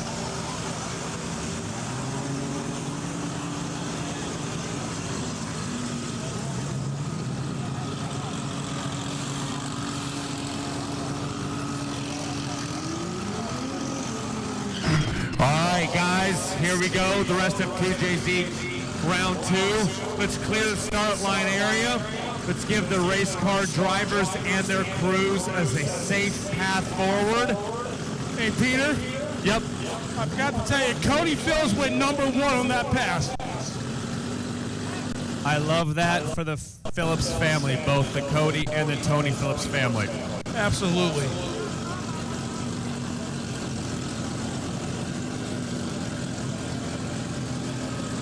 It's a car owned by Dewey. Is Dewey here tomorrow? Okay, me and my boy Dewey. We got some business to take care of. Yeah, we do. Larry Ramseth on the left side. Larry's a former winner of this race. I will tell you, Dewey and I have known one another since the 90s. So I'm glad he's coming. I'm thankful he brought his car, which is in the right lane. We got Larry Ramdap and Eric Lafreniere. Larry's won the race before in the left lane, so let's see what happens here. I believe he beat Gary White in that final a couple of years ago. But here we go. Eric on the right side, probably wants that number 1 spot back. Eric left, right side, Larry left. There goes Eric. Top end of the racetrack. How about 651? Wow. Wow. Fabian. Yes, sir. Oh, my gosh. So Eric Lafreniere goes number Fabian. 1. Yes, sir. That was the quickest pass we've ever had in the history of TX2K, 651. Wow, folks, put your hands together for Eric Lafreniere and a new TX2K record.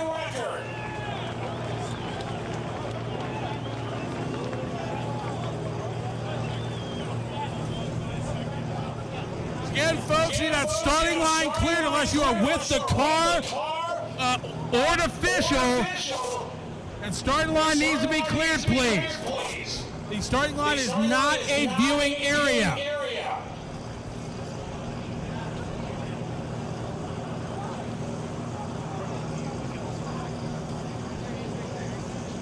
James Rupert and Arturo Nunez.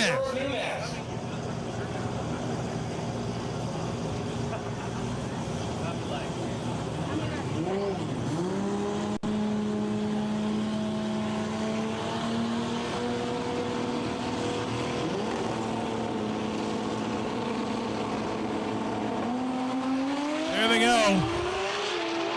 Top end of the racetrack. 806, 170, problems on the left side. He's pulled over and stopped again, folks. We are on hold until that starting line is cleared.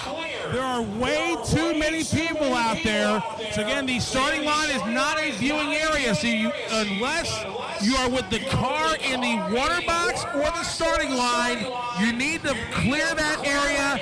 Now, please, we are not going back racing until that starting line is cleared. You gotta have credentials to be in front of the barricades. It's not TX2K being an asshole. It's not Houston Raceway being jerks. It's called insurance, and I gotta keep y'all safe.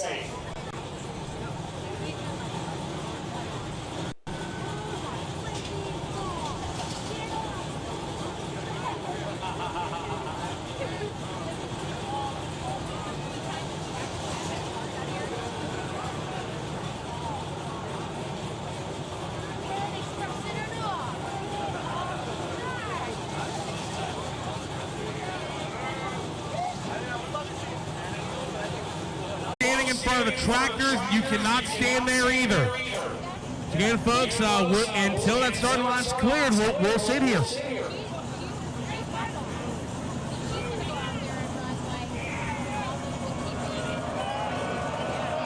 And again, folks, that's why our safety crew is up here, and like I said, until the starting line gets cleared, we'll sit here.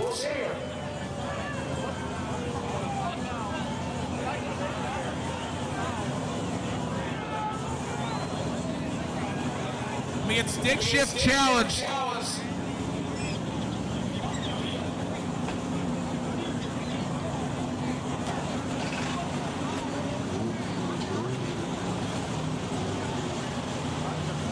Stick shift challenge, 749 and quicker to the lanes, please. Stick shift challenge, 749 and quicker to the lanes, please. Stick shift challenge, 749 and quicker to the lanes.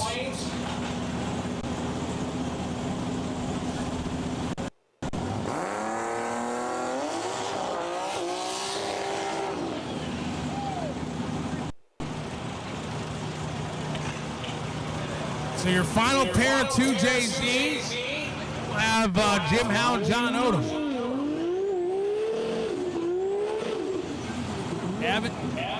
Abnidir Gongura out of Porterville, California. Ismael Martinez out of Kyle, Texas.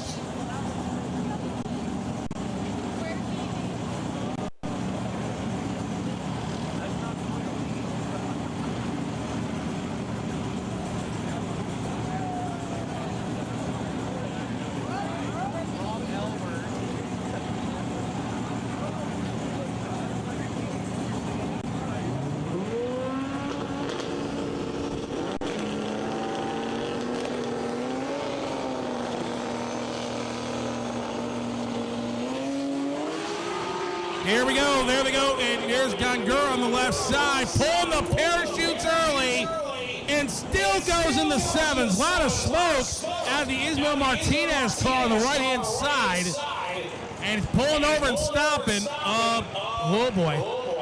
Again, folks, still need that starting line cleared, folks. Please clear the starting line for our safety truck to get through there. He's pulled over and stopped. So we're going to check the racetrack here.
Once again, folks, just getting the cleanup taken care of down at the far of the racetrack before we resume racing here.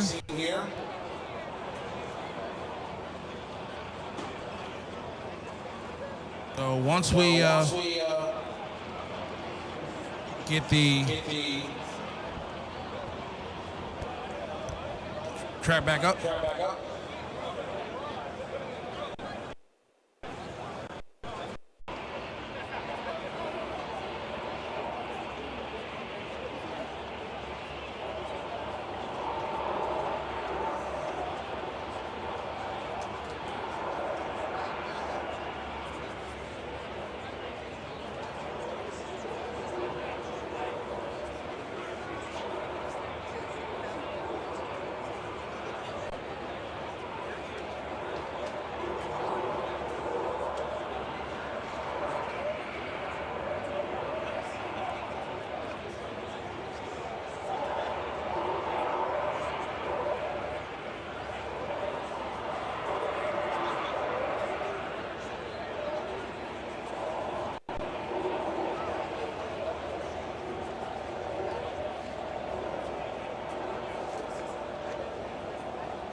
The housing work on 5% by Weisskopf in Maryland last November. And we are looking forward to see what they do again, folks. Like I said, make sure you tune to the conditions as the sun has gone down. It's definitely, the temperature has definitely dropped. And racers, we need your cooperation. The officials tell you to do your burnouts, do your burnouts. The officials tell you to, move, do this. And the officials tell you to get on the start line, get on the start line. So we are doing everything we can to get this cleaned up and hopefully be back to racing here very shortly. So bear with us.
All right, so again, folks, working on the cleanup down at the far of the racetrack. So again, drivers, make sure you're checking over those cars before we run. After we run, check it over thoroughly, and something don't feel right, sound right, smell right, look right, pull over and stop.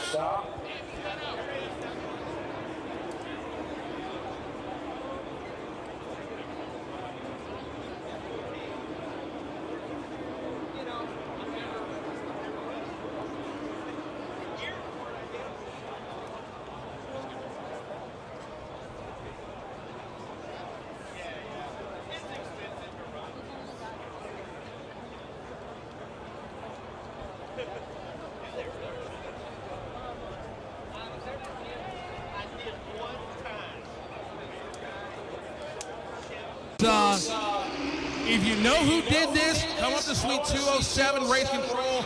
Let us know, and this will be dealt with appropriately and swiftly.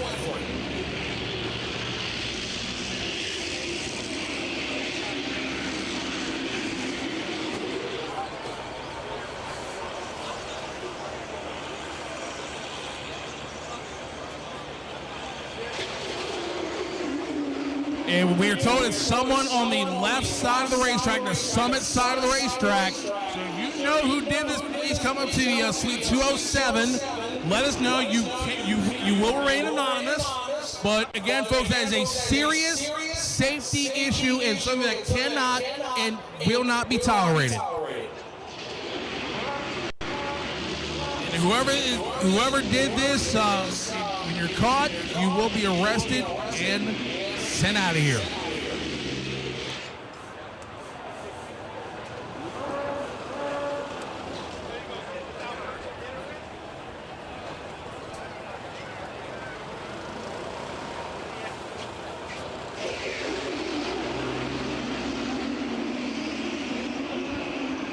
So again, folks, like I said, this cannot will not be tolerated. So if you know who did this, please come up to Suite 207. You will remain anonymous, and it will be dealt with appropriately and swiftly.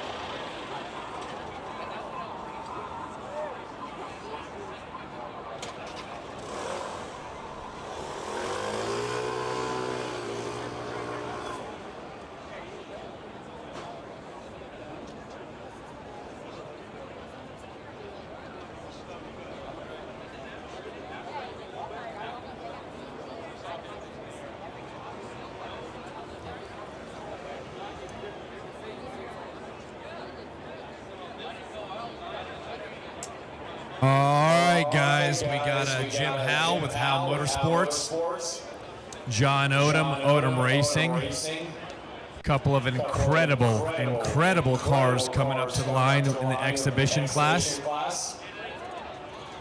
They're here to put on a show for the crowd. They're obviously not competing, but they're here to lay down a couple passes. So excited to see them run. This is round 2 of qualifying. And the drivers, your mentality should be A to B, let me get down the track.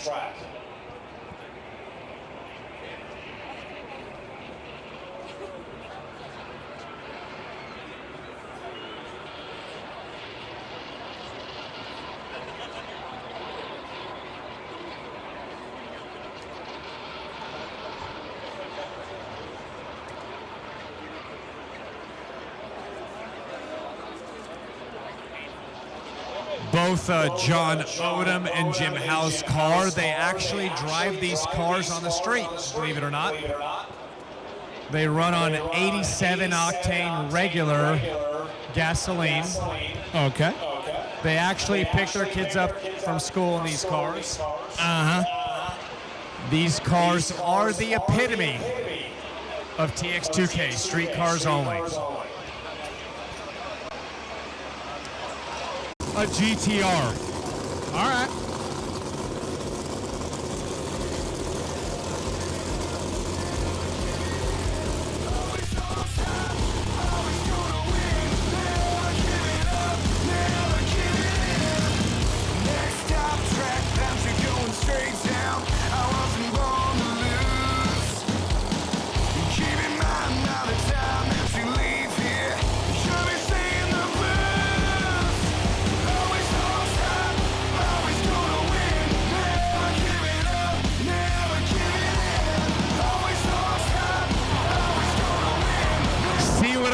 Fabian,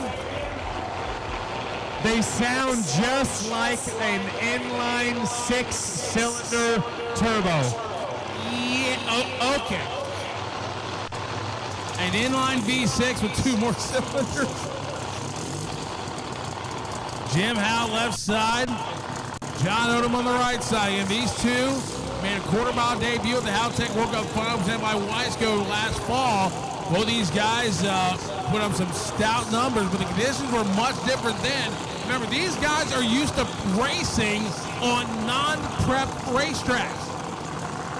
But keep in mind, Jason Miller, the Miller Brothers Productions, TVC, and the HRP staff got one of the best prep surfaces for these type of conditions you could ask for. So this is a different ball game than what John Odom and Jim Howe are used to.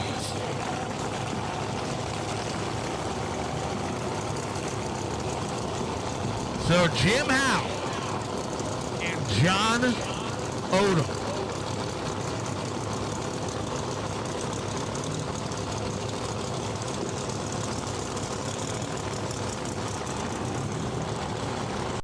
Here we go. And we got exhibition behind.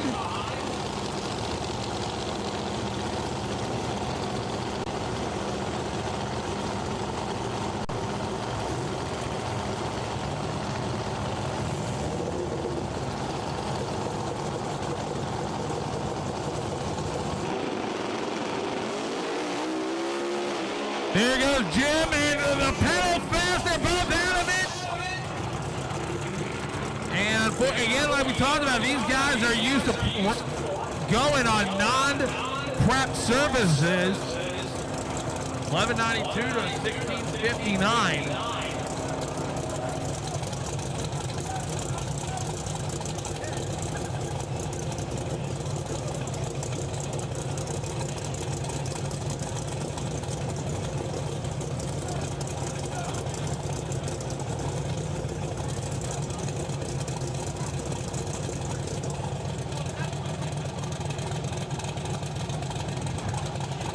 Once again, if you're on the spectator side, below that yellow sign that says speeding for racetracks, please keep your laser in your pocket. Thank you. Yeah, you know, I'm talking about you. Be safe, drive smart, speeding for racetrack. We know you're under there. Please don't disrespect the racers like that.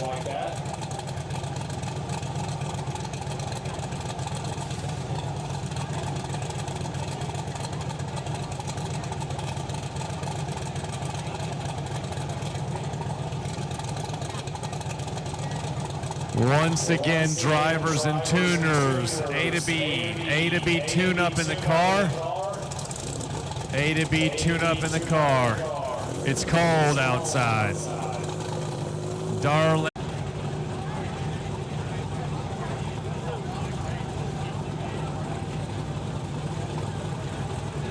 All right, so John Perrotto on a solo here. Again, drivers, when the officials wave you forward, you got to go forward to keep the show on the road.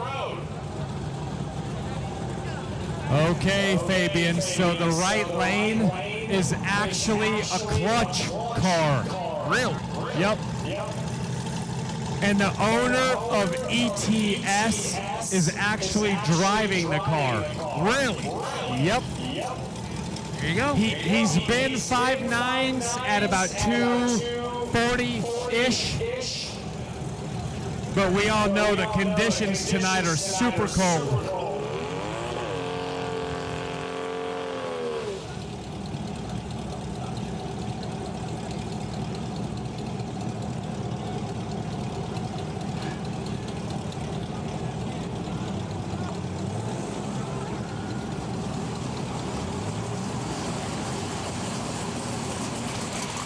All right, so John Perrott, owner of ETS.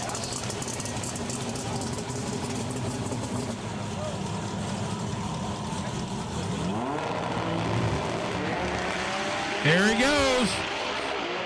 Man, he's getting to the gears, top of the racetrack. 641, look at the speed, 233 miles an hour. All righty then.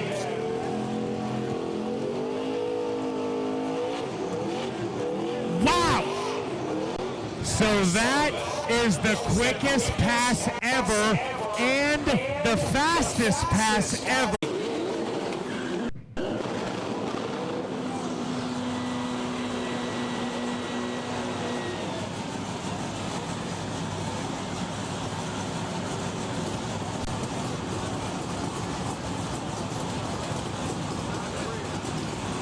All right, the stick shift challenge, 750 and slow to the lanes, please. Stick shift challenge, 750 and slow to the lanes.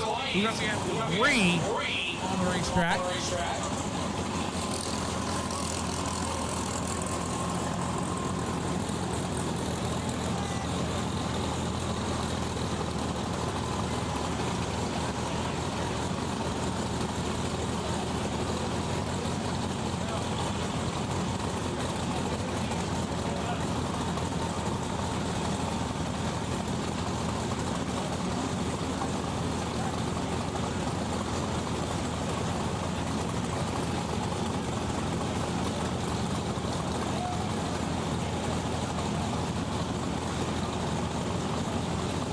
All right.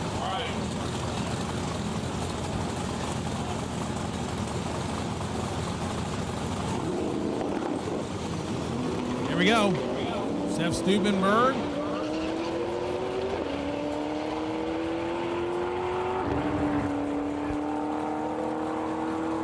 All right, and Paul goes 933 to 1006. Jeez. That's like a McLaren with a tune. Yeah, buddy.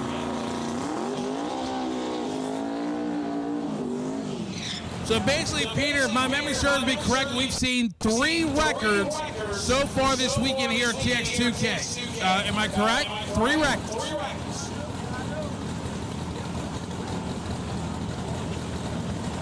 Ron Moen out of Cumming, Georgia on the left side.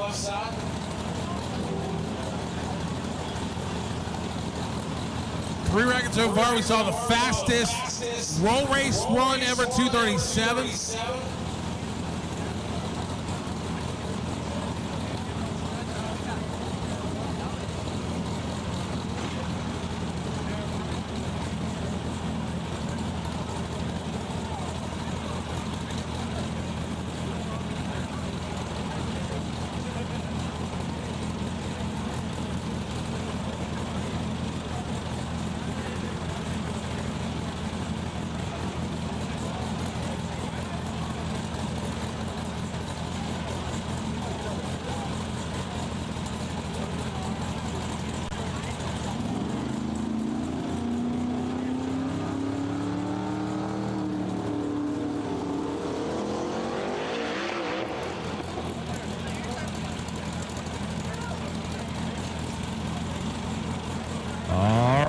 Just like that, we're about to move on to streetcar class. And your boy Cletus is coming up in the right lane. I know he appreciates you guys hanging out and waiting to see him run.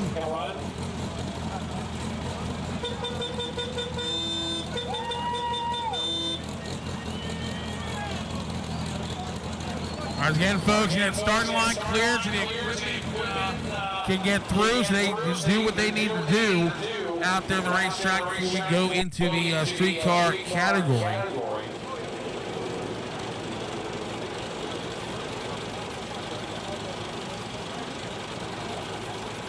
The officials going to do their starting line maintenance and prep before we go into streetcar.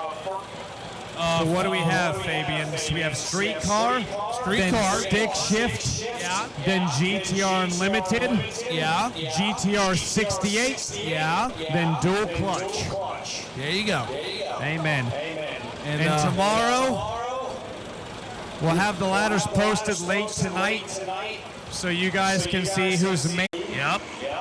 And don't forget, the other day we had the fastest roll race run ever, 237. And that was on a course that was 250 feet shorter. Billy Sitaris, T1 Race Development. That car was freight training to a 245 to 250 on our old roll race finish line. Wow. We call that unobtainium. That means you can't get there. No, but he sure tried, that's for sure. So I did confirm with Mr. Seth Angel that the gates do open at 8 a.m. We will be racing at 10 a.m. round 1 of eliminations. We've got 2 incredible cars coming up to start streetcar round 2 of qualifying. We've got Aaron Miller with Nth Moto driving Donald Caston's car. Incredible Viper that was in the top 4 fastest and most incredible cars during the TX2k Roll Race Nationals. And now he's here drag racing. It just goes to show you what Nth Moto can do. They can build you a roll race car that can also drag race. And in the right lane, as we all know, we have Garrett Mitchell, a.k.a. Cletus McFarlane, in his Elko. Let's get a second with Cletus and get a couple words. So how you feeling about the second round, Cletus? Well, I got to make something happen or I'm going to be racing in the third slowest bracket. Went 871 earlier, which sucked. Totally my fault. I had to shut the car off after the burnout twice, and I fat-fingered and shut off the boost arm switch.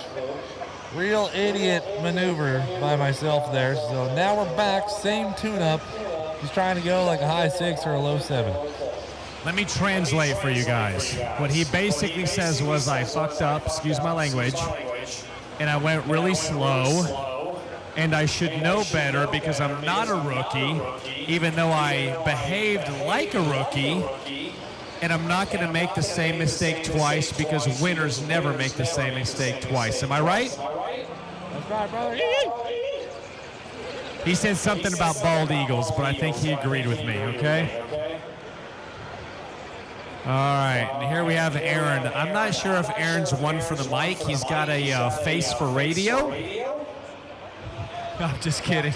So, Aaron, tell us, you guys were in the top 4 in the roll race, and here you are waiting for the track. You're actually drag racing this year. I know you've got some pretty quick cars. I believe the quickest Viper in the world happens not to be here, but nevertheless it is. What's different about this car? It's a Gen 5 versus the others that you've built, and what are you trying to do here, and what are you hoping to run? Not a tremendous amount of difference other than it is a later model car itself.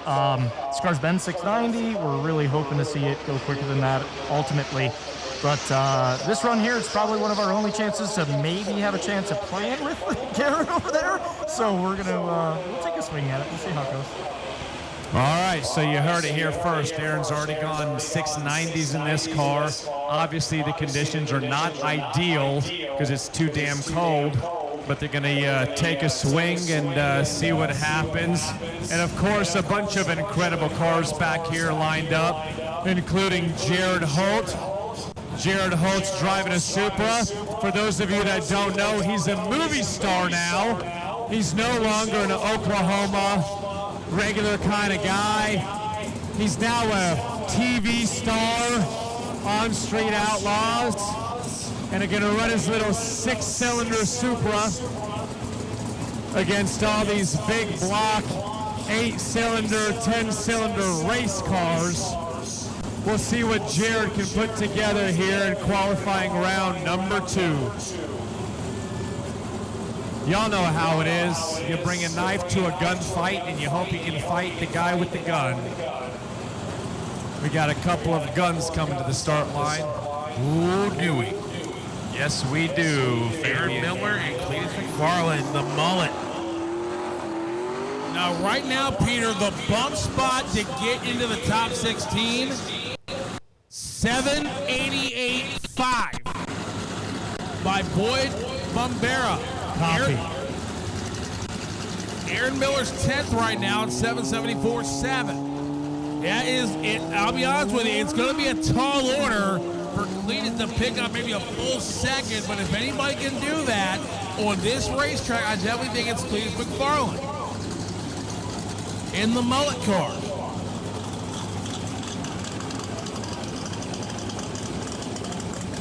It would not surprise. Remember, Brett LaSala, the only driver today in this category that's gone in the 6s.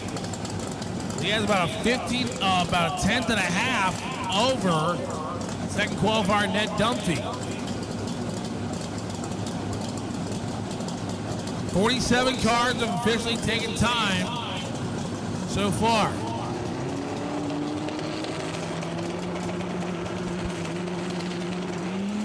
There goes Cletus, 115 short. Ken Cletus been following again. He pedaled it a little bit.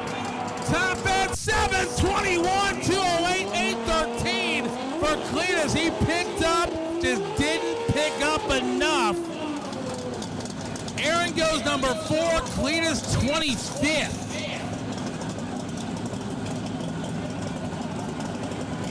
Wow.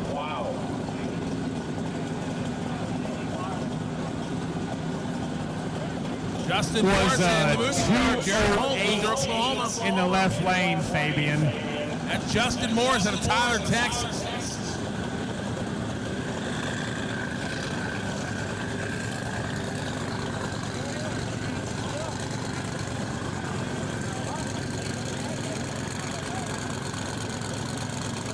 Final call for 749 and quicker and 750 and slower to the staging lane, please. Final call for all stick shift.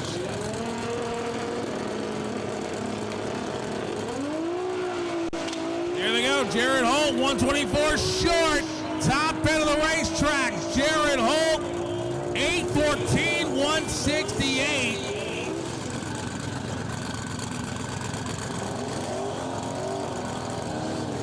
Again, folks, all streetcar drivers should be suited up and ready. All drivers in streetcars should be suited and ready.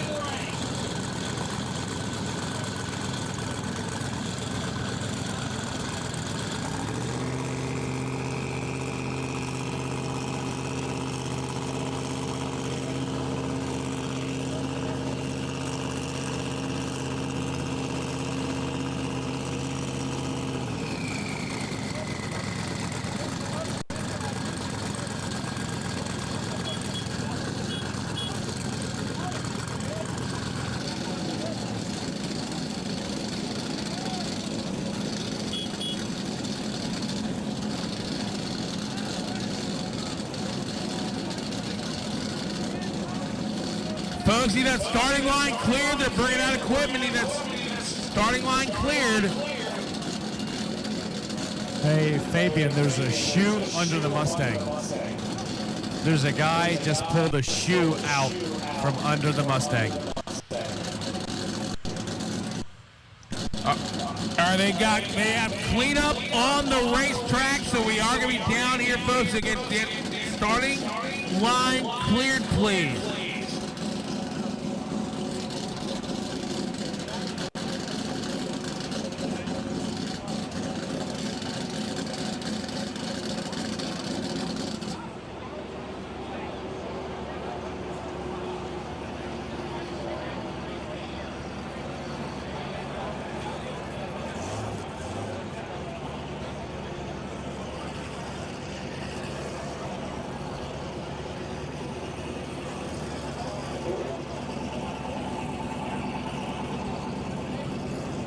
In the pits and in the staging lanes, tune to the conditions, get down the track.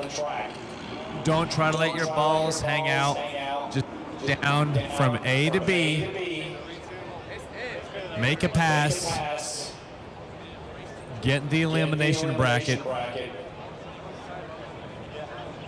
and move on. The track temp is 59, air temp 55, track temp 59. That's cold.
right, here we go.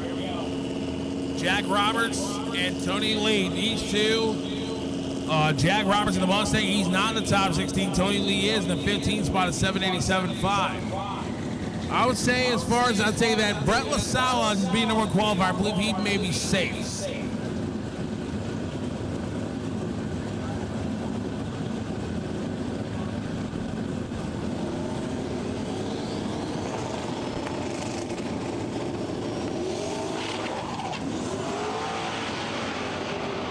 Top end.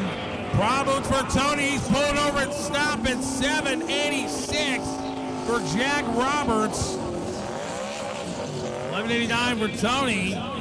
So here's the deal. Tony just got put on the bubble. Jack just went to the 15th spot. The ambient temperature and the track temp are dropping by the minute. Tune accordingly. And the ambient temperature and the track temp are dropping by the minute, so tune accordingly. Aldo Mireless left side and Earl Schexnader on the right side out of Louisiana.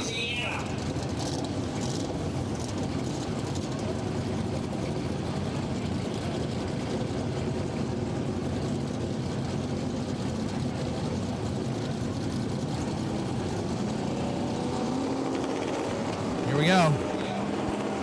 Oh, and Aldo rolled through the beams. Top end for Earl. 736 at 193 miles an hour for Earl Schexnader. That'll move him from number 56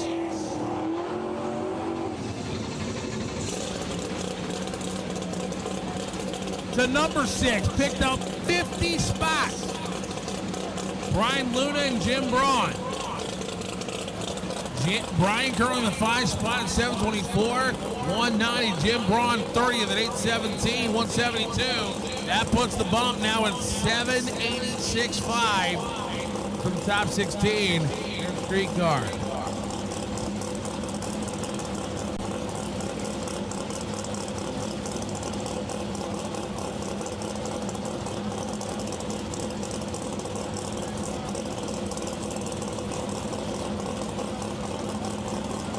GTR Unlimited to the lanes, please, for session.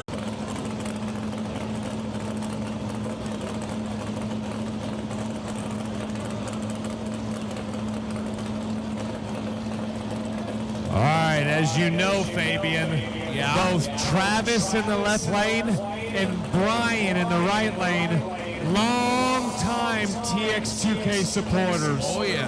So we're very thankful for both of them being here. I'll tell you what, both these guys solidly in the field. Hopefully they just got a decent A to B pass into, or hey, if the field's already going, they flipped out of throttle and save it for tomorrow.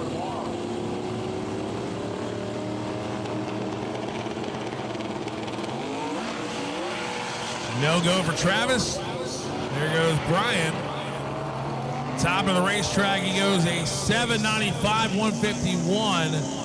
Way out of the throttle early. He'll stay number 3. Travis Higgins. Once again, drivers, A to B tuned. It's cold outside. The surface is 58 degrees. You gotta get down the track.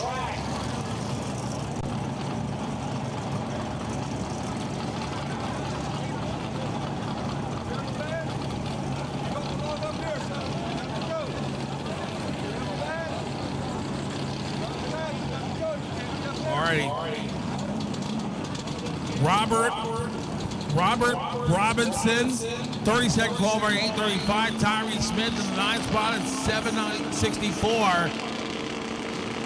And that Nova strikes the tires, jumps back in it. 761 was 779. Robinson gets in. Smith improved as well. He'll stay number 9, but Robinson goes to 13. The bump is now Kevin Stowe at 783 with a 1.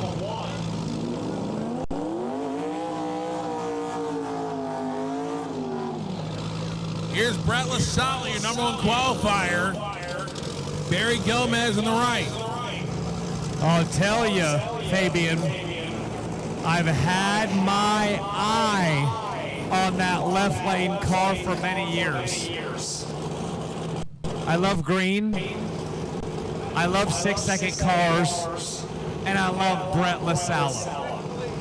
Number 1 qualifier so far, the only car to get into the 60s. But remember, folks, to go past the front of the stadium, you got to have your credentials on.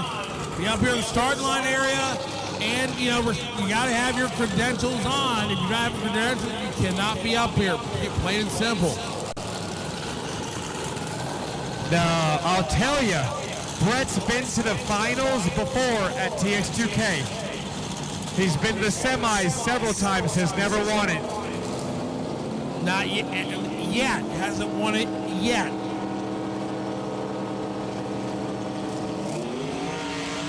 Look at Brett. 122 short, top end, Brett LaSalle. 710, 163 lifted. 770, 180 for Barry Gomez. Those stay numbers 1 and 8 on that qualifying order. Incredible twin turbo Dodge Viper built by sponsors Vengeance Racing. Ron Moen and his team have been a part of TX2K for many years. And we've got an incredible young man, Ned Dunphy. If there's someone we should be mad at, it's Ron. He should have added 1 more pound of boost. Maybe like 1.5 pounds. That would have been a 6.999 at 210.273. For God's sakes. I know Ned's happy, though. I'm happy for the whole Vengeance Racing team. That's incredible.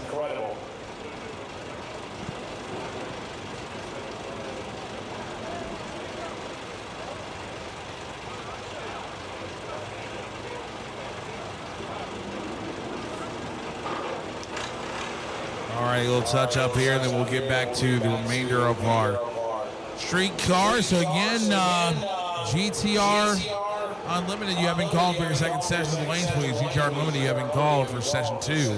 Fabian, please. Yes, sir.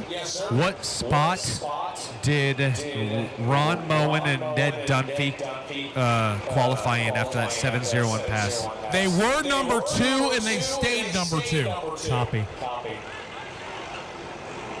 But he does have actually second fastest mile an hour behind Aaron Miller in the class. So,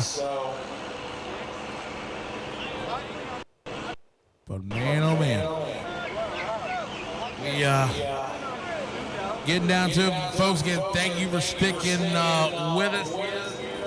Tomorrow, gates open at 8 o'clock. We're on track. 10 a.m. tomorrow morning with final eliminations here at TX2k23. And then we are headed to Dallas next year. Texas Motorplex.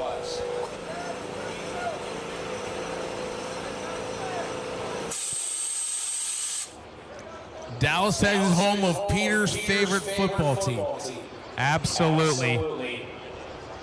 The championship Dallas Cowboy Mavericks. Basketball. We're talking about basketball. Calm down. What about the Dallas Stars hockey team? There you go. The Stars. Yeah, that's what I was thinking. Dallas Stars.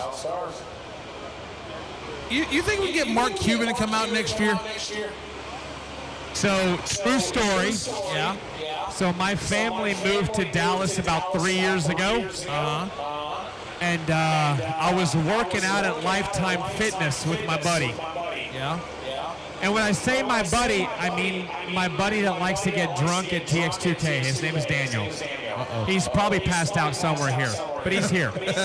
So one day we were working out at Lifetime Fitness in Dallas, and he's like, yo, there's Mark Cuban. So I'm like, F it, I'm gonna go talk to the guy. So I went up and started up a conversation with Mark Cuban. Could have been the coolest dude ever. And then, like 45 minutes later, and I've got a picture to prove it, by the way, if you want to see the picture on my phone, me and Mark. He was doing curls, like 20 pounds, but whatever, he was doing curls. And so we started talking, he went and did his thing, and then like 45 minutes later, I'm doing a little bit of cardio because I got kind of fat, I gained weight, and I wanted to run some fat off my belly. And I look, and Fabian, guess what? Yeah. Off in the distance at Lifetime Fitness in Dallas, they're doing like a Zumba class. I'm not sure if it was Zumba, but it was exercise like dancing. And my wife's selling t-shirts, so she probably doesn't hear this, but there's a lot of bad chicks doing workout Zumba dancing. And next thing you know, Mark Cuban comes in from behind, parks his butt next to the baddest biatch in the whole gym, and does Zumba next to her for 45 minutes. And I was jealous. I envied him. True story, Fabian. Nice talking to you. God bless you. Sounds like you got a lot to say, Fabian. I don't. I was liking the story. But I took a spin class once, and it took me 20 minutes to get up off the floor. I was pretty shocked. Here's Zach Meyer and James Tall.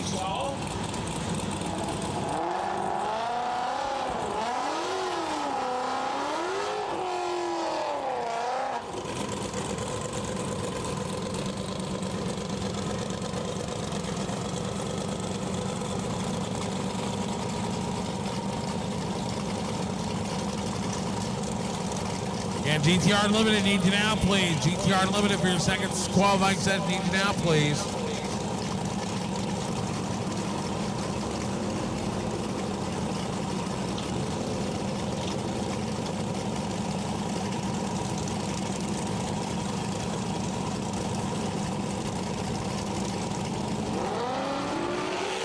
There we go, James Tall. Looking to see, can he get into the top 16 with McFlurry? No. 884, 109 to a 911, 105.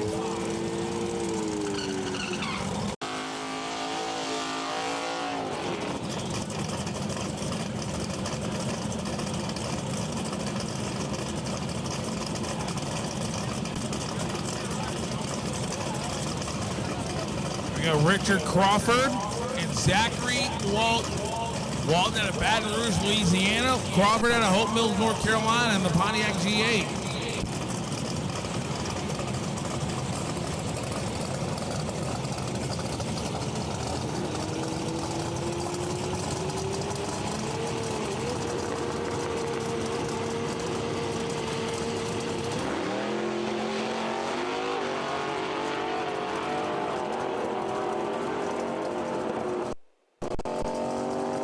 $842, 158 to an 864, 127.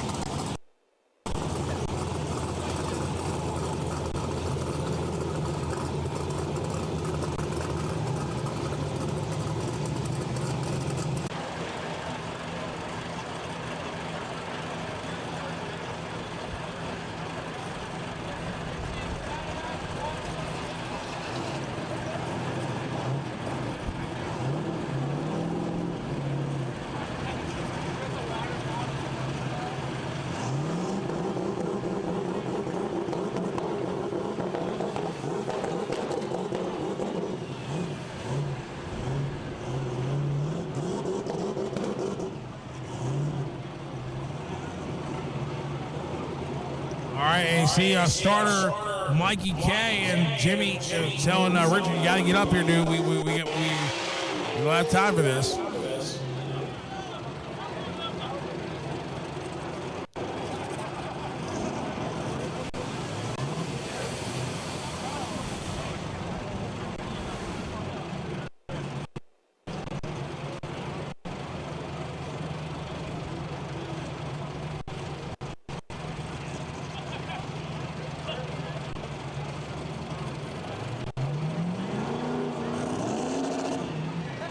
Remember, you must have your credentials on to be up there on the start line area. If you do not have your credential, you cannot be up there. You must have your credentials on to be up on the start line area.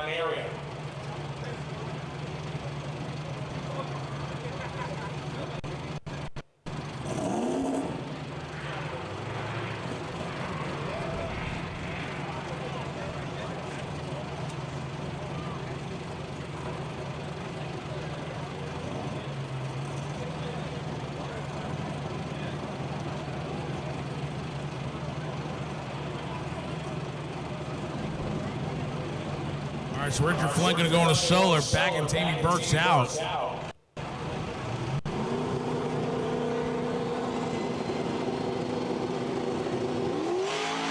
Trying to pick up those front wheels a little bit.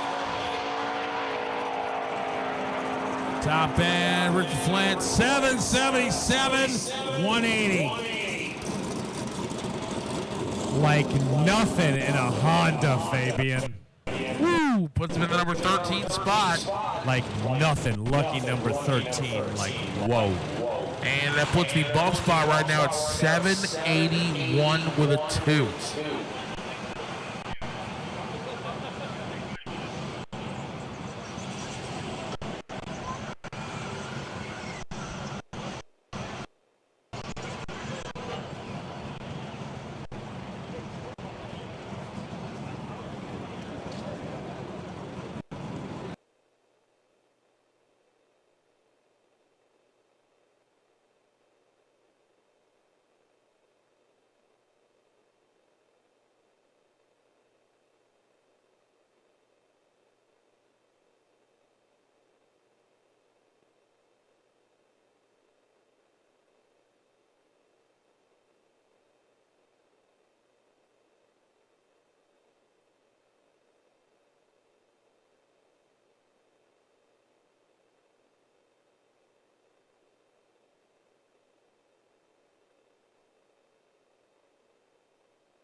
Once again, folks, we are going to get a little touch up to the racing surface before we continue on with our street car category.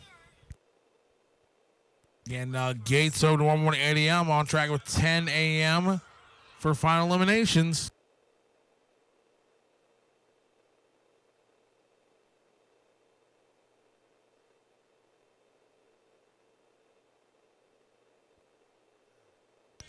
Alrighty, so make sure you get your apparel definitely tomorrow. Get your apparel tomorrow before you head back home. Remember, they make great Christmas gifts, and Christmas is coming like a little over 9 months.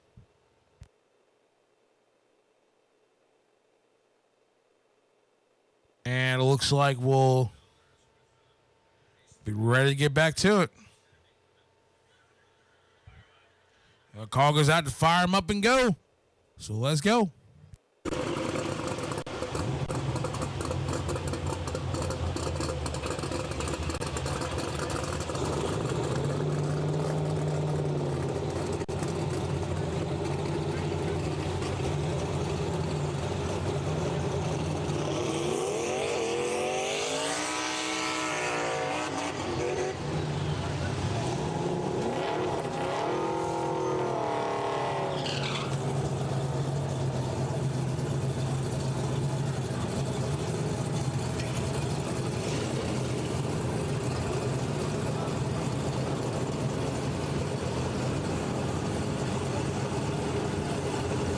righty.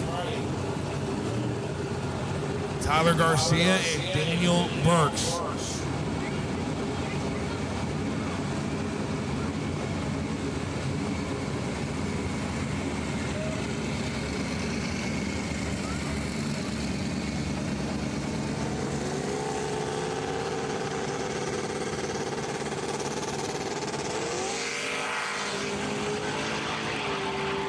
Here we go.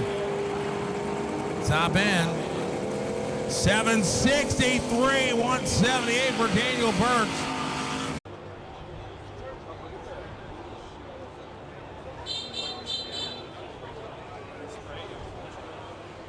And folks, you got starting line cleared. They're going to bring all the equipment down there.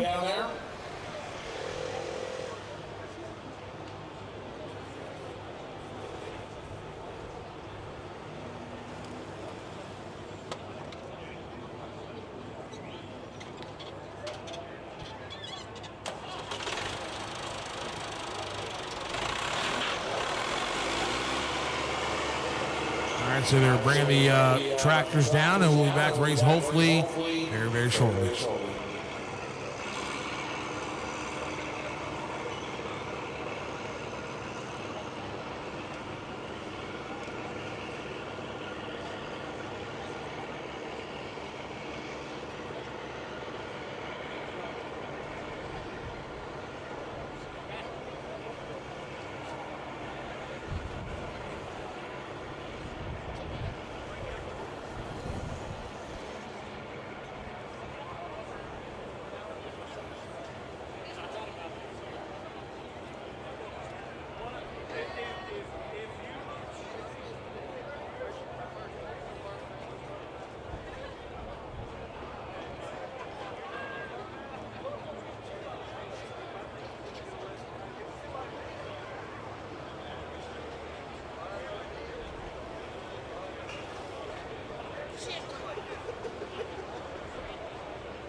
All right, guys. Once again, MVP, TVC, and Houston Raceway are helping make the cleanups as quick and short as possible.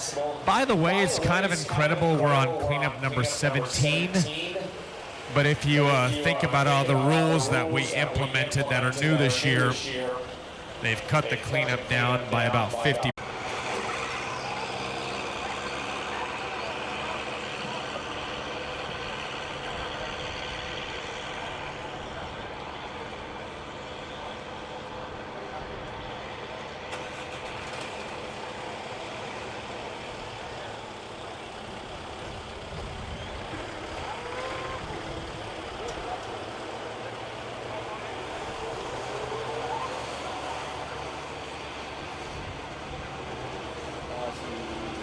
la mitad. ¿Está la mitad arriba y eso? No, yo creo que no. Pero quién sabe.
Back to Shane Garcia and Josh Javaria.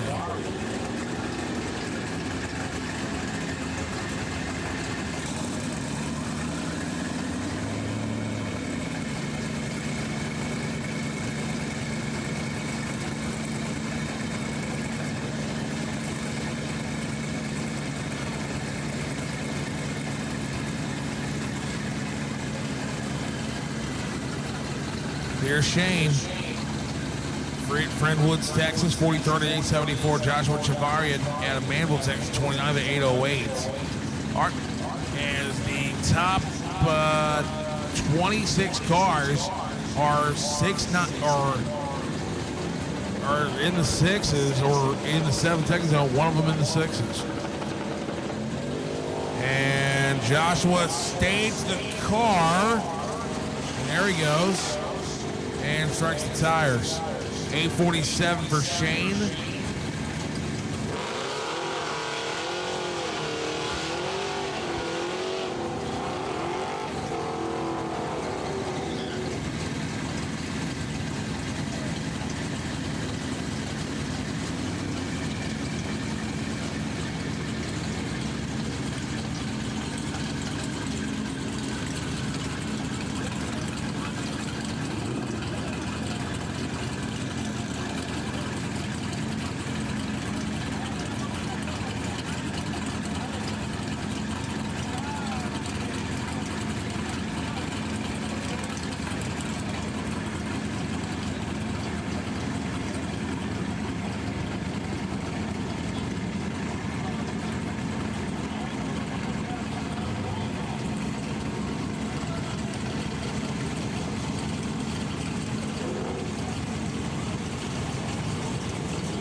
8:56, 1:57. Right inside will not get a time.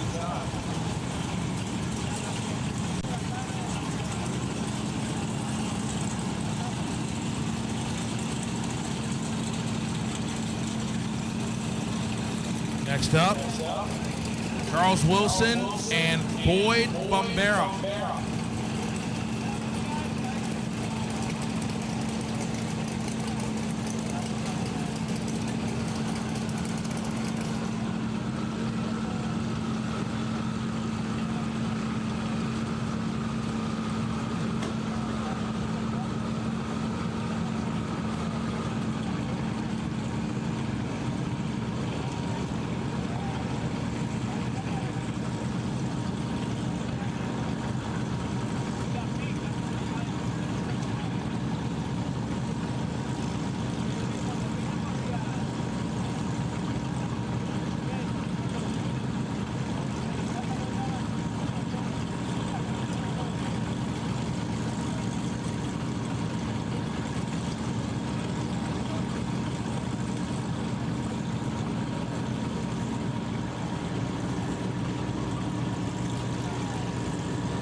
Folks just waiting for the all clear down in the far end of the racetrack. We have a car stop at the far end.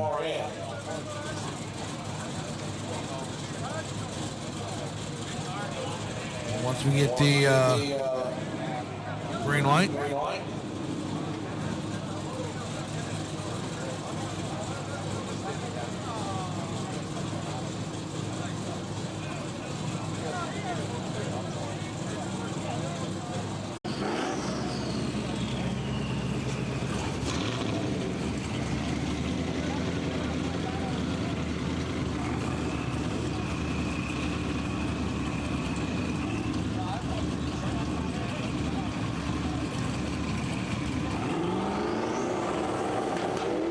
Charles Wilson, Boyd Bumbury, let's go.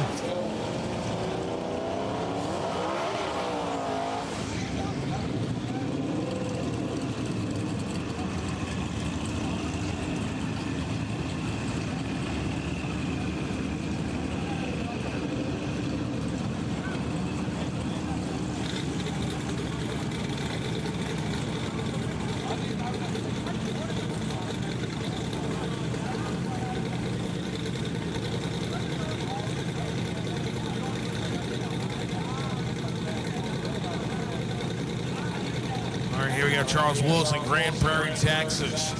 2017 Mustang, currently 53rd at 1024. Boyd Bumbury is 20th, 788 with a 5. He was in the end early in the set, bumped out. Oh, there you go, getting a little over towards the wall. Charlie Wilson, but brings it back. Top end of the racetrack. 773 to a 780. Charles Wilson picked up quite a bit. Going to the 13th spot, Boyd Bumbury picked up, but will go 17th. The bump for the top 16, 779.6.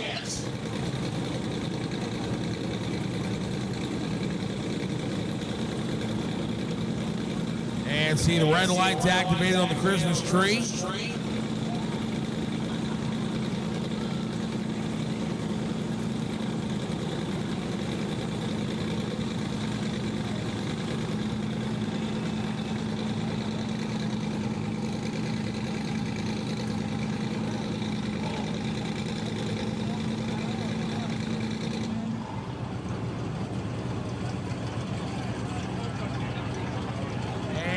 Just called for cleanup on the racetrack.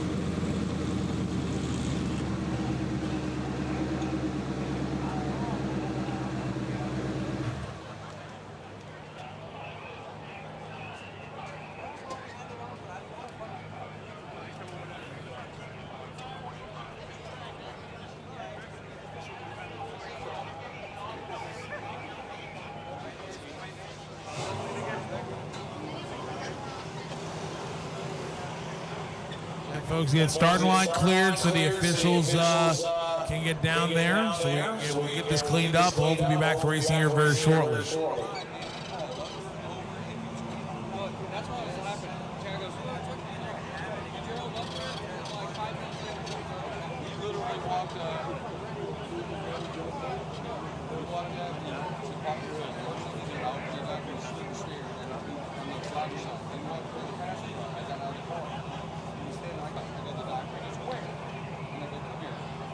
So I turned my wheel and I walked over and said, "What did you do there?" And he goes, "Oh, okay." I said, because I got my brand goes 90% of my car, you couldn't see anything under it. And the top, you could see shit there.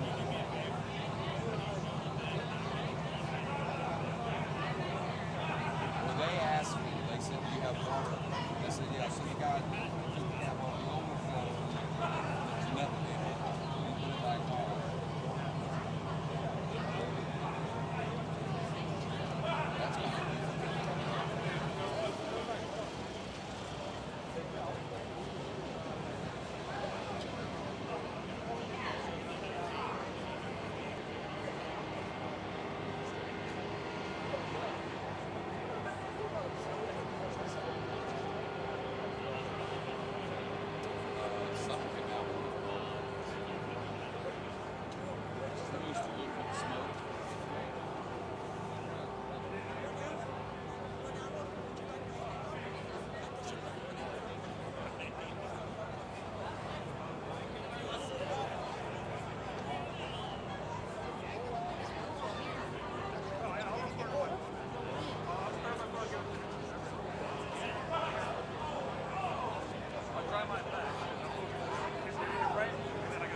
Damn, my shoe's stuck in your truck.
All right, again, folks, the starting line cleared. They're going to bring equipment out there. So, again, the starting line cleared. And if you possibly get the Lexington car back a little further.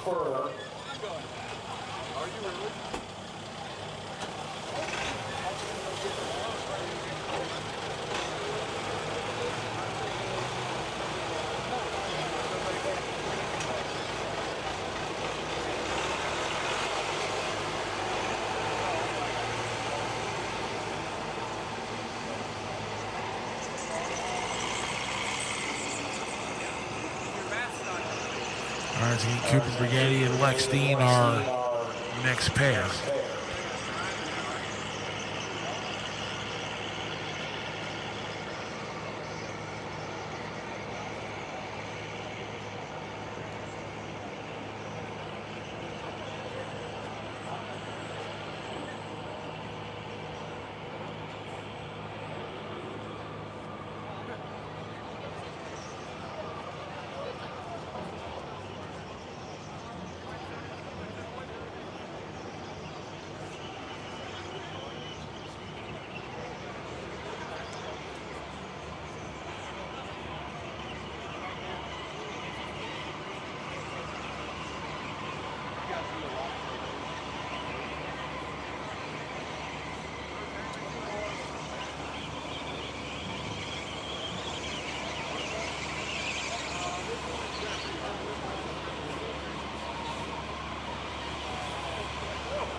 Dude, this is a quarter-inch belt. Oh, it's all we had. This is that. Why do you keep... I know. Quarter-inch belt, never had an issue.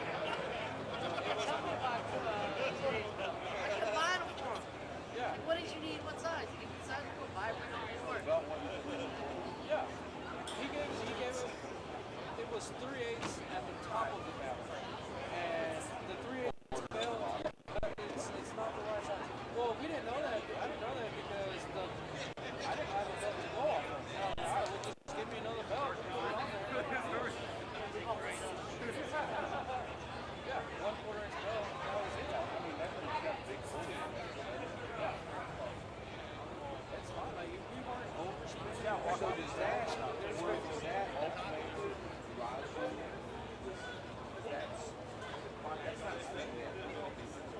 no, the gear set has its own ratio that it's already. So yeah, it's slowed down quite a bit. That lower is probably as slow as it can go.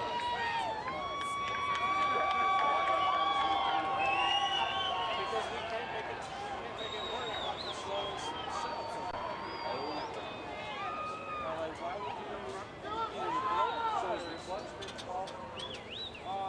On the current setup, yes. We ate through it, but that was us misunderstanding what the weights and the base accomplished. So we understood backwards. It was like, hey, they told me that the base does this and then the weights do this. I'm like, okay, well then let's do this, let's try this. We were going completely the opposite way. We had so many weights and turned the base and we were like, just way the fuck off. So it ate up the clutch. Sent it off to get a free face, get a new one. He bought a new one and was gonna send his older one. I was like, no, dude, just get the new one. Let's set it up right. Set the other one to get it redone so we have a spare. I'm like, in a stick bar, you have to have everything. The Black Magic 10.5 or whatever it is, six finger, six whatever lever it's called. And I directly talked to the guy that built them to explain to me what each of those did for me. I don't do stick bars, much less race cars. And so he explained to me what we were doing, and I was like, shit. Well, what we thought it was completely way off. Like, we wanted to adjust the base, and we wanted to slip, but we were completely off. It was grabbing so hard, instantly ripped the tire. Our drivers of the pad should be suited up here, getting ready. Actually, we're going right now for the restart. Getty and Lex Steen.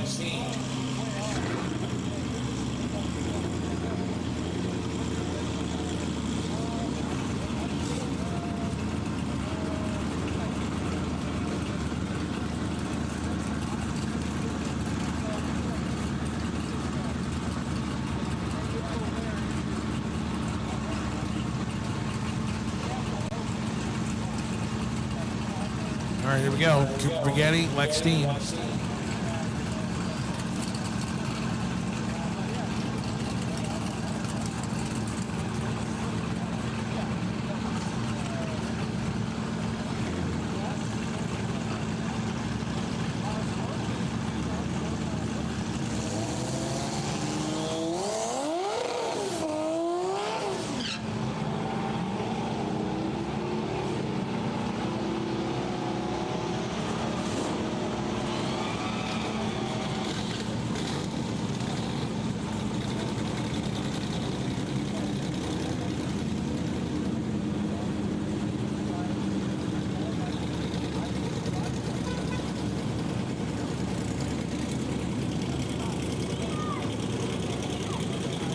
Here we go, Cooper Getty, Lex Steen.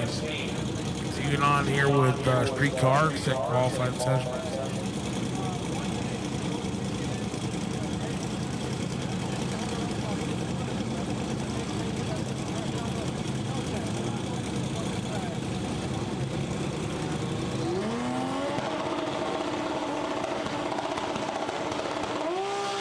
There goes Cooper, getting over towards the wall, gets out of it. Now Lex Steen, there goes Lex. And Cooper getting top at 8:04, 176. Lex, 8:35, 174.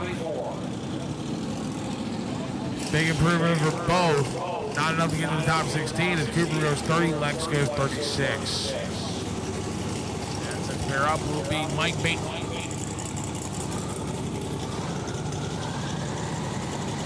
Mike Bain and Cody Rogers as we're on hold here. Let's say the truth.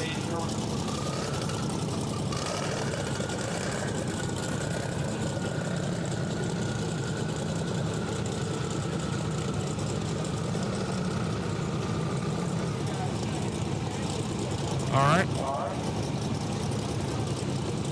And it looks like we'll be just fine. Mike Banny in the GTR of Indianapolis. Cody Rogers, Dundalk, Maryland, the 2017 Mustang.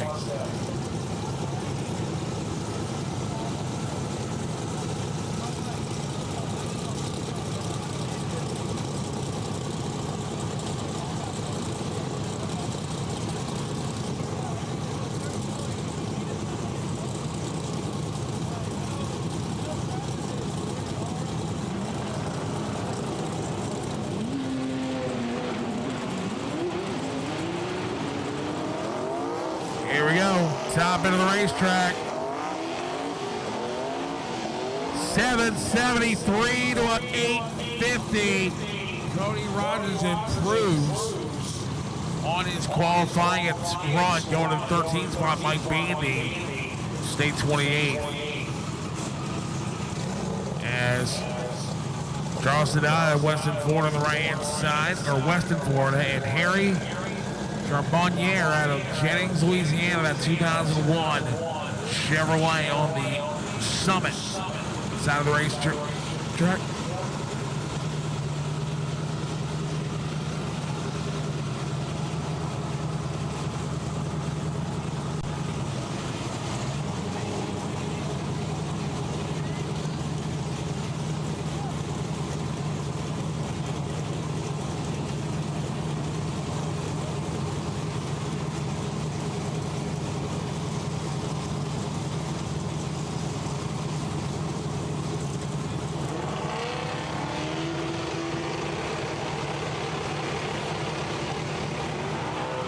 Go.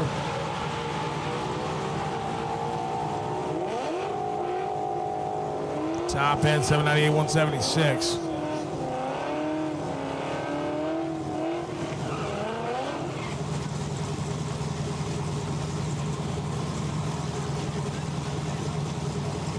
Alexander Esparza out of California left side, and Adam Griesbaum out of Missouri on the right hand side.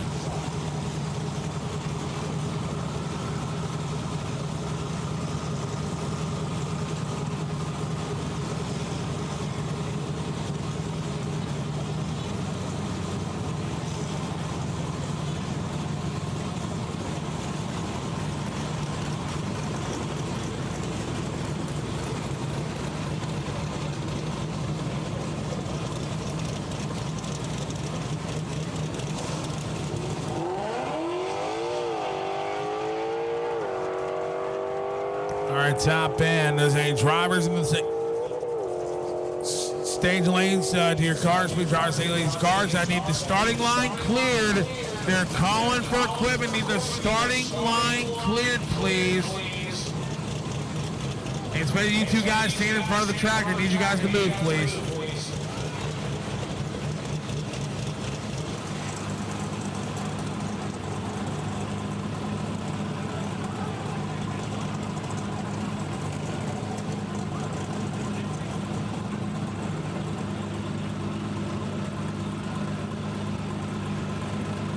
Now looks like we're going to go right lane only for the time being.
we go. Feliciano Amber's right side. There he goes.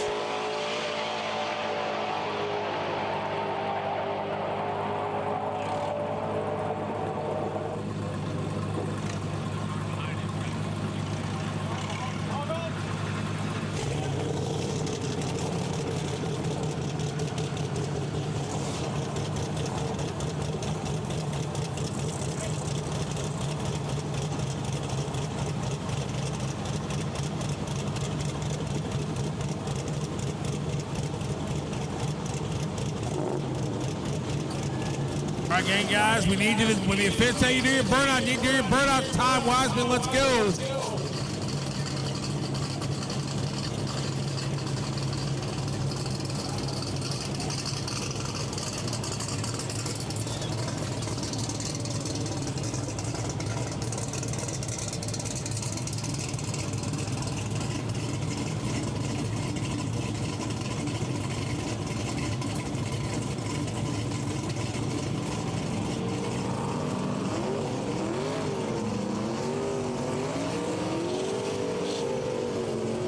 GTR 68 for your second qualifying session, please. GTR 68 for your second qualifying session. Stage lanes, please. GTR 68.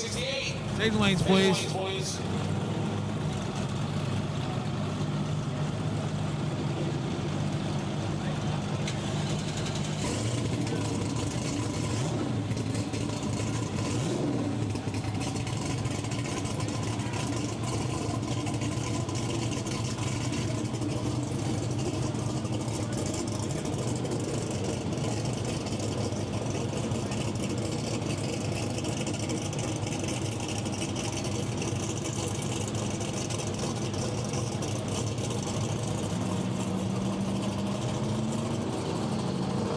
Go, Alexander Esparza, Ty Wiseman. There we go. Problems there for Alexander. Ty Wiseman top into the racetrack, 8:171.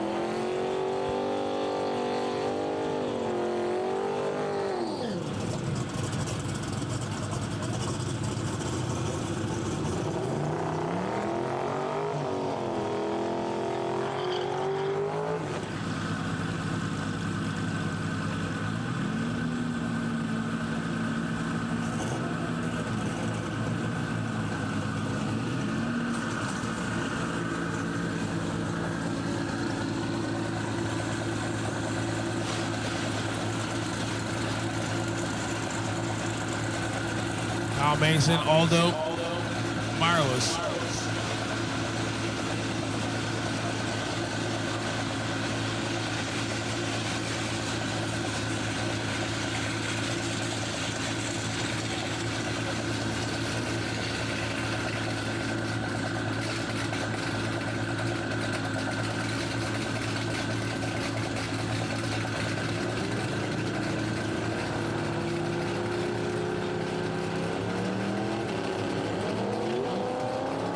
Kyle Mason, Aldo.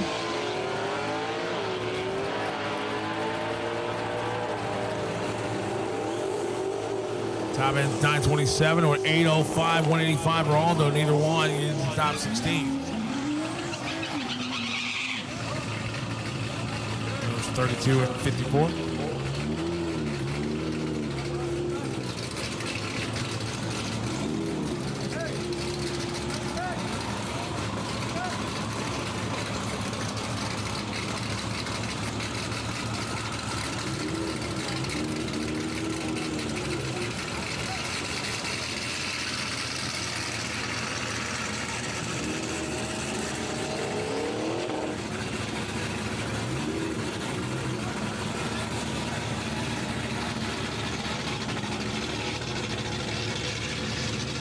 Mike Dorsick and Fernando Hernandez.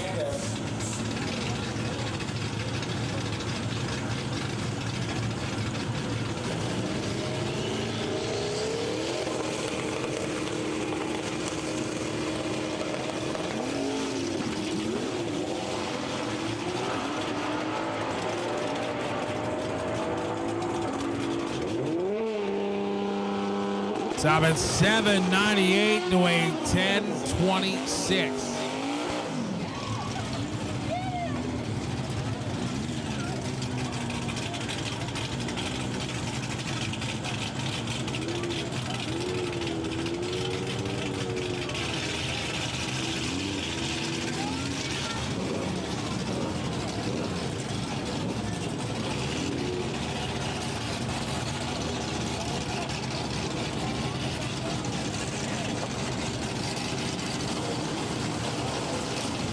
Drivers in the stage lanes to your cars, please. There's Leva and Efren Garcia.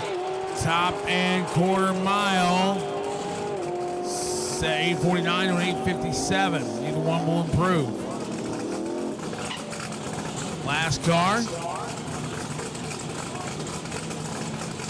Gary Charbonnier.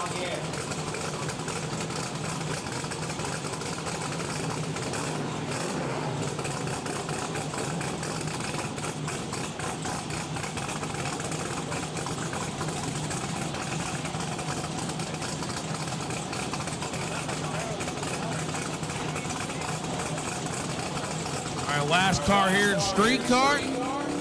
Folks, that starting line clear. Tractors are coming up. Please don't walk in front of the tractors. Boy, I hate when they don't listen to you.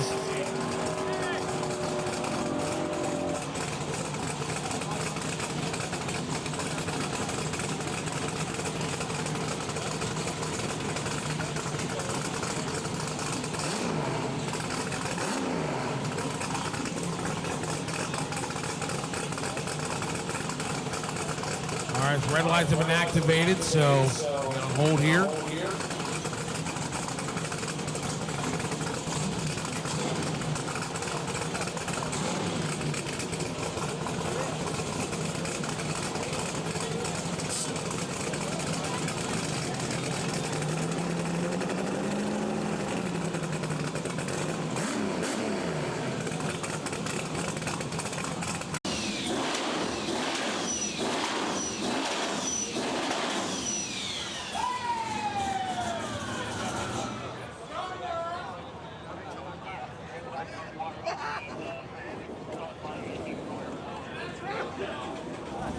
Yeah, folks, give me that. Please have away all the equipment out there while they're getting the racetrack ready to go. Please and thank you.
Well, unfortunately, ladies and gentlemen, the car that they're cleaning up after this is his second cleanup of the event. So unfortunately, that will lead to his disqualification. And this is the second time, actually second time this session had to clean up after this car, so unfortunately he is disqualified from the remainder of the event. That's right. I mean, we give everybody a shot to oil the shit down once. You do it twice, we still actually like you, because you probably, well, you do have a pan or a diaper, and you're probably a good dude or a good gal, but you're not going to race here any longer this time. Right, Darren? Right. Definitely not a call that we like to make, Peter, but definitely, unfortunately, a necessary one. That's it. Fabian, I had to ask Darren Chippy, one of our drag race tech officials. He's vice president of tech operations. Okay. And he agrees with me, right, Darren? Yes, sir. See? Darren agrees with you? Okay, that makes, all right, then I'm good with that. Yep.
So, racers and teams, as we get through these classes, Chris Miller in race control will be working to finalize ladders for tomorrow's eliminations.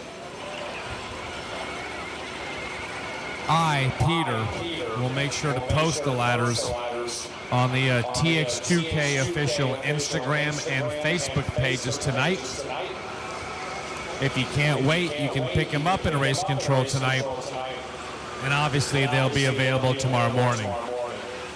Tomorrow, gates open at 8 a.m. and the track is hot at 10 a.m. And tomorrow will be the last day ever in the history, in the world, of the baddest, best, and most amazing street cars running at a TX2K event in Houston, Texas.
Portolas, gotcha. Portolas.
right, let's go Jonathan Atkins and Nick Coleman.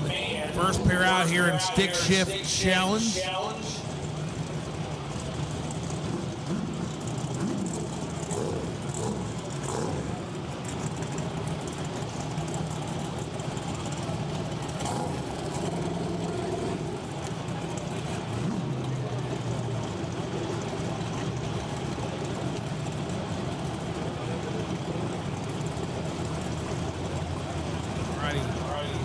Atkins and Coleman.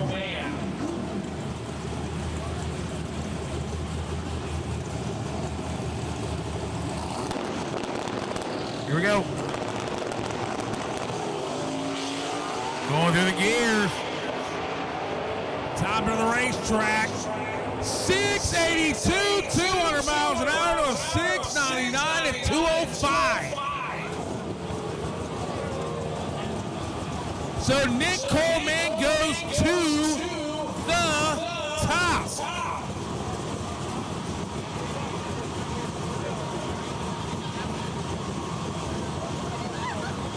Wow.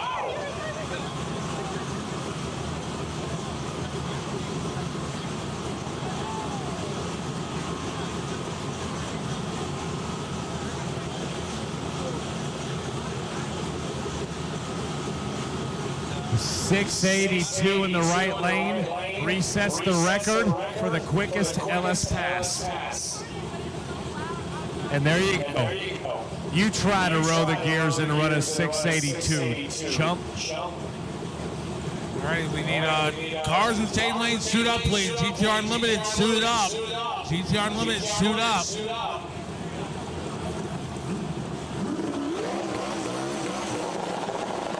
GTR 68, suit up as well. GTR Unlimited, GTR 68, suit up.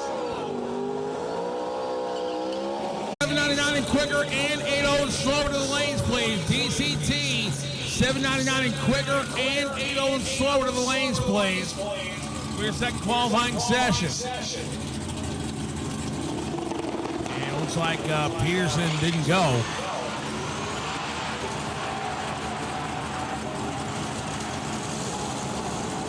$739, $196 for Sean Madden. Big improvement for Sean. He'll move up from the number 6 spot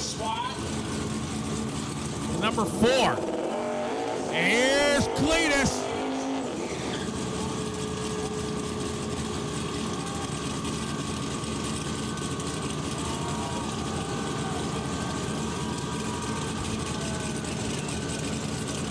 GTR 68, to your cars and suit up, please. GTR Unlimited, GTR 68, to your cars and suit up, please. GTR Unlimited, GTR 68, to your cars and suit up, please.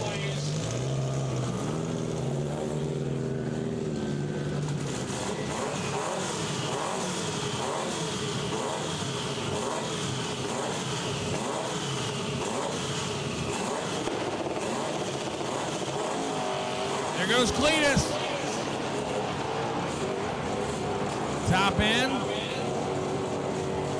819, 158. Like an ignition cut or something.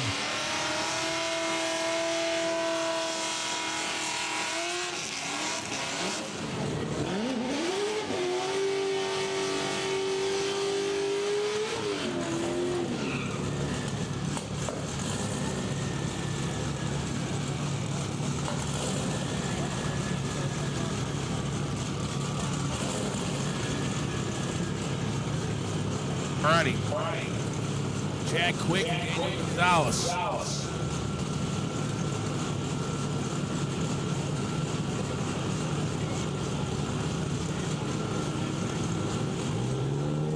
Shannon, Mansfield, Texas. Daniel Gonzalez, right side. Schertz, Texas.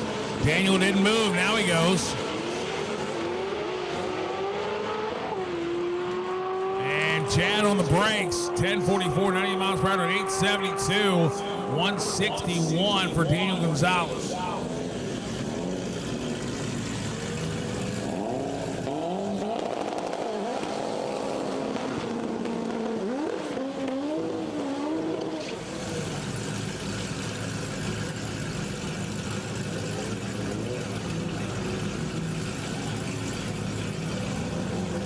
Alex Garcia and Tyler Ivey.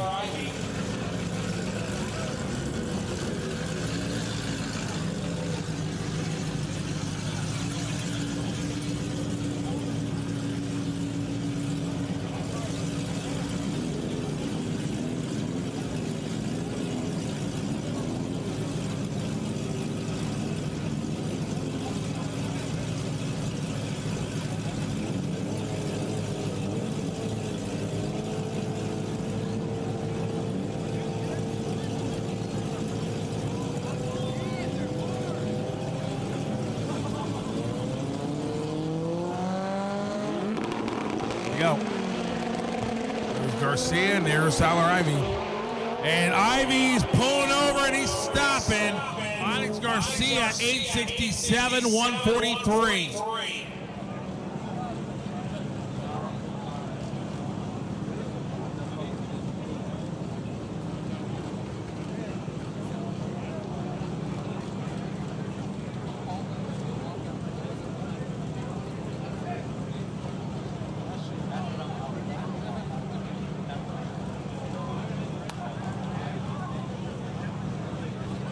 Alrighty, so attention all racers. Your second qualifier is your last one. So we will announce when ladders are ready for each class, but once you've run your second qualifier, you can put them in the trailers or you can cover them up because your second qualifier will be your last one. And we will post the ladders on the Tx2k Instagram and Facebook pages tonight. Tonight.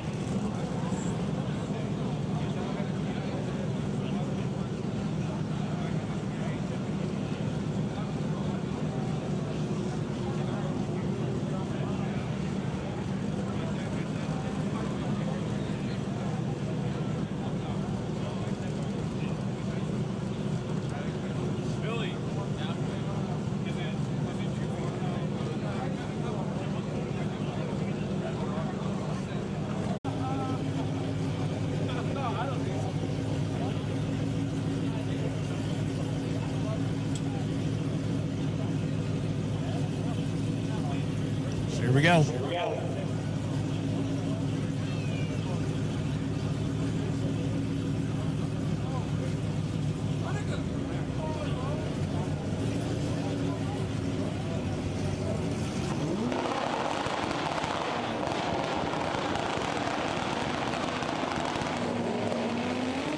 There goes Aaron. And Williams will probably get going. Top end Aaron Lopez, 763, 188. Bryce Williams pulling over, come to a stop just after the 330.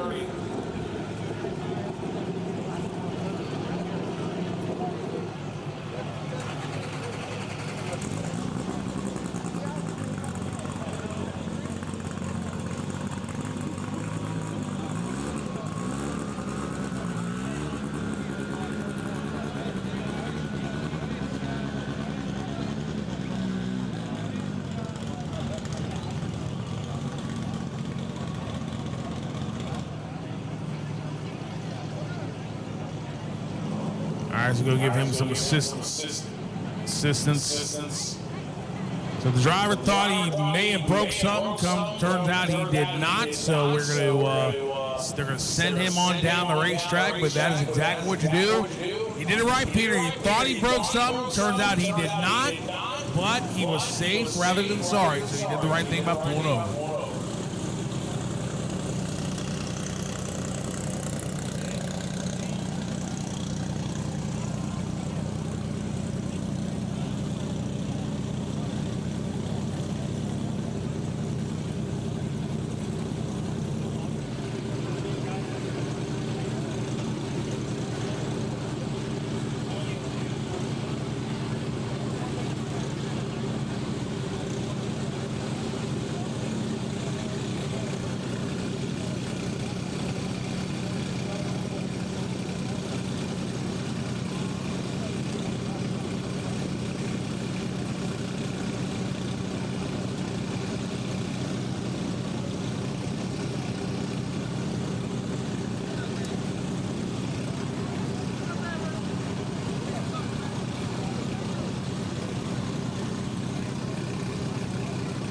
Final call for GTR 68 to the lanes, please, for your second and final qualifying session. Again, drivers, once you run your second session, that is your last one. So, final call for second qualifying session, GTR 68. Stage lanes, please. Also for DC.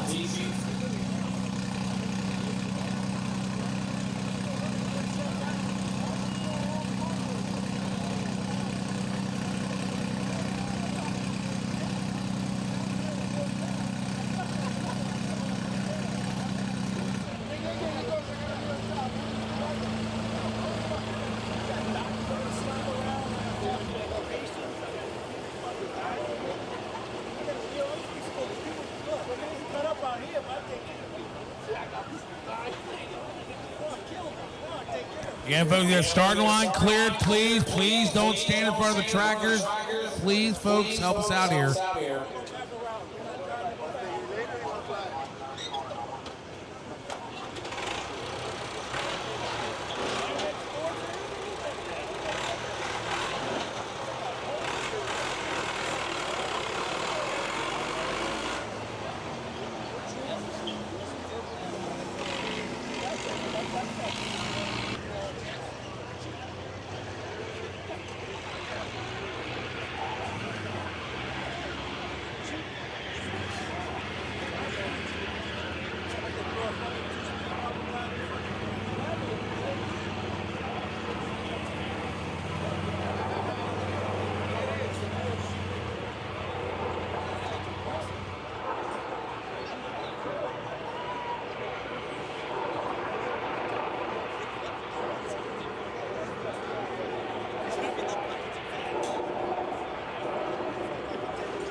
How you doing? Oh God, it's almost done. Like, the guys like, oh my God, the guys start talking.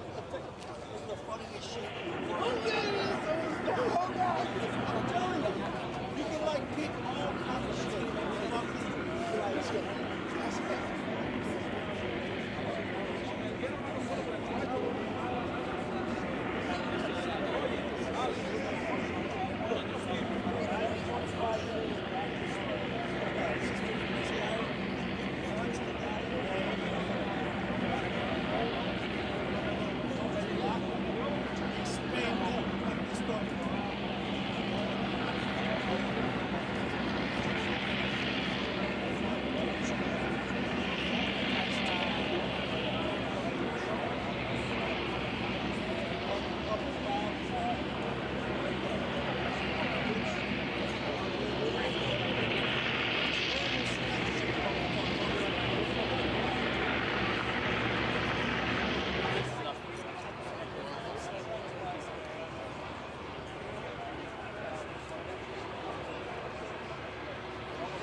All right, need to get the red car back, please. Mustang, Thomas Sanchez, got to get back, please. How did that car go a little quicker than that in reverse?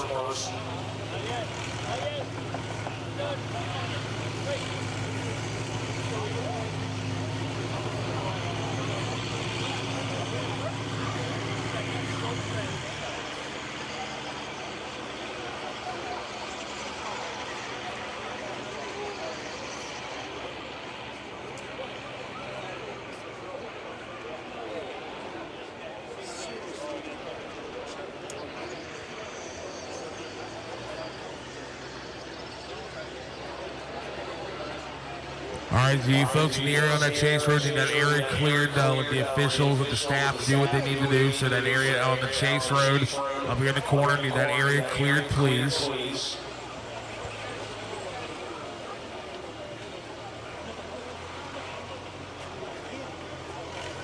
All right, again, all you folks standing there on the Chase Road, you need to move now, please. Let the safety crew, the officials do what they need to do.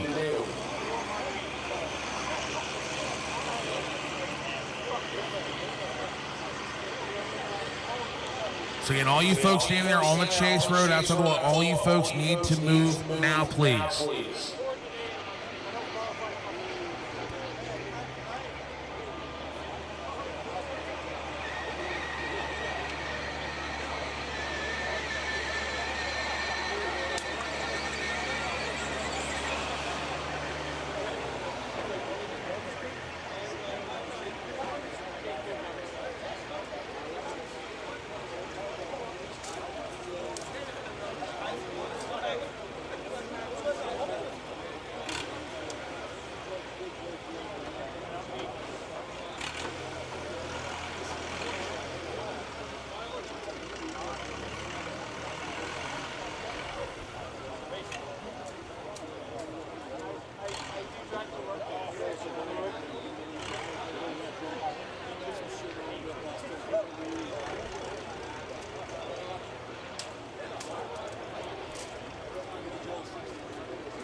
All right, ladies and gentlemen, we are going to be on hold here for racing as our medical crew is handling a situation.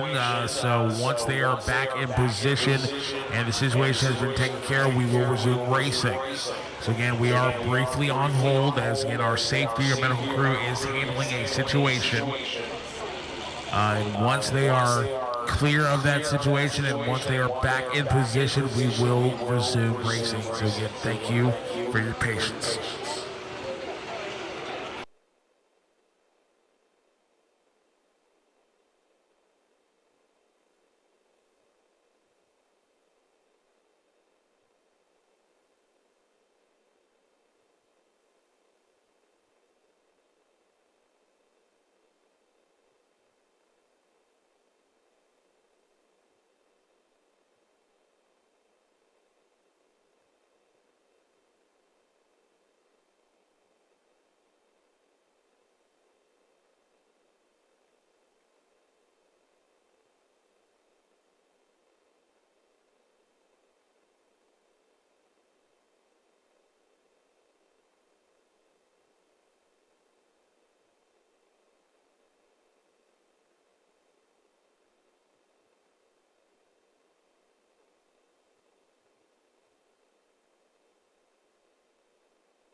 All right, ladies and gentlemen, just remind everybody the gates open tomorrow morning and at 8 a.m. For heavyweights, 890 Supra, TJZ, first couple classes. We're going to call you in. You need to be in the lanes at 9:30 for pairings. If you're not in the lanes at 9:30, you're going to miss first round. And it's only going to be for the cars that qualify. So if you already ran your second session, you come up to Suite 207 and pick up a copy of the ladder for round one so you know who you're racing first round. So again, please come to the tower, pick up a copy of your ladder. If you have already run your second qualifying session tonight, that one was your last one. And we'll start calling the first couple classes in. Be ready to go at 9:30 in the lanes. If you're not in the lanes at 9:30, you're going to miss first round. So once again, folks, we are on hold. Again, our medical crew is handling a situation here, and that does require them to be away from the racetrack.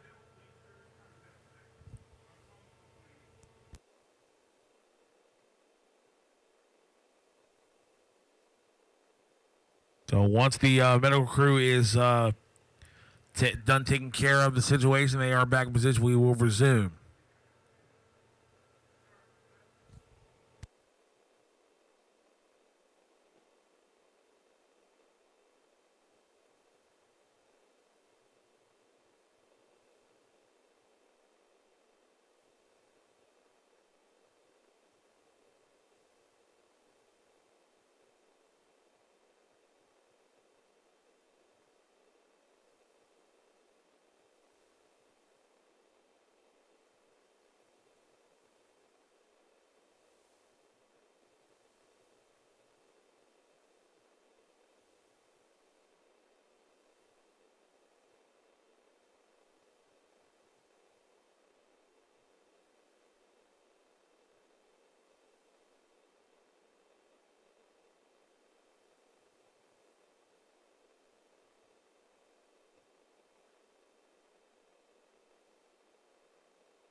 All right, folks, getting ready for continuation of stick shift. Ryan Peterson, Thomas Sanchez.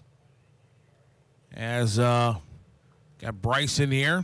What's up, bud?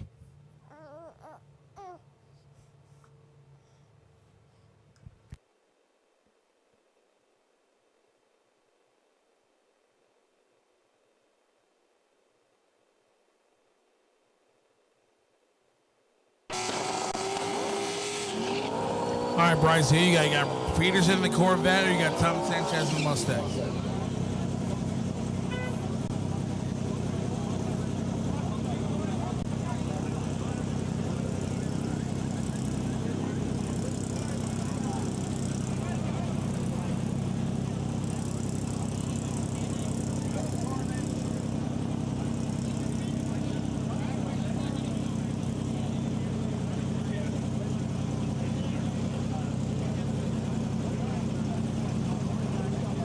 Here we go. Peterson, Sanchez. And Sanchez had problems on the line. Ryan Peterson top end of the racetrack. 7:38, 167. Ryan Peterson.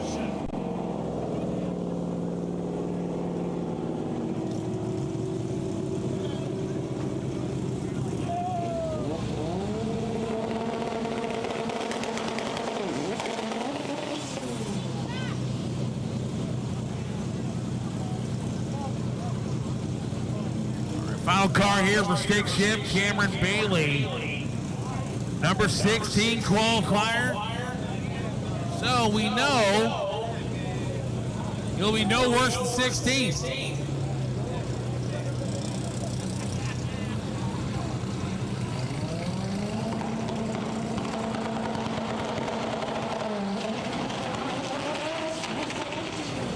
a problem there for Cameron Bailey.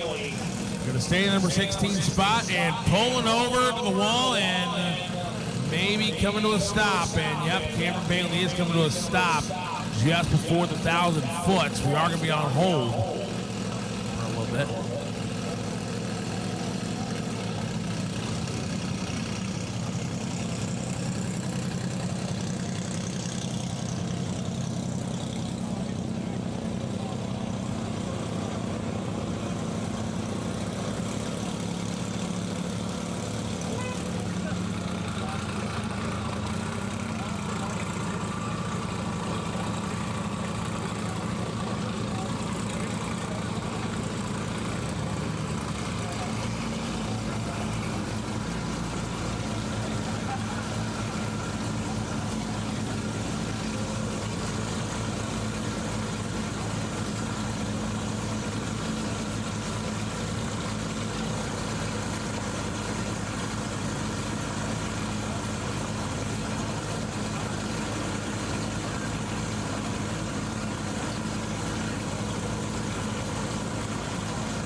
All right, go GTR Unlimited.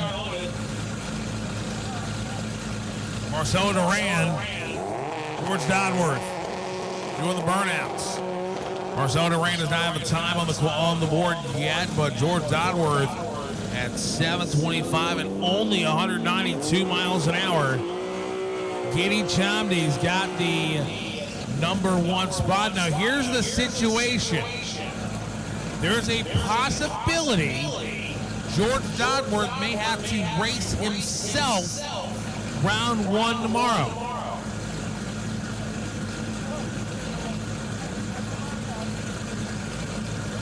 There's a possibility.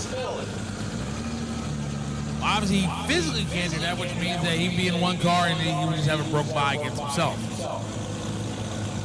But we'll get into that tomorrow if that does end up being the case. Marcelo Duran left side, George Dodworth, 84, Pennsylvania on the right side.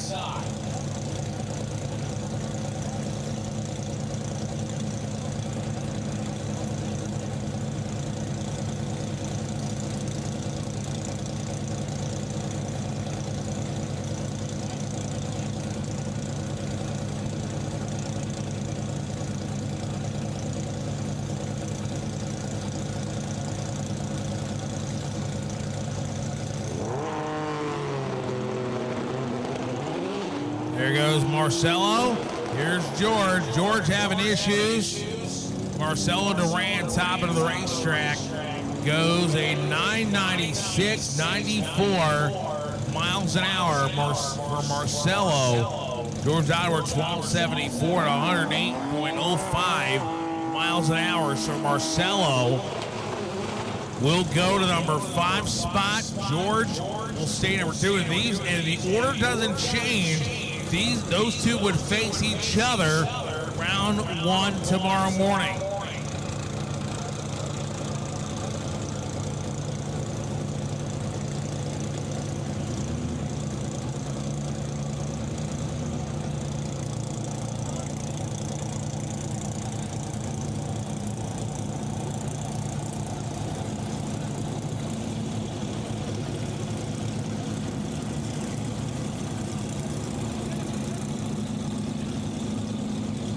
And folks, unless you are with that car that's going down the racetrack, that start line needs to be cleared, please. And please do not stand in front of the tractors. So they need a clear shot to get out there if they are needed on the racetrack. So please do not stand in front of the tractor. That includes if you're wearing black and like bright yellow.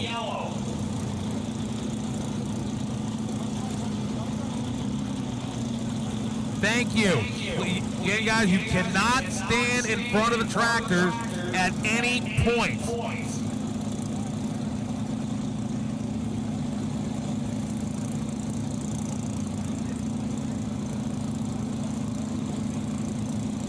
Paul Cogswell and Matt Brosnan. His biggest fan, Bryson, up here watching him. Oh, Mac rolled through the beams. Mac Brosnan rolled through the beams. And that will count as he made the run.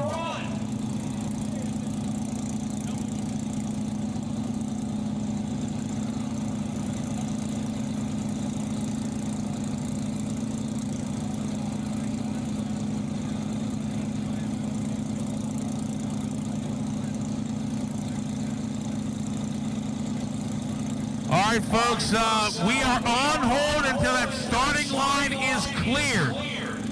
We're not sending another car down this racetrack until that starting line is cleared. Again, way too many people out there. So again, we are on hold until that starting line is cleared.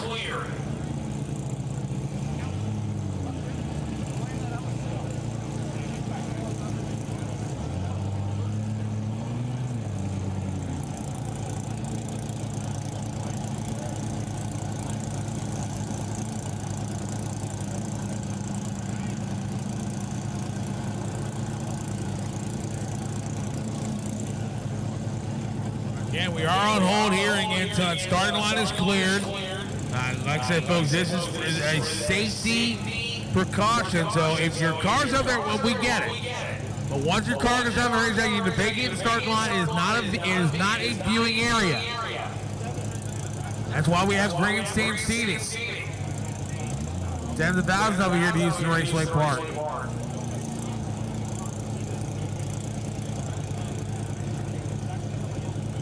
So again, folks, that start line needs to be cleared. So, folks, we're just going to, and tell you folks, lead starter, we're just going to sit here. So, media, they're on the outside of the wall. The rest of you got to go. Well, we'll sit here. I actually want to go home tonight, so can y'all let these cars run, please? Well, the folks cooperate with us, then we can get cars down the racetrack. That's simple. And again, please do not stand in front of the tractors, folks, please.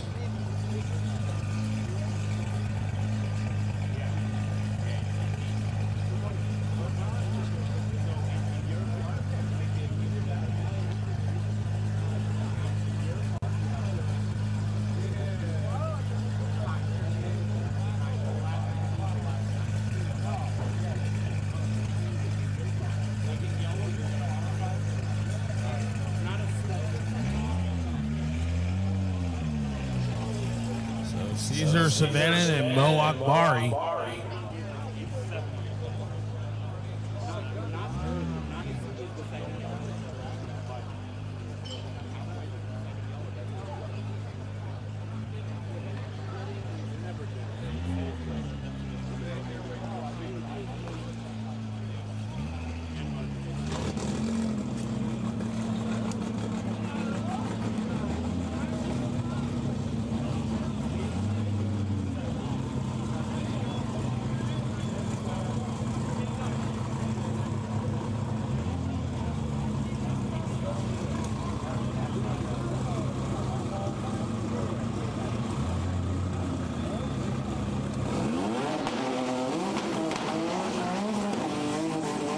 Drivers, you only get one attempt to stage up there. If you roll through the beams, that does count as you make the run. If you stage the car,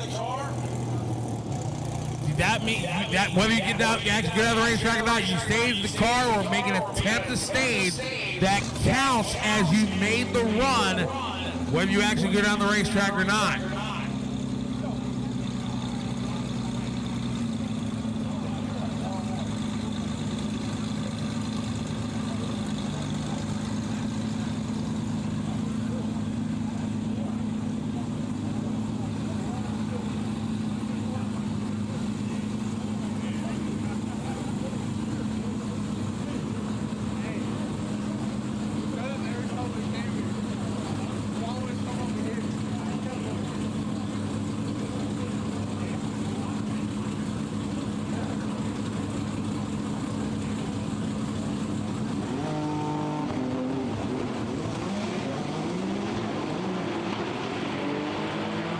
Top end of the racetrack. 808 goes 795.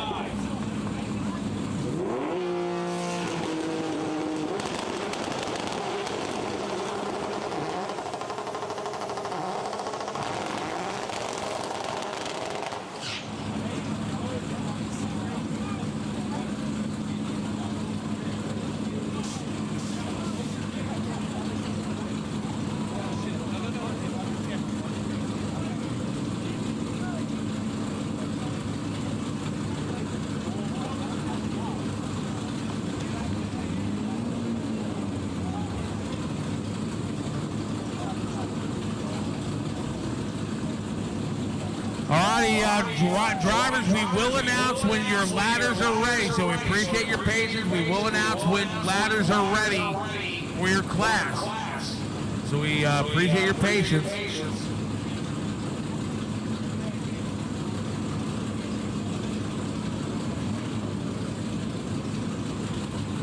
All right, so the left lane has gone 6:59. The GTR world record is 6:55. See what happens here.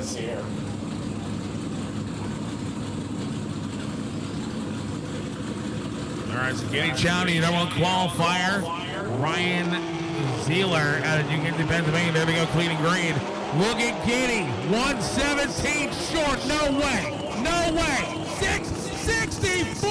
Look at the speed. 222 miles per hour. Kenny Chowdy. Damn. I mean, at least Giddy's consistent. 659 backed up with a 664. 222 miles an hour.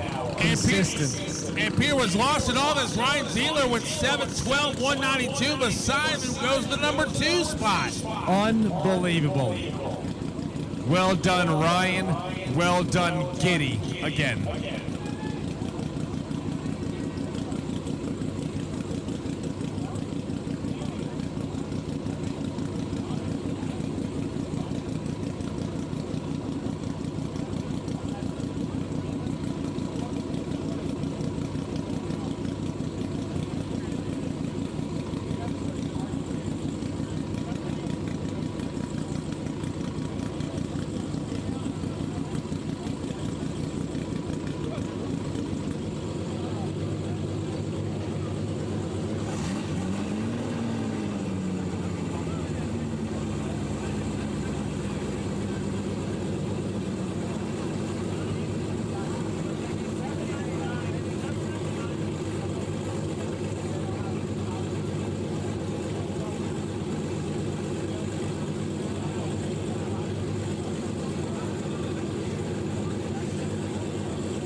Alrighty, Mac Bryant.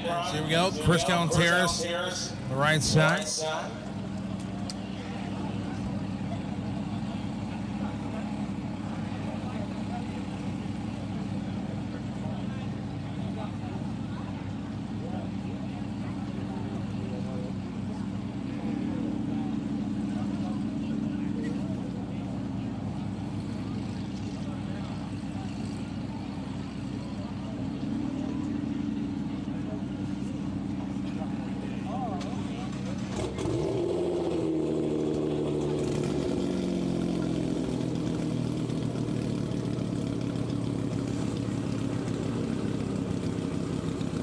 There we go, Mac Brosnan.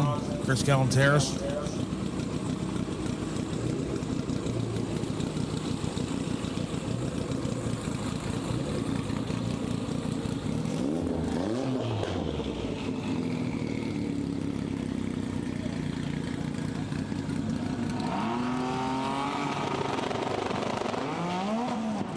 Rosny kicks tires loose. Galanteris. And stumbles.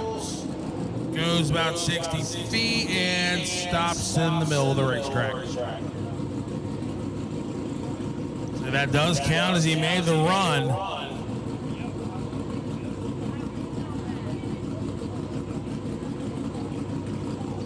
So again, folks, please pull over against the wall and stop. Please don't stop in the middle of the racetrack. You have a problem, pull over towards the wall and stop. Please don't stop in the middle of the racetrack. Thank you, sir. Thank you, senor. Thank you, my friend. Stay close to the wall.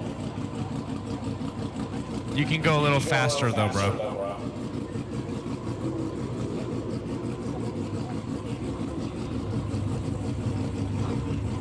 All right, folks, in about 10 to 12 minutes or so for the classes that have been completed, we'll have ladders available for you. So again, folks, please wait about 10 to 12 minutes after class has been completed. The ladders will be completed. And also, folks, if you are sent down the racetrack, please get down the racetrack. Don't go 5 miles an hour.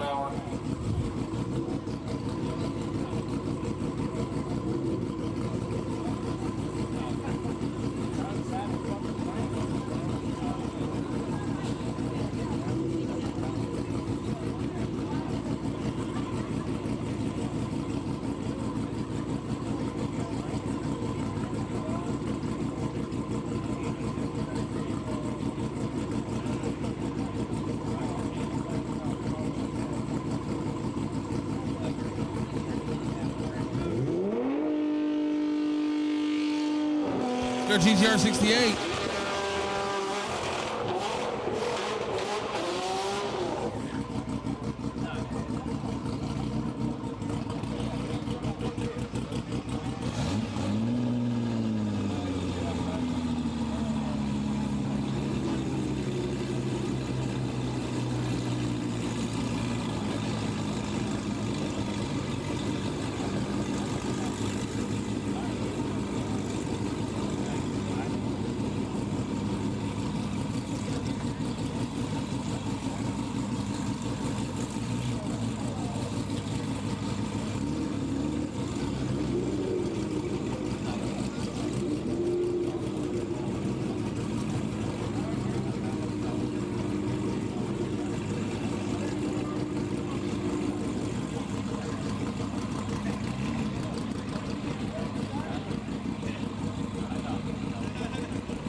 Jonovic, and Josh finally, well, he broke left the start line, so that does count as he made the run. 1097 for red zone, but Jonovic at 111 miles per hour, and Josh Laramie at Chesapeake City, Virginia, will not make it down. Get him pushed back.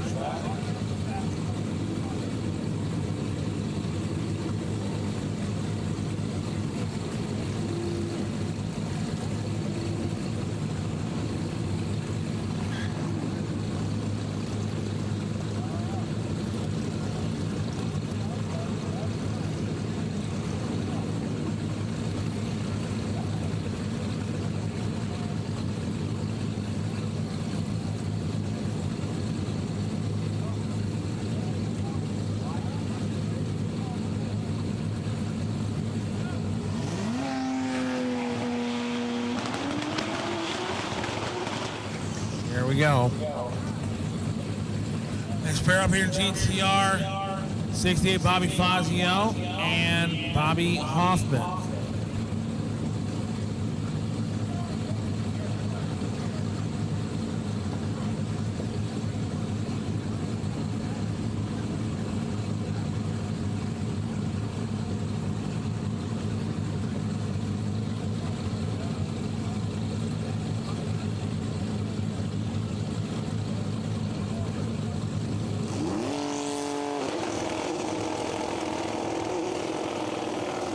Bobby Fazio, Bobby Hoffman.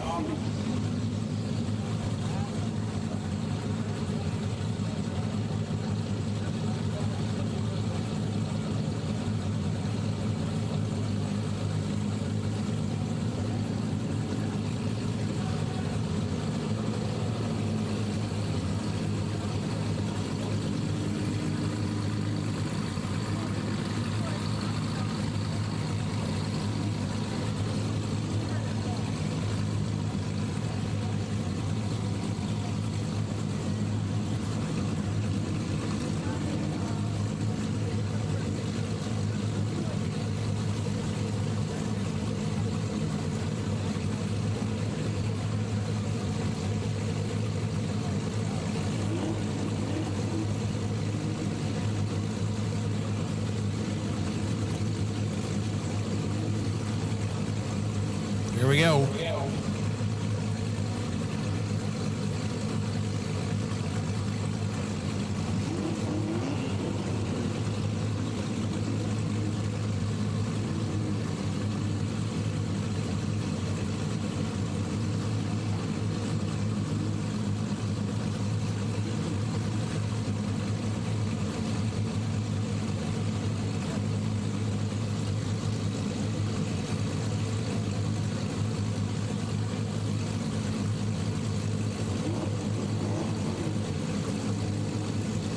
For Fazio and Hoffman.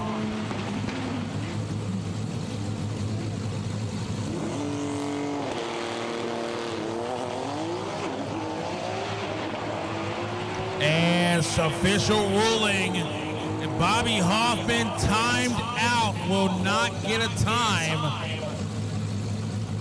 What the timeout is, ladies and gentlemen, is when both cars are pre-staged. The auto start and the timing scoring computer takes over at that point. Once one car stages, the other only has a predetermined amount of time, which for all classes this weekend, it's 7 seconds. If you do not stage within the 7 seconds, your side of the tree will go red and your opponent will get a green light and they will move on to the next round. That happens in elimination. And once both cars are pre-staged and one is staged, the other only has 7 seconds to stage. If you don't stage, it's DQ.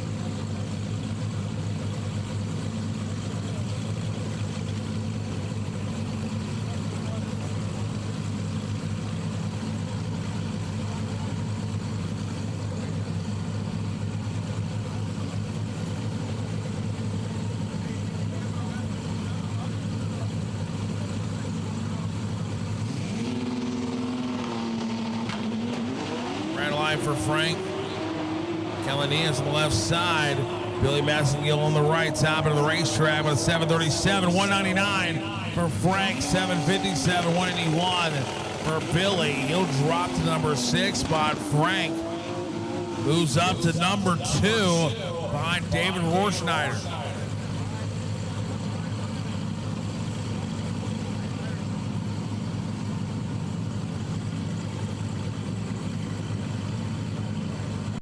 Keggy at left side of Westland, Oregon, and Michael Portoles out of Hicksville, New York.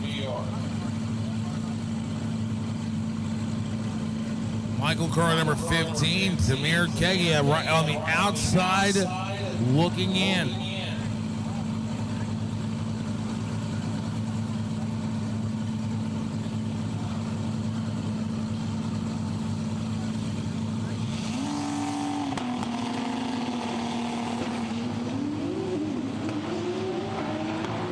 top of the racetrack. On the brakes, Portola's top end. 884, 164 for Kegia will get into the field. That'll put Portola's on the bubble. As puts Kegia on the bubble, Portola's will stay in number 15 spot.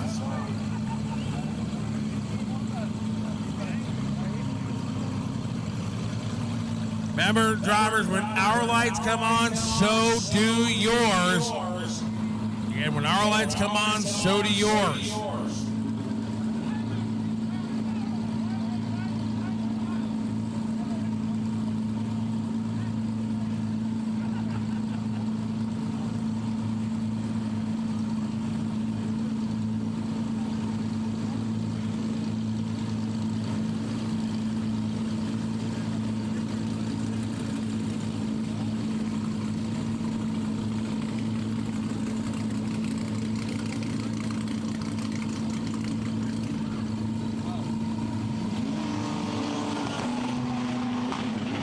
Wes Hawkins, John Bueller.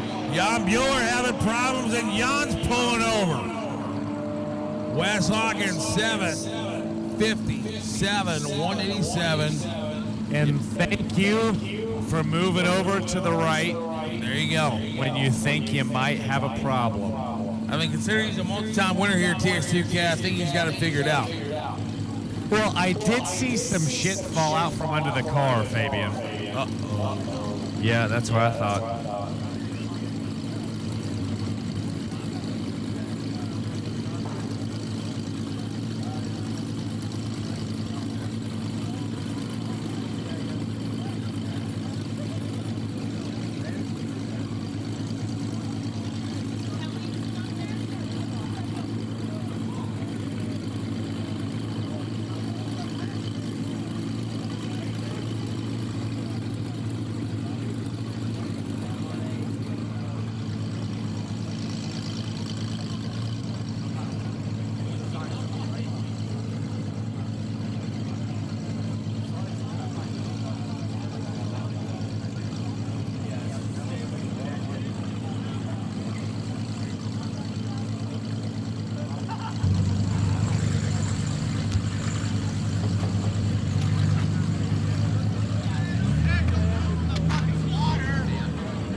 Again, once you get the on-peeler car clear, we will continue on here with GTR 68.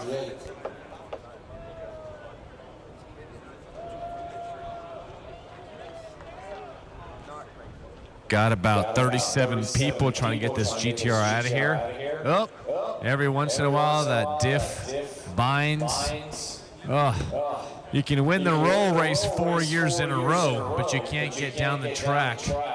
Oh boy. Jan Bueller. Oh, Jesus. All right, so yeah, just go. Brandon Giliev It's and not by it. Slow. Yep, keep going slow. Jan Bueller's steering this battleship. He can win the roll race 1 year, 2 years, 3 years, 4 years, but god damn, we can't keep that transmission or different from binding.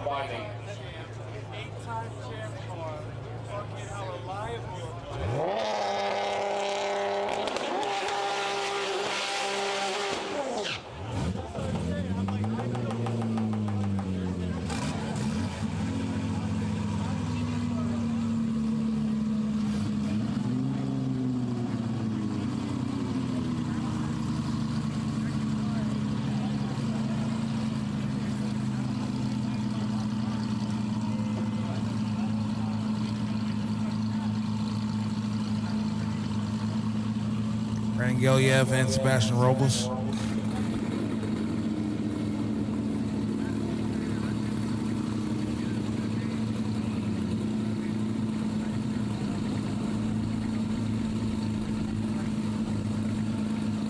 So here we go.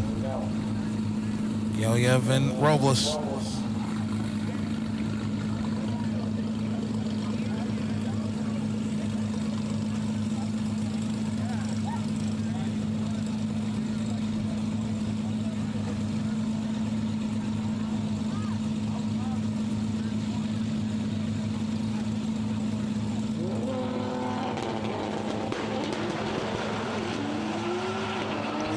Brandon Giliev and Sebastian Robles having had issues.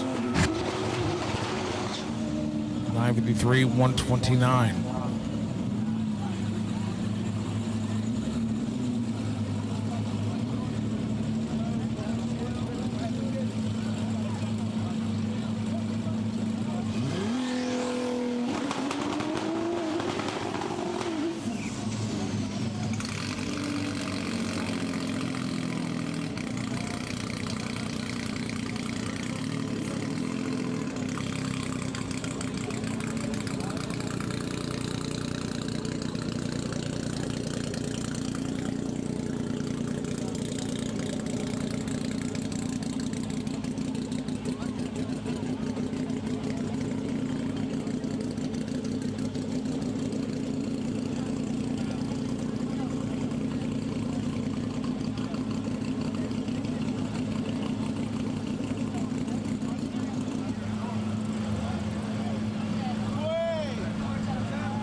Final pair GTR 68.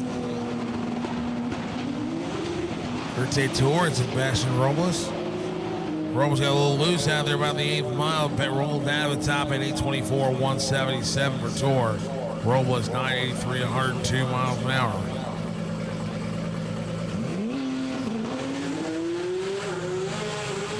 And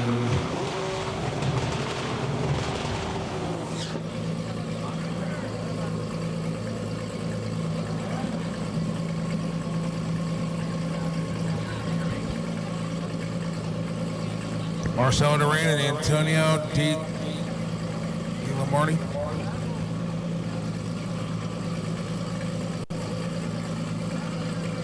Marcelo Duran and Antonio Di Leonardi here in GTR 68. I believe this may be the final pair of GTR 68.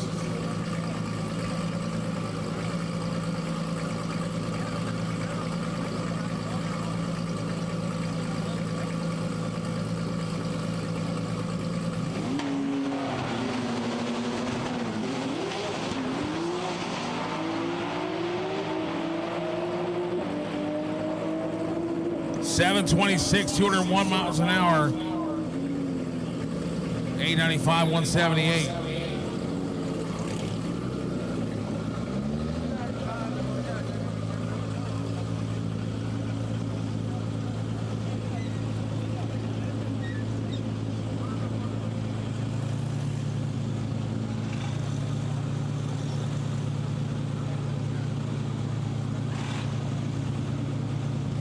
Fabian. Fabiano. Fabian. Well, I was going to try to engage you in a conversation, but it sounds like we got DCT left. That's the last class coming up, DCT. Quali's round 2.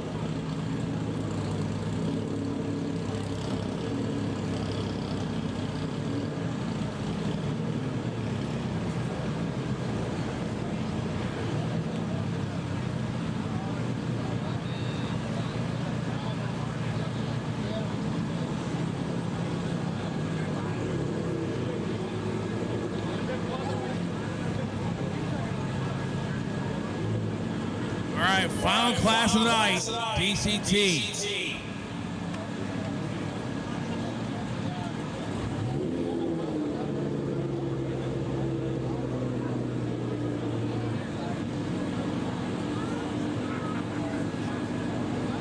Once again, ladies and gentlemen, we will announce when ladders are ready. It is going to take some time as the ladders need to be reviewed and such. So once they are ready.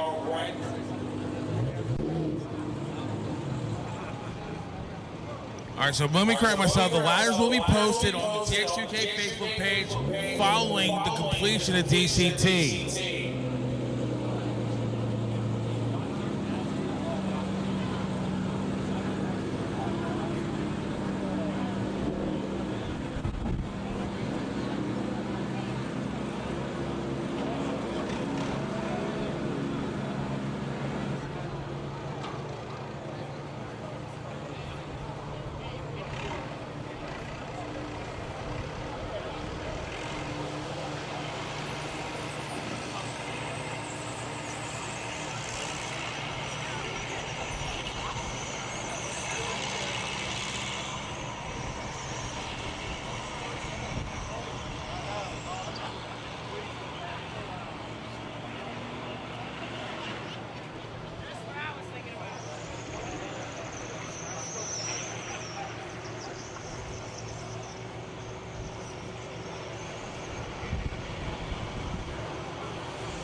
So once again, we will announce when ladders are available. They'll be ready in a little bit, so we do appreciate your patience.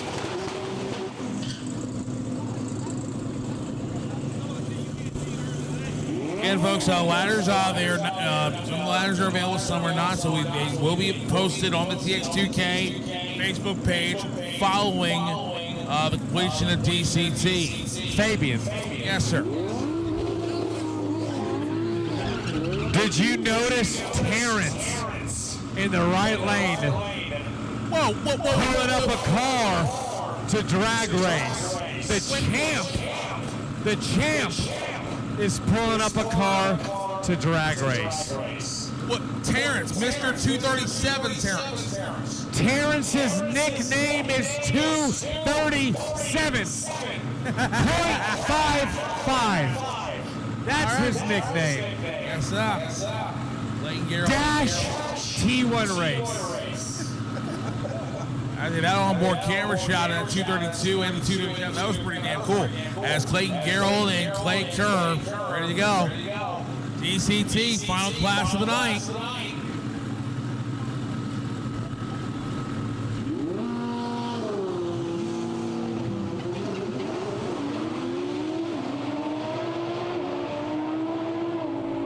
Top end, a 784, 179, 832, 172. It ain't no problem. 7-8, hit the button. Terrence has got you. Hey, Fabian. Yes, sir. When you go 237.55, you can walk up and down this track like you own this motherfucker. Okay.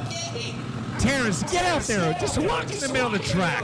Walk right in front of the car. We don't. It's all good. This is your track. You're Mr. 237.55.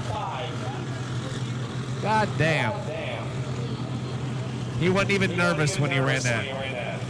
You know what he told me, Fabian? I should have went 240. He said, I'm disappointed it was only 237.55. Yes, Terrence. Big ball and T. All right. Yes, sir.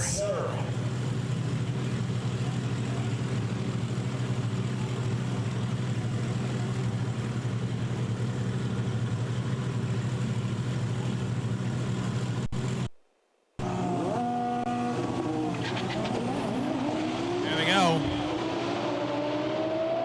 Look at this. 788 to a 795.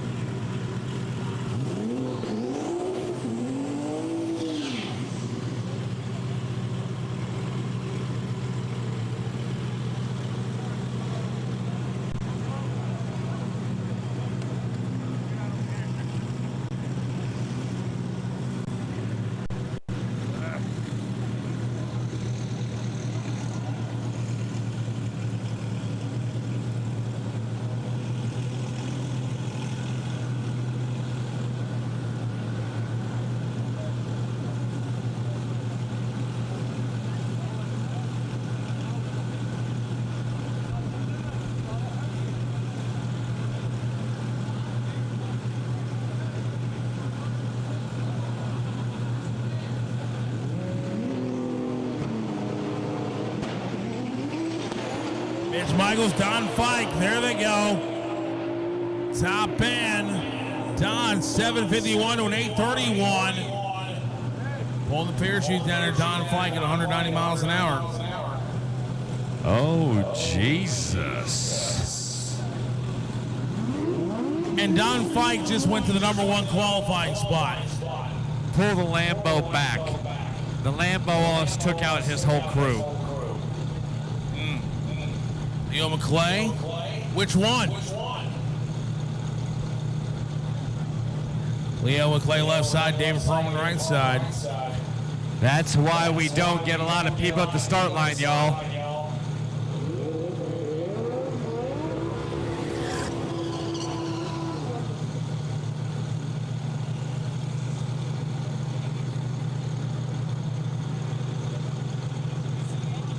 I believe that's my friend David Perlman in the right lane with Wayne Potts doing hand gestures. Yes, it is.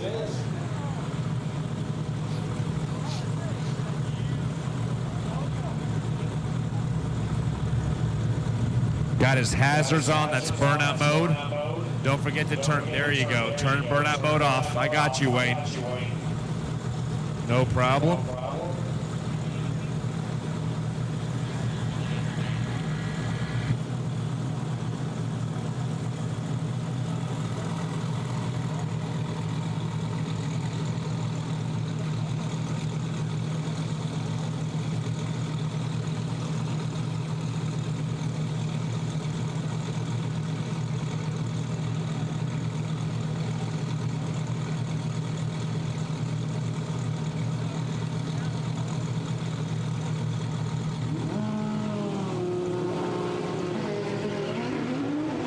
There goes Leo McClay, David Perlman. Perlman very close to the center line.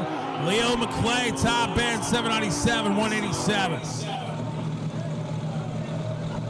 All right, pulled over to the right like a freaking professional. Let's get our crew out there to make sure that Dave's okay. Make sure the car's okay.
We go with DCT qualifying. I see a boosted racing car in the right lane that reminds me of Billy the champ, Billy the kid. Left lane, we got a Tx2k quiet plate. Computers, Mario, I know him.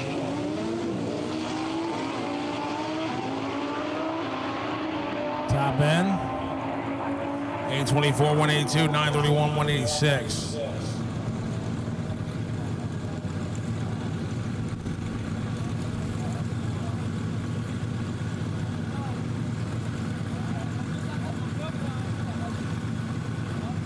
Rob Harper left side.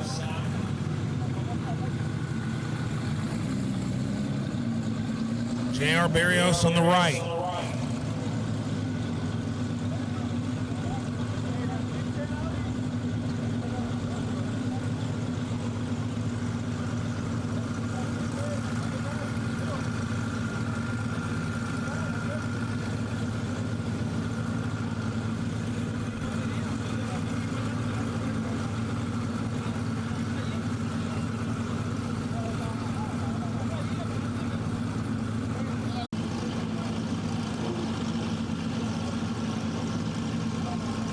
Train left side.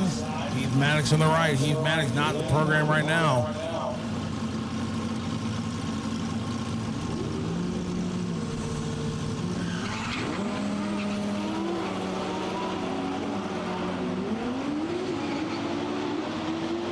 There goes Canny, top at 845, 169.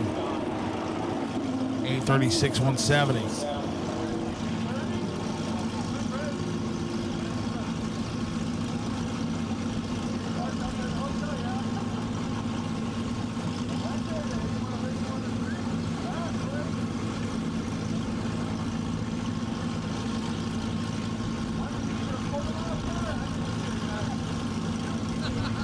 Fabian.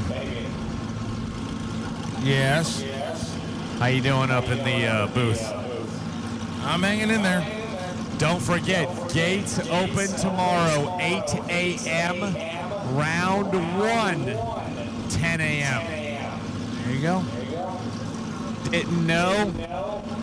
Didn't know, Fabian. Now you know. You know. That's right. If you didn't know, now you know.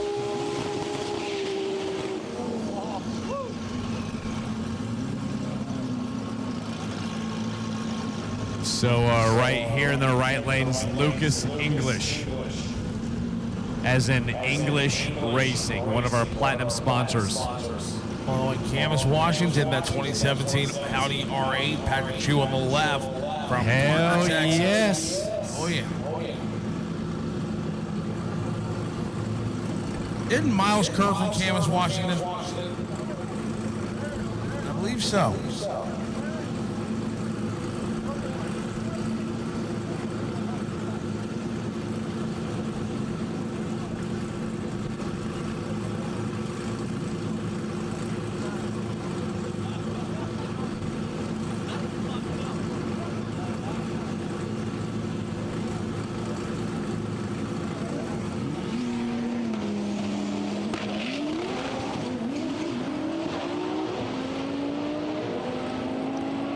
Top of the racetrack, 8:53, 172 miles per hour for Lucas English. Patrick Chu slows, so it's 14:28, 58 miles an hour.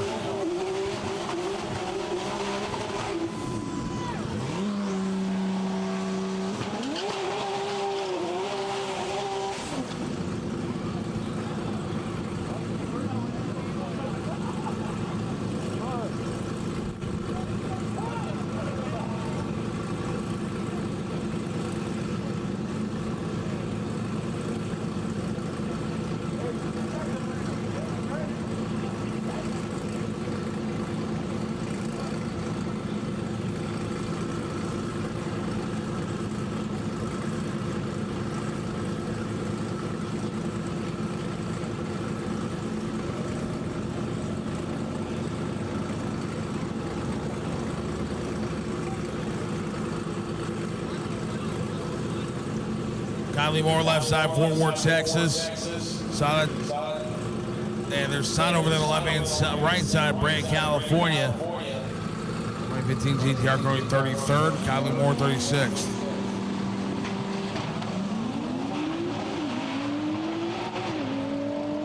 Problems for Kylie Moore on the left side. 944 and 167 miles an hour. Fabian. Yes, sir. What is this in the right lane? It says hashtag white girl _ TTRS. All right. Sorry. I was corrected by young people because I'm old. It's an Instagram thing. Hey, if anyone out there knows how Instagram works, send me the memo because I don't have a darn clue. It's these young people. They know all about all this Instagram stuff. I barely know how Snapchat works. I mean, we only have 285,000 people that have actually liked our page, and we didn't pay for any of them. But I'm just saying. Okay, so I'm kidding. I know this is an IROS built. It's an IROS built TTRS. It's actually an amazing car in the right lane. And yes, it's a girl driving. You can go, girl. It's Becca Marceau from Sioux Falls, Iowa. Sioux Falls? I'm sorry, South Dakota. I'm sorry. Sioux Falls, South Dakota. My apologies. I've got a hospital in my real daytime job in Sioux City. Well, this one's in Sioux Falls, South Dakota. So my apologies.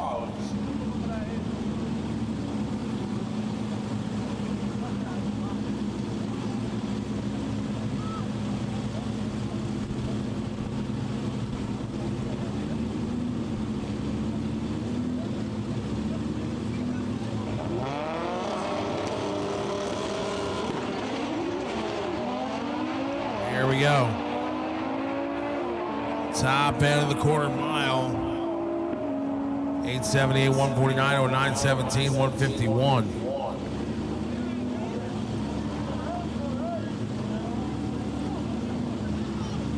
Fabian. Yes, sir. Left lane.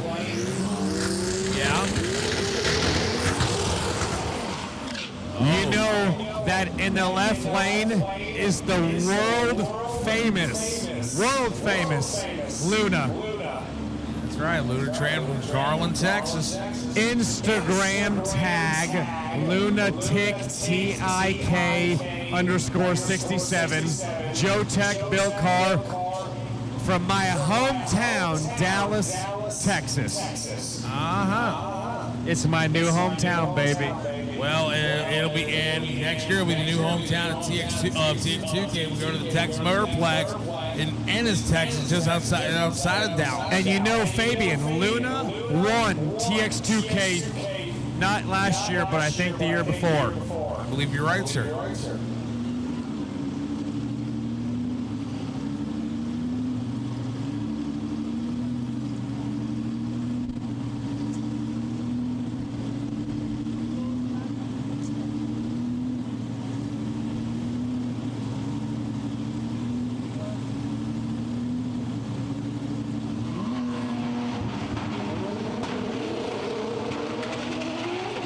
Luna, wow.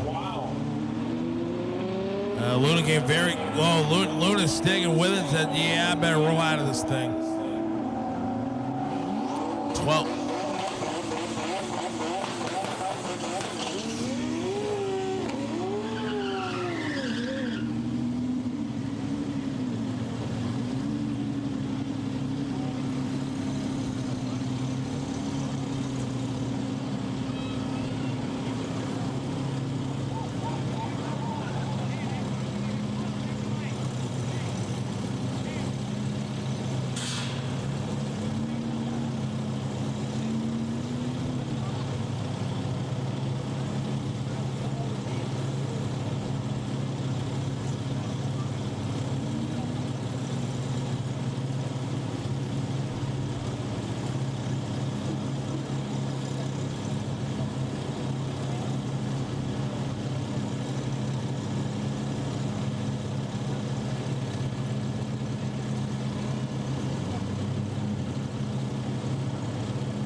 Fonte, is Aaron Kramer having issues?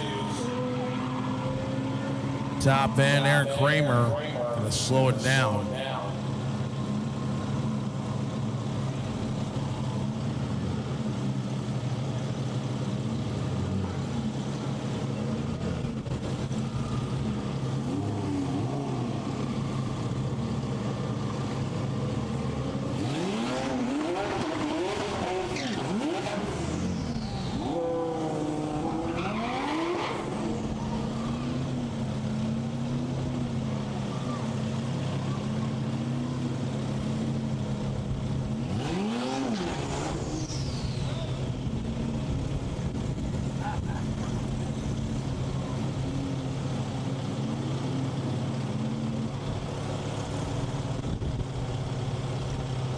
Leonardo Perez left side and Ronald Rodriguez on the right.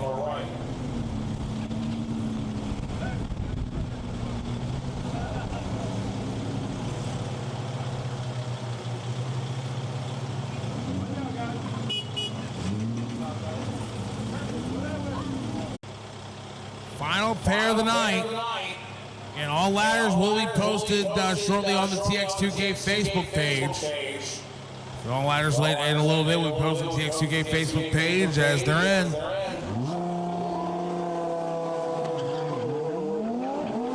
And there they go. Top end quarter mile. 851, 174. Tony Ernst, 1209, 60 miles per hour. Ladies and gentlemen, that will complete qualifying here at TX2K23. We will see you all in the morning. Gates open 8 a.m. We'll have pre-race ceremonies and round 1 eliminations at 10. Drivers, remember, we're going to call the first couple classes in the lanes. Be there ready to go at 9:30. Go down the track 10 o'clock sharp. If you're not in the lanes 9:30, you're going to miss round number 1. So those first 3 classes, be ready. It's heavyweights, 890 and 2JZ. Be ready tomorrow morning going down the track, 10 a.m. sharp. We'll see you all then. Please drive home safely, wherever may be headed. And ladies and gentlemen, tomorrow, the final day of the final TX2K event here in Houston Raceway Park. Sunday eliminations. We'll see you all in the morning. Good night from Baytown.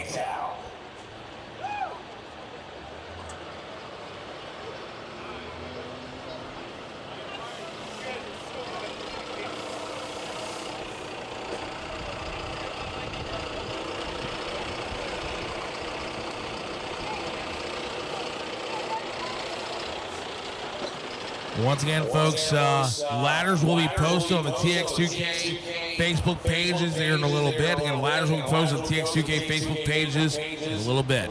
See you all in the morning. Good night.